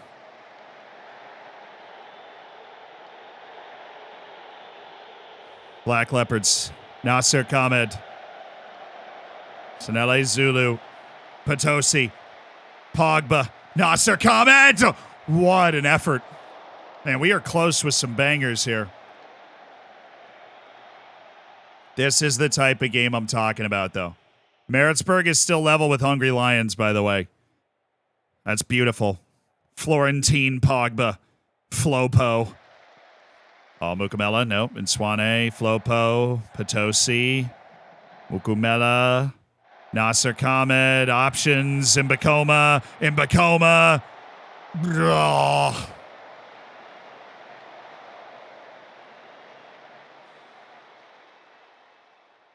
Khamed. Good ball! It's Lawrence and Swane! Of all people, with his first goal of the season. The reserve centre-back with a massive moment in the title chase.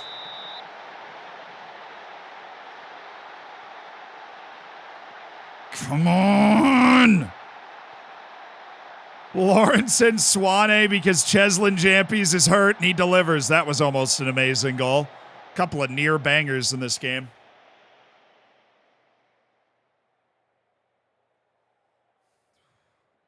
Oh, you got to watch out for big old Lawrence and Swane, apparently. Oh, Pogba nearly destroyed that. Khamed. Oh, Mbakoma. Potosi. Yeah, it's really hard to get through that crowd. Oh, I just hit that in the air. You just float that in the air. Make it tricky for them to deal with. Mbakoma looking for Molidzi. I'm going to get Potosi out at halftime. We're up 3-0. I trust Pachier to be good enough to see the rest of it out. I'm going to get Potosi halftime. Just to help Potosi recover, because he's always been a bit of a late bloomer. Nice ball by Pogba. Mbakoma. Nasser Khamed!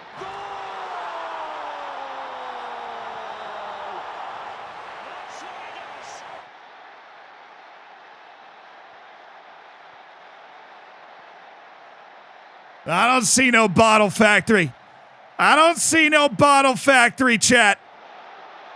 I don't see it.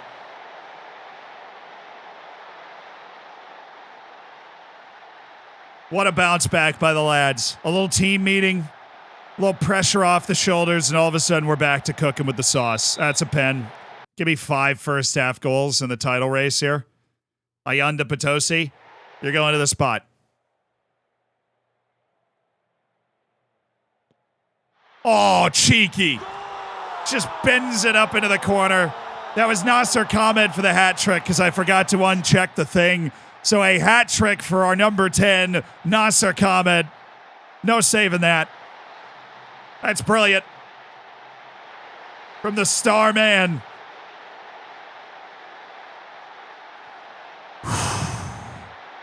Mbakoma. Well, there's nobody there. So...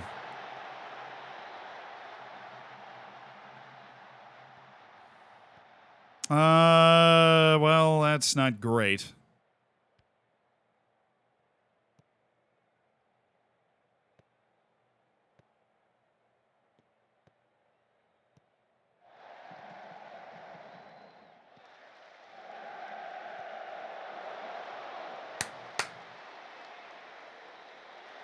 Tux is getting rolled, by the way. Looking forward to the Euro qualifiers this weekend? Yeah, I'm looking forward to the African and Asian World Cup qualifiers, too. Some banger matches. Ghana, Gambia? Or is it? It's not Ghana. It's Ivory Coast, Gambia. Can't wait.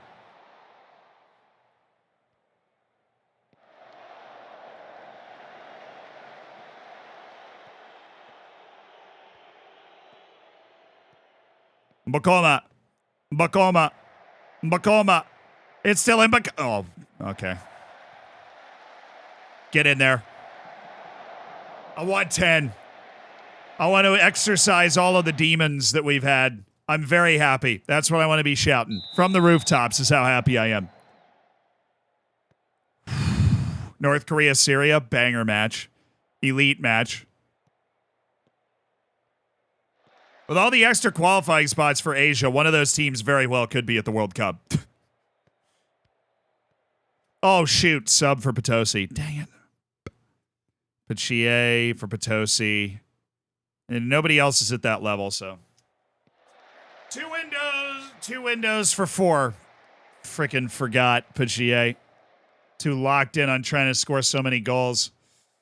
All right, Tux is losing. Maritzburg is still 0-0 with Lions. I'm sure Hungry Lions. They're still odds on to score there, but Australia get 8 points in their group. I forgot who their group was already. But yes, I think so. Come on, guys.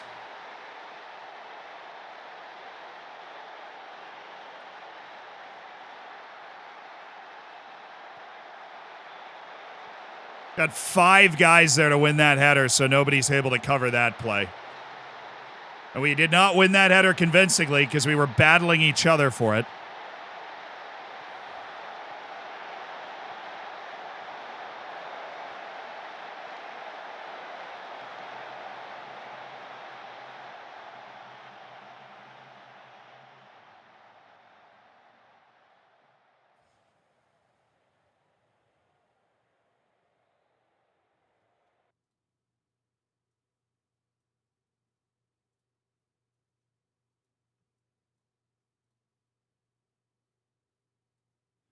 All right, give me Sungwini for Mukumela.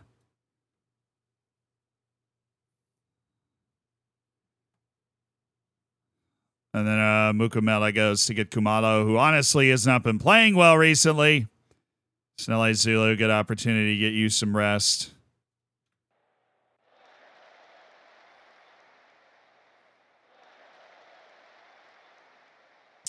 Yeah, we're 3 points clear with 3 matches left, including this one. So we lost our last match 3-0 at home. So this was a huge exorcism of pressure and you know, stress.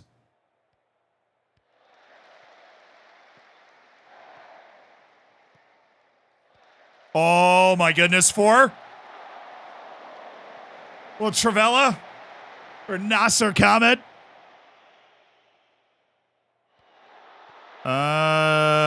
You can just tell it's hard-coded in the game for them to just cross that back post because we do it all the time when nobody's there.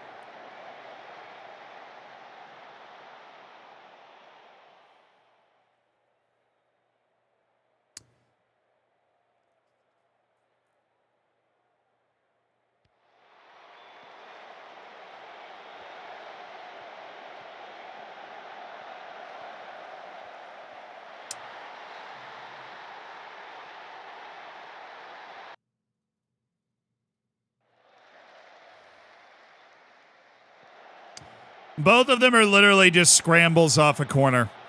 It's infuriating. You just end up with this ball of guys. Like, what are we doing here?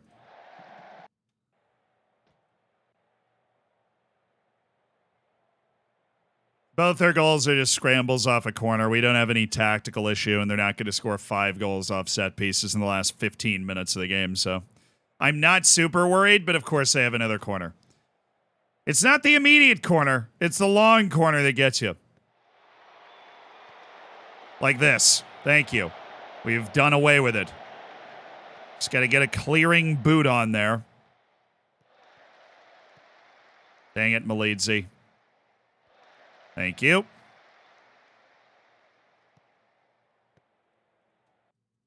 Oh, maybe that's a bit of the reason. Because for some reason, Tommy Sungwani and Mukumela they're in switch positions, even though I definitely didn't leave them like that when I hit confirm changes. So the problem might literally have been the players, because we had a dude playing center back that doesn't know how to play it, because I tried to, like, I left it like this, but that's just when you sub a guy out and try and sub him back in, it always flips him back to the original position. It's a long time glitch in Football Manager that I should not fall for, because I know it exists. But I fell for it. I'm going to go ahead and get Flopo for Vincent Machego.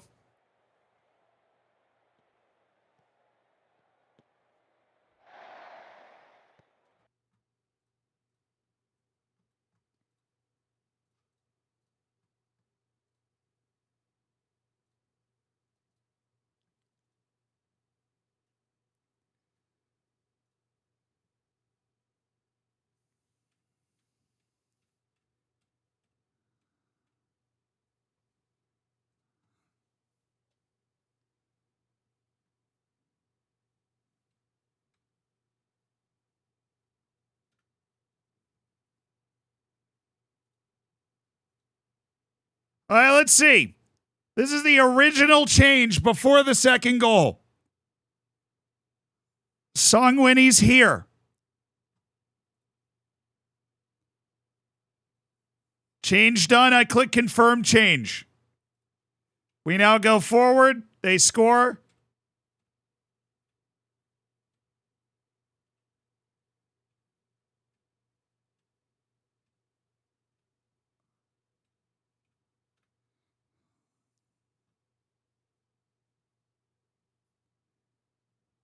I look at tactics. Song Winnie's there. I accept apologies only in mail to my P.O. box. You can't put it in the chat. You have to mail a letter to my P.O. box. I was just messing with you guys. No, it's been a thing in FM for a while. I shouldn't be falling for it. I know that. I know that's what happens. It sends them back to their original position. But it is like when your brain's thinking about a million other things, I just forget about it.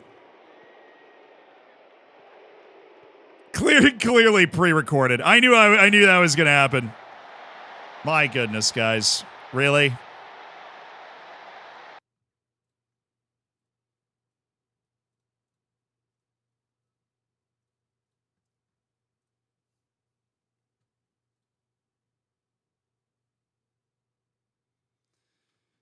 All right, pretty defensively sound shape. We just got cut through like a hot knife through butter, dude.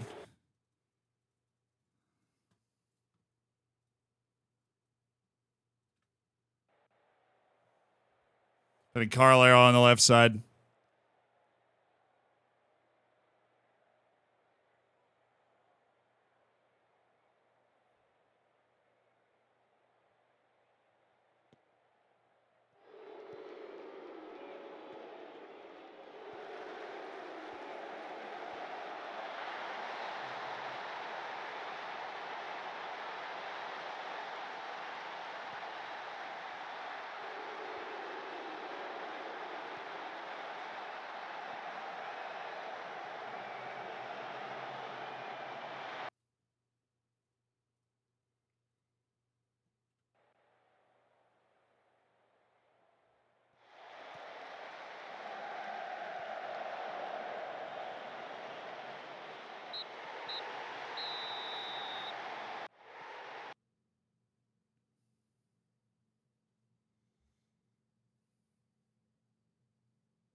Oh, I got some good news for you. We basically just won the league. As much as that was like almost the stupidest moment in the history of my entire life, and I've done some very stupid things and lost some very stupid games, we basically just won the league. We have a plus 11 goal difference advantage, and Maritzburg literally lost to Hungry Lions. So we are now 6 points clear with 2 matches left. You guys want to just hang out and party?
Yeah.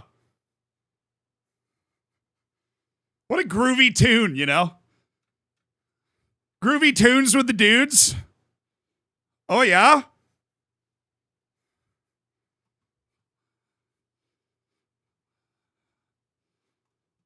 Yeah, what? Yo.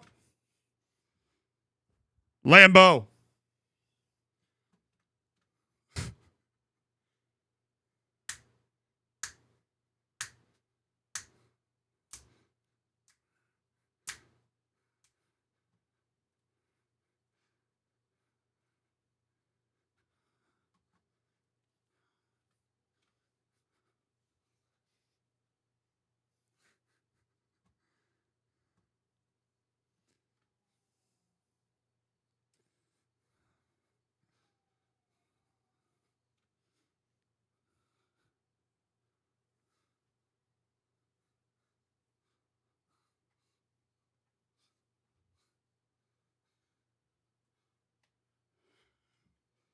Send it!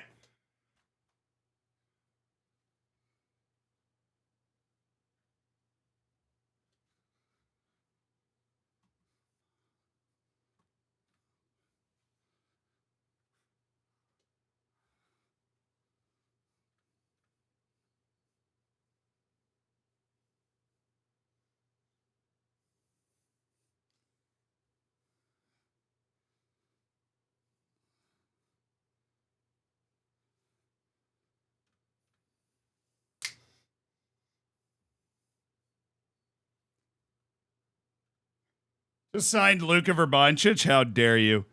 How dare you sign Luka Vrbancic? Sometimes you just gotta jam out with the homies. That was a good jam sesh. We're very happy because we've had some very weird matches, but the whole point is you got 30 matches and you got to get more points than anybody else. And it looks like that's what we're doing. Somebody asked to check the league rules. Yes, it is goal difference and then goals for. If it was results against, we would actually have already won the league officially if it was results against. But it ain't. A point to win the league at home against Milford FC. That's the situation. A point to win the league. If we get a win, we actually break the league record for most wins in a season. And if we get a win, we also break the league record for most points in a season. Which, like, that would be cool, but we just need one. Words of encouragement? Do we dare try again?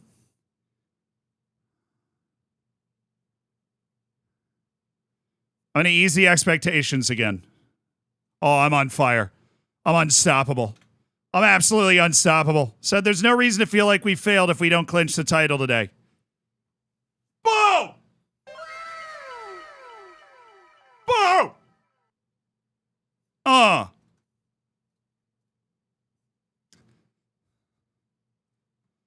Do. Oh yeah, oh yeah, oh yeah.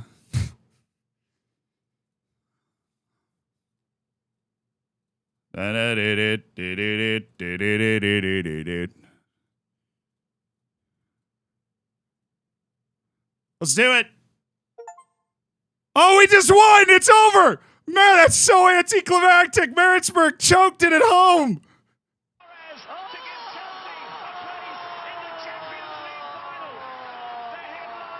It's over. Maritzburg loses.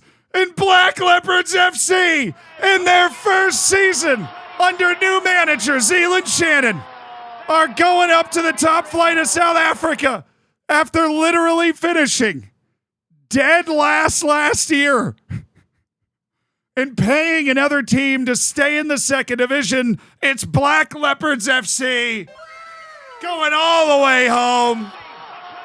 So McTavish, thank you for the 10 gifted subs. Tom, thank you for the sub. But So McTavish, thank you for making 10 people's day. I qualify for the Bromley job. Now, I actually already did because I won the league in the early access, but I am re-qualified for the Bromley job. Started from the bottom. You won promotion from the bottom domestic division to the top domestic division, which is kind of cheating because there's only 2 divisions. But we don't care, chat. We're going up. You know what song's coming. Prepare yourselves emotionally. You know what song is coming. The people call for it. The people simply require it. Before we go any further, The people need it. Oh, let's crush this team. Oh, look at the new budgets. The board is giving us almost $900,000 in the wage budget. And a, little, hunt in disbelief after our win. Oh, the head coach of Super Sports in disbelief. What?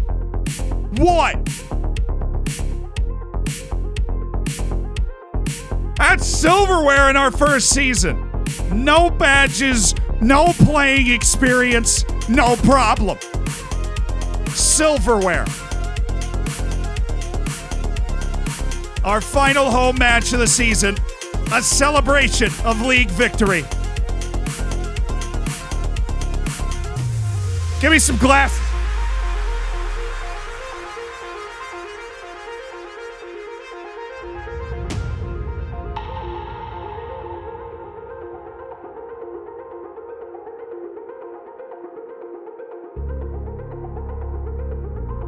Oh, it's party time now. Oh, it's party time. Venerable, thank you for the prime. We're league champions. It's party time. Okay. First year. I can barely see with these things on. Okay. Who is it? Sungwenny. Right. Pogba. Mukamela. Right. Swane. Right. Mabula. Right.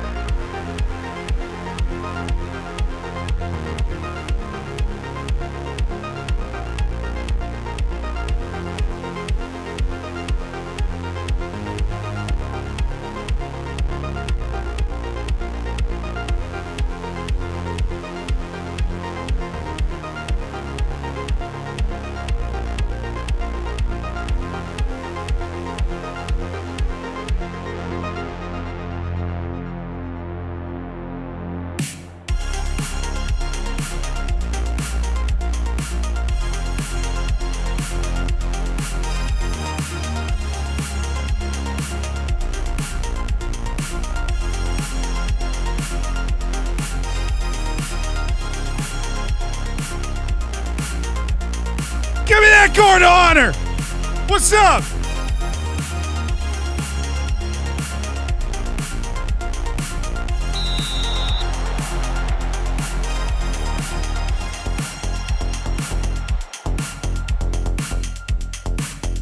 Look at that guard of honor. Let's go blow them out. Let's have a good time. They were very nice to us. Let's murder them. But respectfully. They were very nice to us. Let's murder them respectfully. With dignity. Good God, don't score while I'm setting up the audio stuff. What are you doing?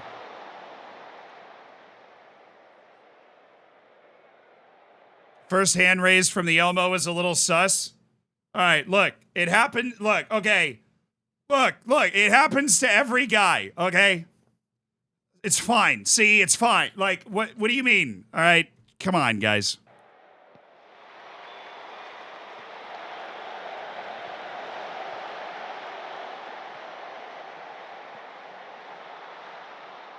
Still doesn't cover the whole forehead. No, you're right, it doesn't. It does not cover the whole forehead. Get in. Come on now, chip that in. Oh, Potosi. Oh, that was so good, though. Why can't we just score it because it was pretty? To be alone.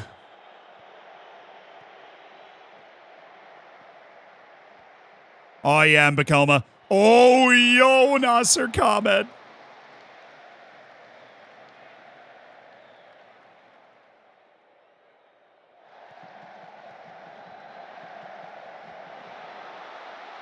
Was he onside? That was freaky.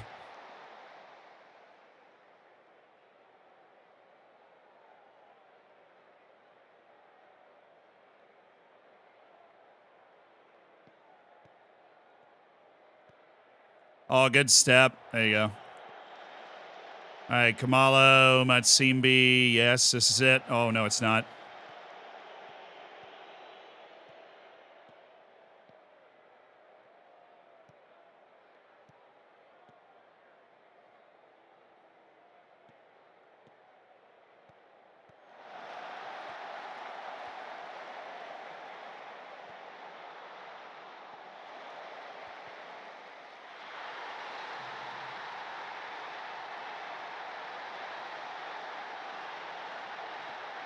And I got all dressed up.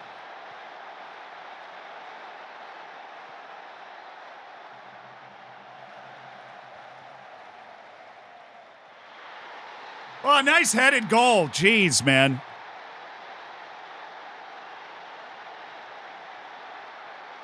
Oh, we're on this.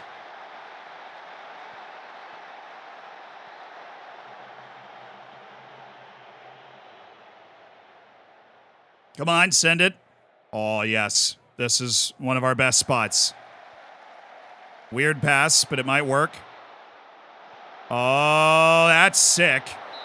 He was off, but man, Malidzi's just been in bad form down this stretch.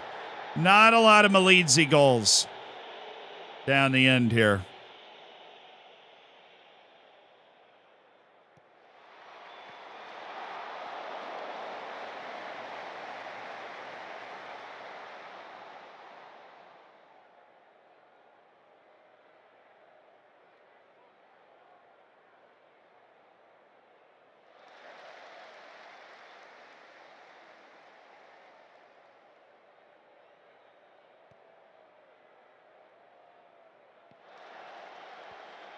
Oh, play him. Oh, Zulu, Zulu.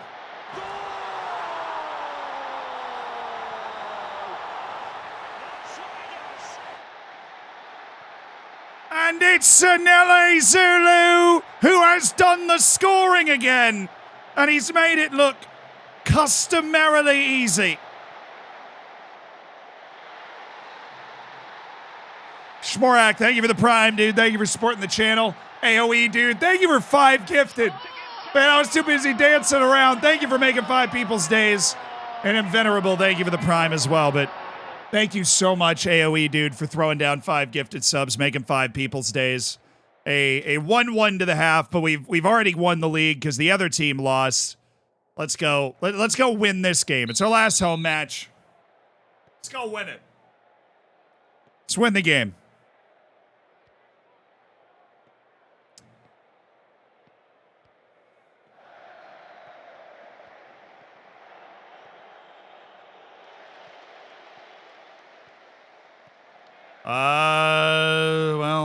Well. Elster, thank you for the prime. Enjoy the bacon, the emotes. We're going to do a Save Your Save soon if you've seen that on YouTube. And if you're a subscriber, you're in the subsection of the Discord, you can submit your save for that if you need some help. Matsimbi, Songwinnie. We also have the Hampions League going on, which if you want to pretend that, if you've ever seen the Streamer Showdown at, a draft football manager tournament, we host one of those for subscribers. That also is being organized in the subsection of the Discord, so check that out. If you are in there now with your prime, like Elster is.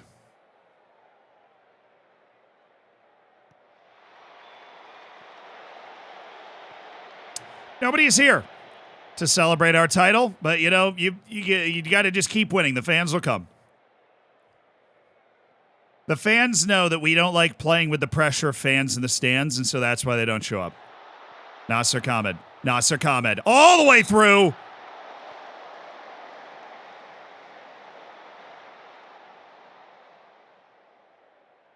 The board announced the budget. Yeah, they raised our wage budget by about $200,000 per year.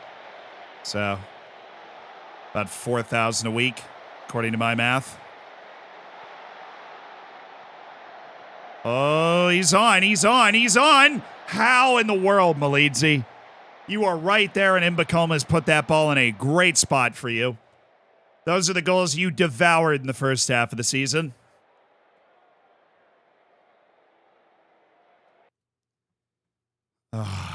He's going down too easily there, too. Then we got Pachier. How are you nervous, dude? We already clinched the league. What are you nervous about? Majidibadu, you're in.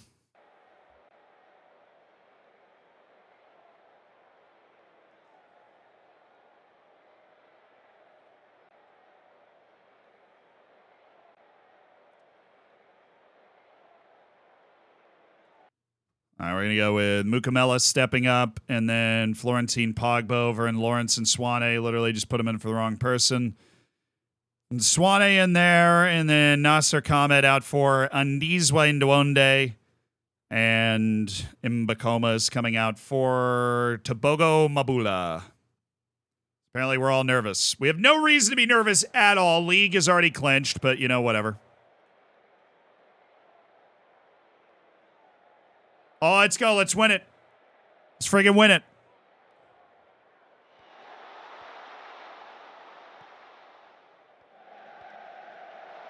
Get there!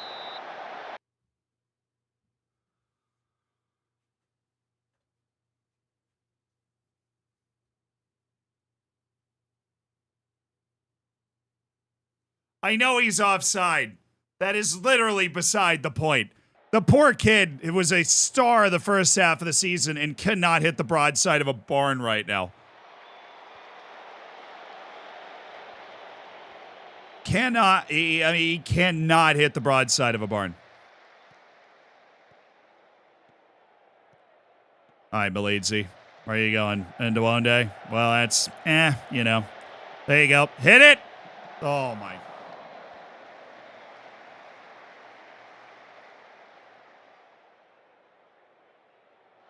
Nice. Pajie, good. Mabula. Kumalo, Pachie. Yes, Zulu. Florentine Pogba. Oh, this is nice. Oh, that's a sick ball and should have been a goal. Wow, Pajie, great delivery. And Ndizwa Ndwonde, no. Pogba, well, that would have been amazing. We're all over him. We just can't score. That's ours. That should be ours. There we go. Mabula, use that pace. You're very fast. That's fine. Sinele Zulu. Oh, Malidzi. It was a bad pass. I'd love to be able to blame Malidzi for that, but I can't. Mukumela. Still Mukumela. Ah, man. I'm going to tie the record for most points in the season. We got one more match left to try and break the wins record unless we are about to score right here, which we're not. 1-1 with Milford. Not exactly a fight. Oh, there it is!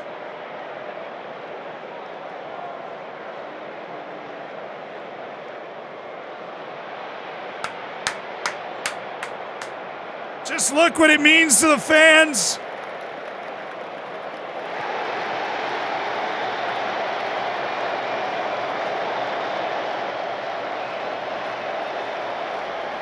The one section of them.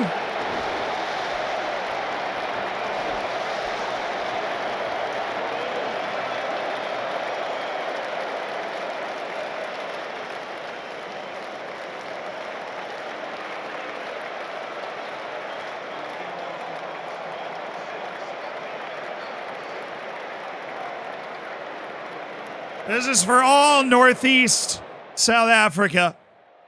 Which feels like an overly directional sentence. This is for all Northeast South Africa right here. All of them.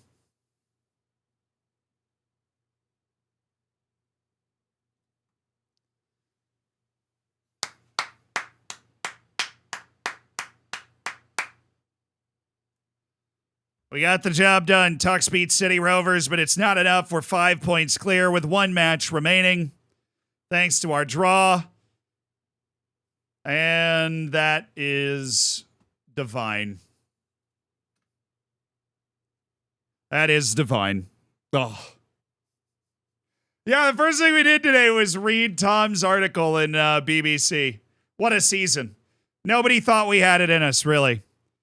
Absolutely nobody thought we had it in us. Projected 12th at the start of the season preview. We made some amazing player acquisitions. We really put our nose to the ground and got working hard with the trial farming and the scouting. We found a collection of players that, you know, is like Moneyball. We found there. We believe there are players out there that if we put them together in a team, will be good enough for us to be able to win this league. And we got it clicking, and we overcame a great season from Maritzburg and a great season from Tux to slowly pass them. We got the huge wins against both those teams last stream. And we had a great run to start this stream before everybody seemed to hit bad form at the same time because I couldn't handle the pressure, which fair play. If you ever want to know what a song is, just exclamation point song in the chat. It'll come up.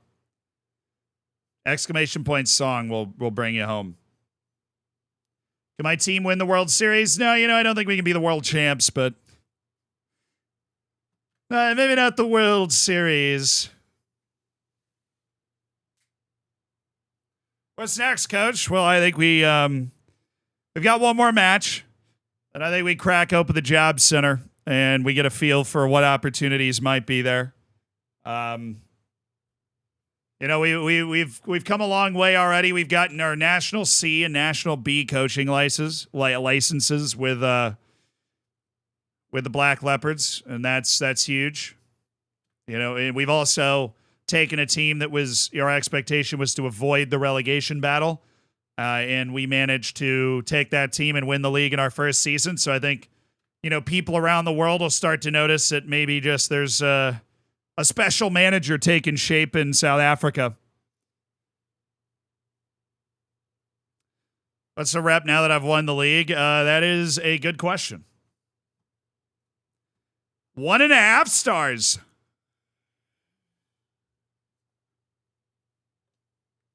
1.5 stars. Okay. I know. Me and my National B license and a 1.5 star reputation because we're league winners. Now, I haven't received a single job offer yet, and it's probably an account of the fact that I am not a highly accredited coach, but that's good. Wait, did my discipline go flying up? Oh, yeah, I have 13 discipline. No idea how I managed to do that. I'm just a real hardcore guy. Clearly, says the guy wearing the Elmo hat. Just a really hardcore guy. We could be at Black Leopards next season. I mean, we really could be. It's totally possible. If we don't get a better job offer and we need to keep investing in our coaching courses, then we could be at Black Leopards next season. Like, let's see. I can't ask for a new coaching course again yet. Because our goal right now is winning trophies, pushing ourselves forward, and obviously managing in the South African top flight would be great. Now, if Cape Town came to me, or Mamelodi Sundowns came to me and was like, hey, do you want to be our manager? I'd probably say yeah. But with Black Leopards, we'd have the opportunity with a bigger budget, to remake our team and get ready to play in the top division. And I don't think they have the same age restrictions, so we'd be a little freer to remake our team. I mean, let's see, do they? Now that this isn't hopeful thinking, this is where we would be next year. Registration. Yeah, they don't have any age restrictions.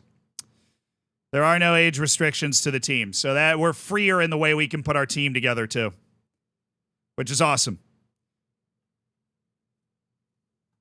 But that is all stuff we will be dealing with on our next stream, which I believe will be Friday. I've had a doctor's appointment Friday. We're going to feel it out because I am leaving tomorrow to go to Austin. I've been invited. This guy wearing the Elmo hat has been invited to Austin by U.S. Soccer to watch the match, the Nations League quarterfinal for the United States against Trinidad and Tobago, of all teams.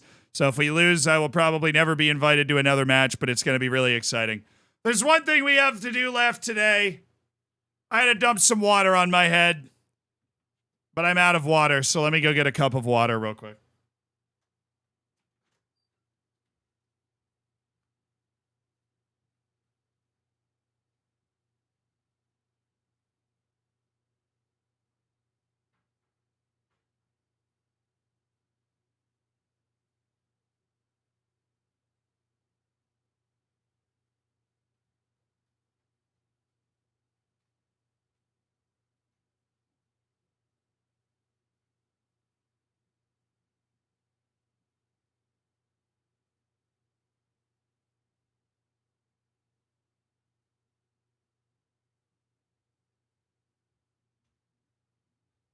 Hi, are you ready for the trophy ritual?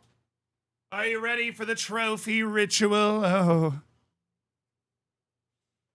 Having a losing run, dude. I'm sorry to hear that, but no stream on Thursday. Maybe back on Friday. Keep your eye on the schedule updates. I fly back in the morning. I got a doctor's appointment. We might stream before or after that. Just get on for a couple of hours and have a good time. But enjoy your World Cup qualifying over the next day or two. Be sure to watch Tuvalu. And I'll leave you with a freelancer, of course, because, you know, we won the league, and why not? We always want to hear this song. There isn't a time in my life that I haven't wanted to hear Freelancer.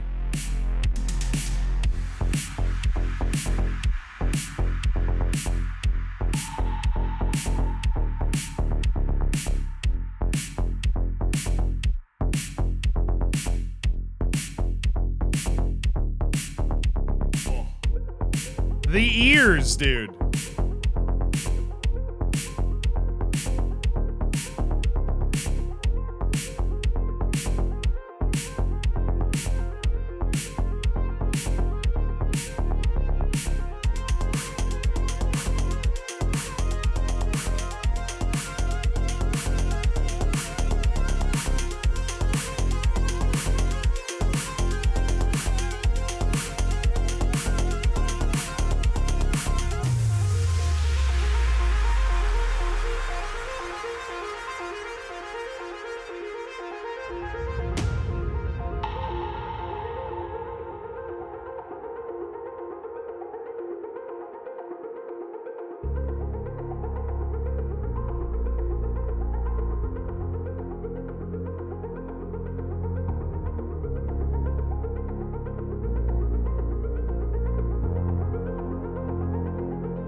Champions, baby.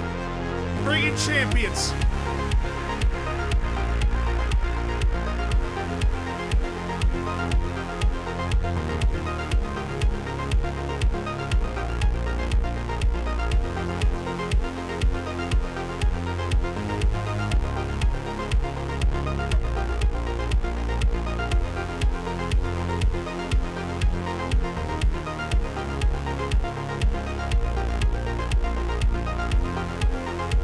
Oh, yeah.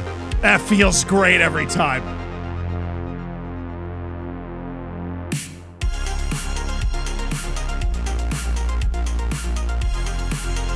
We won the league. That was beyond my wildest expectations for the first season.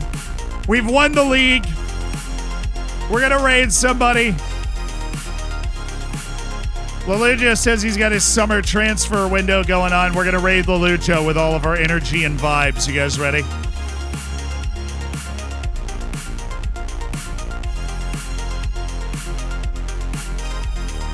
Wait, he has no. He has a subscriber-only chat. No. He has subscriber-only chat. We won't be able to create the hype. Let's go to Breezy. We won't be able to create the hype, you know. Yes, raid was canceled because he has subscriber-only chat on, so we wouldn't be able to bring the heat that we so often bring. But we won the league. I honestly can't believe we won the league. Thank you guys so much. Love my job. It's the best in the world. I can't believe we get to go to the U.S. soccer match tomorrow. I can't believe I get to hang out with all of my best friends and play Football Manager. Fist bump. Thank you, everybody, subscribing, supporting the channel. We've got some amazing videos coming, including the Faroe Islands one. I'm working on that one a lot today. So hopefully you guys enjoy them all. Video came out this morning as well. I'll see you guys maybe Friday. Maybe Friday. Eyes on the schedule updates, all right? We'll play our last match, and then we will figure out what we're going to do in our future. Might be Black Leopards, might be somewhere else.